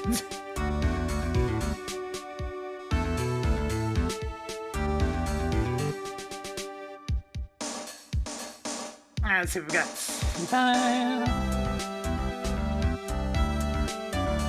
74.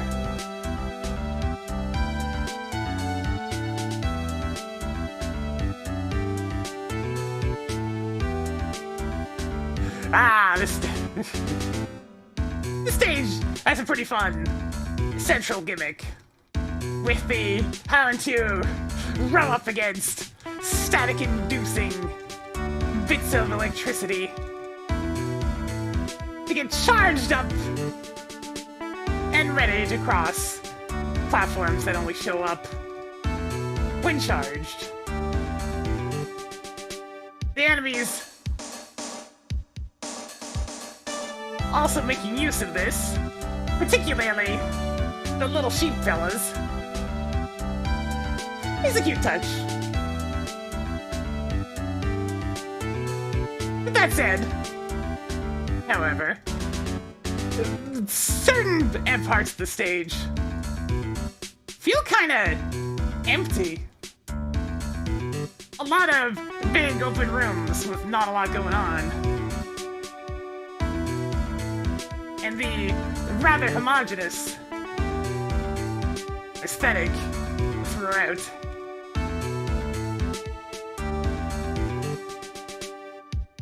I also am not super fond of the palette choice. I like pinks, but that gray just did not do it for me.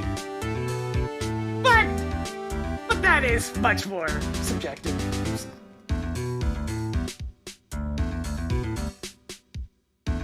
I really like that you can stop the charged jelly things. That you can get them to release their charge early if you get close to them. Helps alleviate the tedium that enemy type could have had associated with it. They're nice. I will say, the final spike drop is a definite blemish. The color of the spikes is way, way too similar to the static electricity bar on the upper left side of the screen. Normally, this would not be too much of an issue, since you are normally rushing anyways. But this one time, you need to time your exit from the static platforms to when you just run out of charge. So not being able to see that meter clearly at a glance is a big problem. This caused a death that resulted in some annoying backtracking. Sackman himself is a fun fight. A lot of it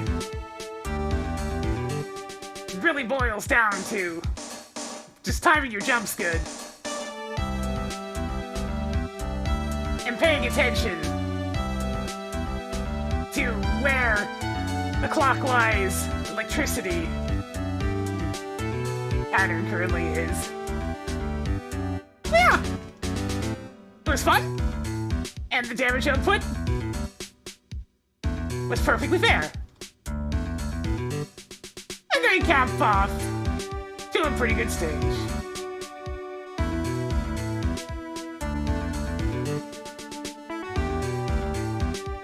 Alright, speaking of bosses, going slightly longer because I want to make sure to actually do the tier boss as well.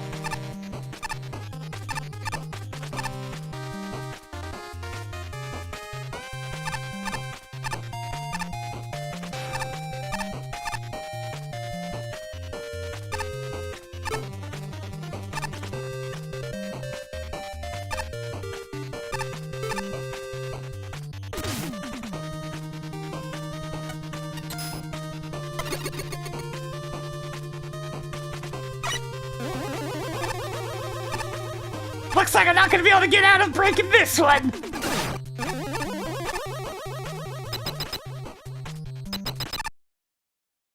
Warning, power circuit D offline. Total generator power loss in T minus 5 minutes. Yeah, it's plenty of time. I'll deal with it in a bit. Oh, hey, it must be that roll gal I've heard so much about. Don't believe we met. The name's Control Man. I'm in charge of this whole power plant. And you probably just want to get on with the fight, right? Wait, but what about that warning? Oh no, did I destroy that power conduit on the way here? I'm really sorry, it was in the way I couldn't... You worry too much. I can directly interface with all the machines here, so I don't need to lift a finger to sort things out. Except for not having weapons, if you can believe it. You don't have a built-in weapon system? Then why were you assigned as a tier boss? I'm glad you asked. You see, I'm actually one of the Dr. Wily's highest-ranking robots. Probably. I'm normally more of a backstage worker, but when Erstwheel gave me a job offer, I realized something. The range of machines I can interface with is a lot more broad than I thought, and combine that with an abandoned Wily bunker full of them. Are you ready? I fought this Wily machine before, and I can handle this no problem. Have I? I said machines, plural. MAGMML3, assemble!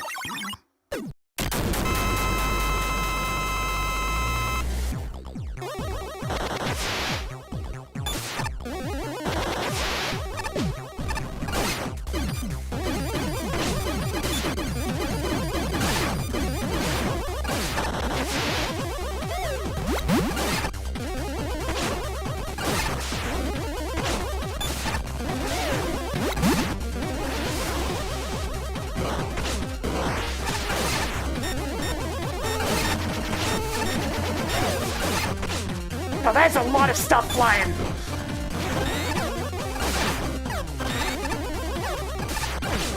Once again, we're definitely in the point of, if that's a bit much, don't you think?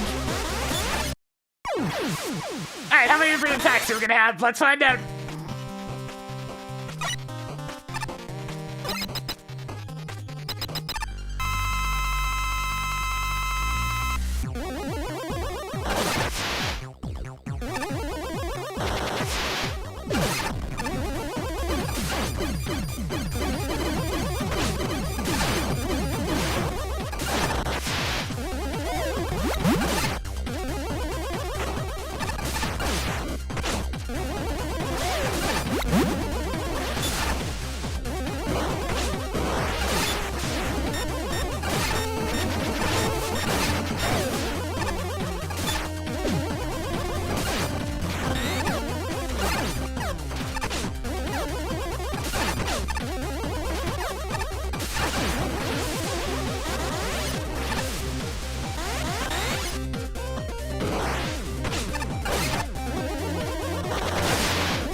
No, not enough parries. Needed to parry more.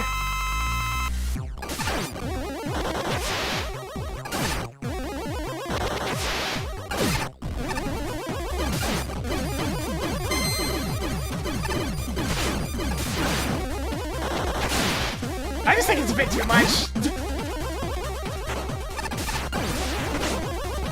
That thing seems to always hit me. I even jumped in preparation for that one.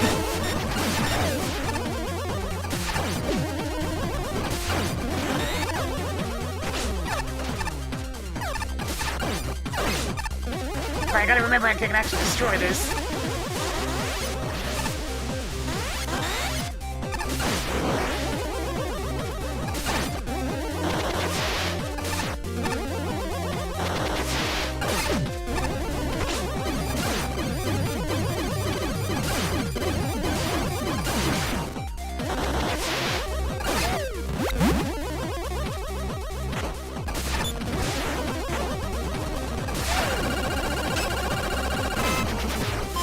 Of course, it has an additional form that I don't know what to do yet.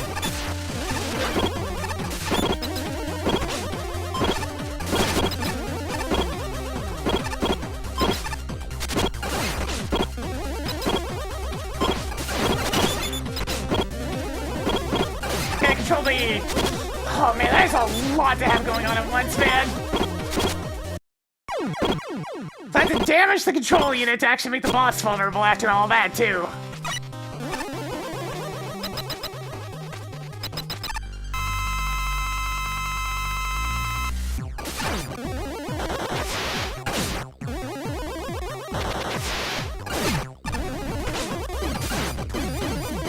Into the typical ROM hacking / fan gaming issue of going way too overboard.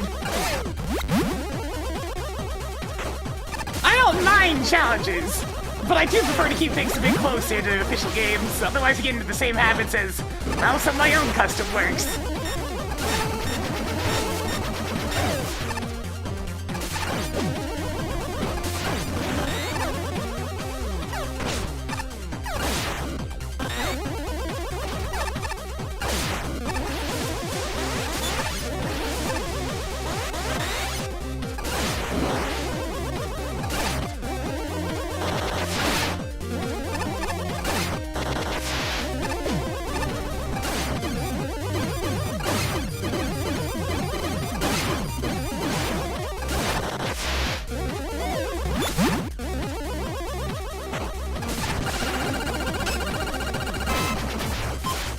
And now we're into the problem where I've gotten really good at the first phase, so fighting this is gonna get super tedious.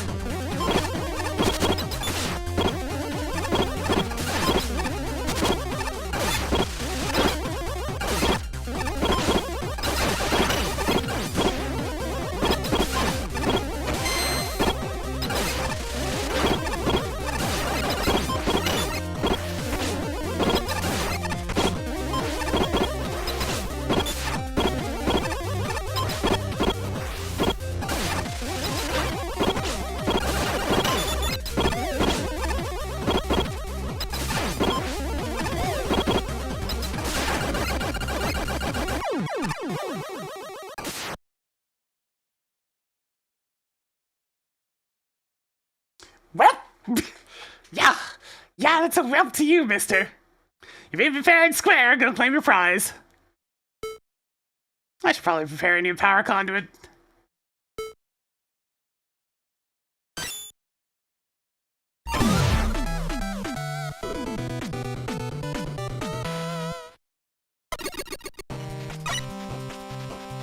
The spectacle's nice and all, but like, I don't know.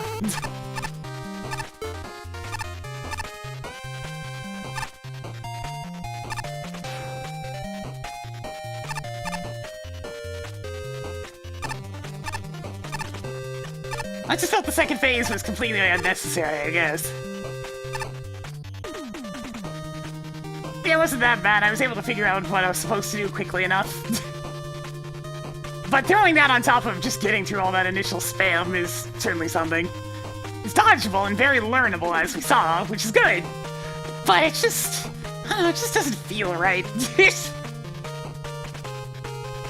Roundabout was probably over there trying to tell me how to get to the Static Man room if I had to guess.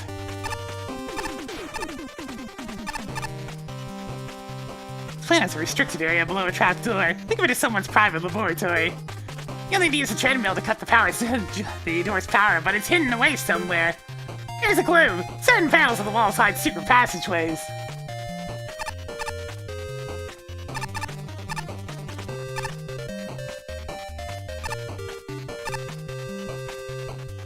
I haven't spent my tokens in a while. Let's hit him that way.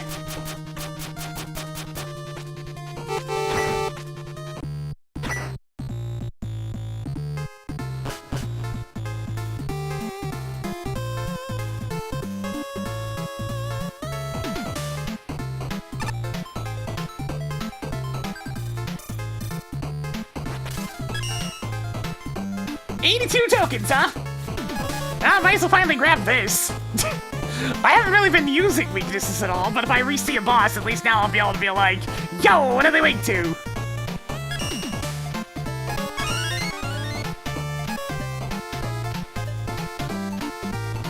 Yeah, no, if I knock back while sliding sounds good.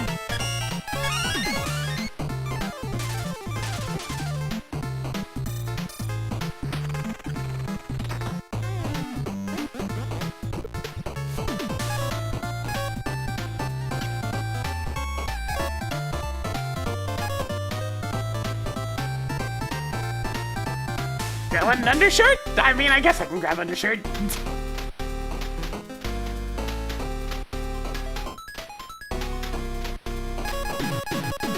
Yeah, give myself one more chance. Undershirt!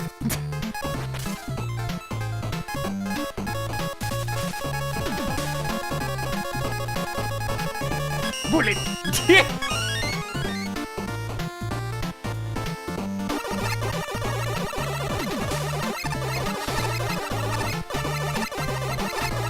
Illegal numbers of bullets!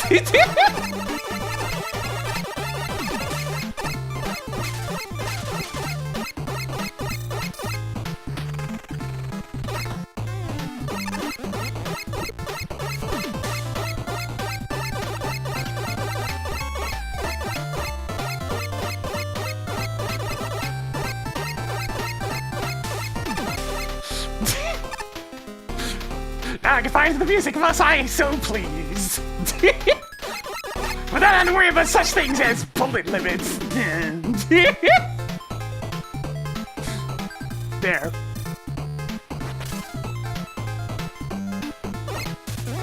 I mean, I tend to use the charge shot more often than pellets. Nice, sweet. Here's the new costume? Okay, okay. I guess I can go buy Sonic and whatever the other one was.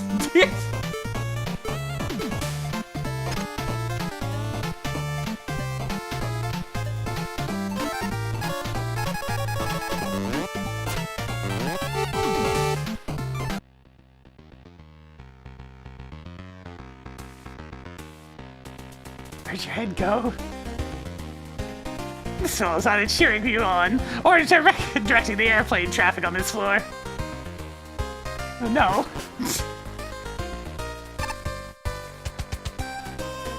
I guess I can finally spend some of my 9,999 bolts.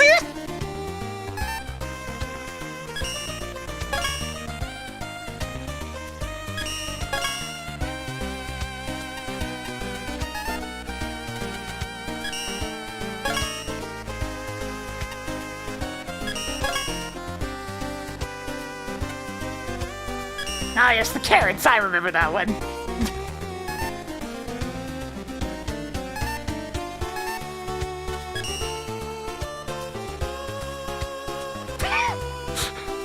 Something about Met doing this in particular, it's just like... eh?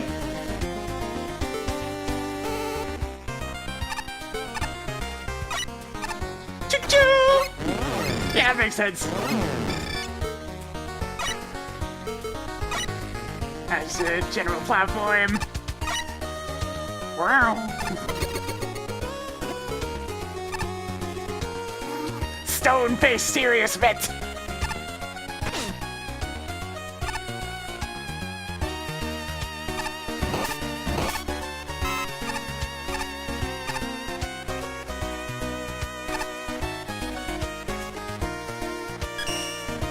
Yeah, the hitbox would be taller than the map, which is always a little bit awkward. This would be kind of funny considering Base is running around the tournament.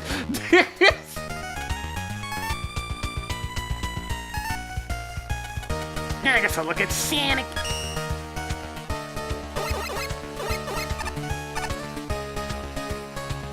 Best thing alive, period! Question mark.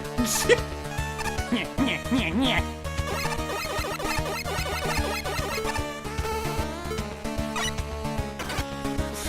Now I'll show you!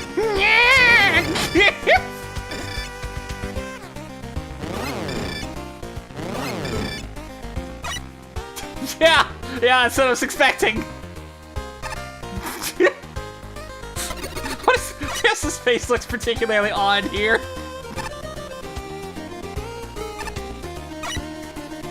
Wow!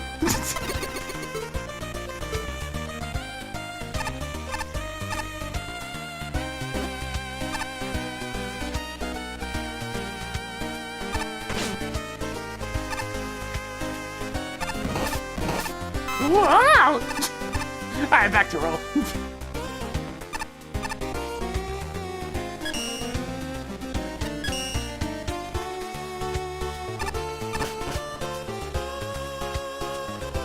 What's up?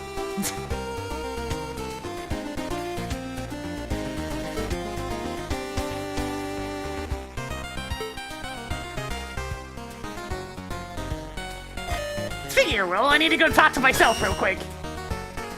What the? What's up? This is plushies. Want to trade? Yeah, let's trade.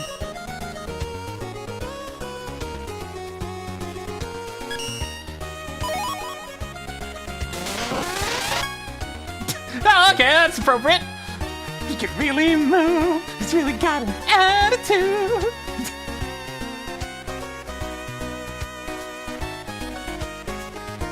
It's that magnet thing. That's a gotcha magnet. It helps me find more capsules for defeated enemies. But since I'm mostly just here, I'm really not getting much use out of it. How about this? You can have it if you bring me some of your spare capsules. Let's see. How does 20 capsules sound?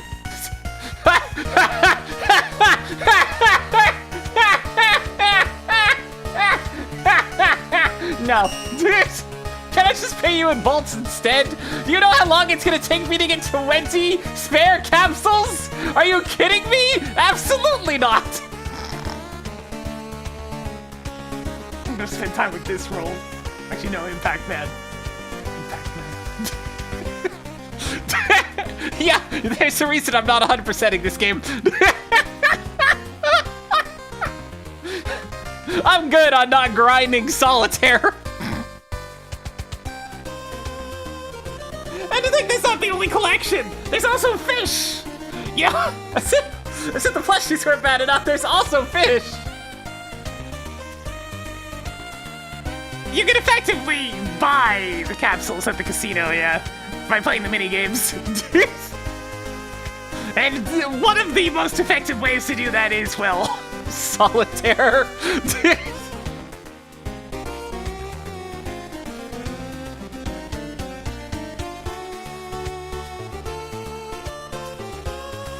Alright, that's gonna go ahead and do it for me today.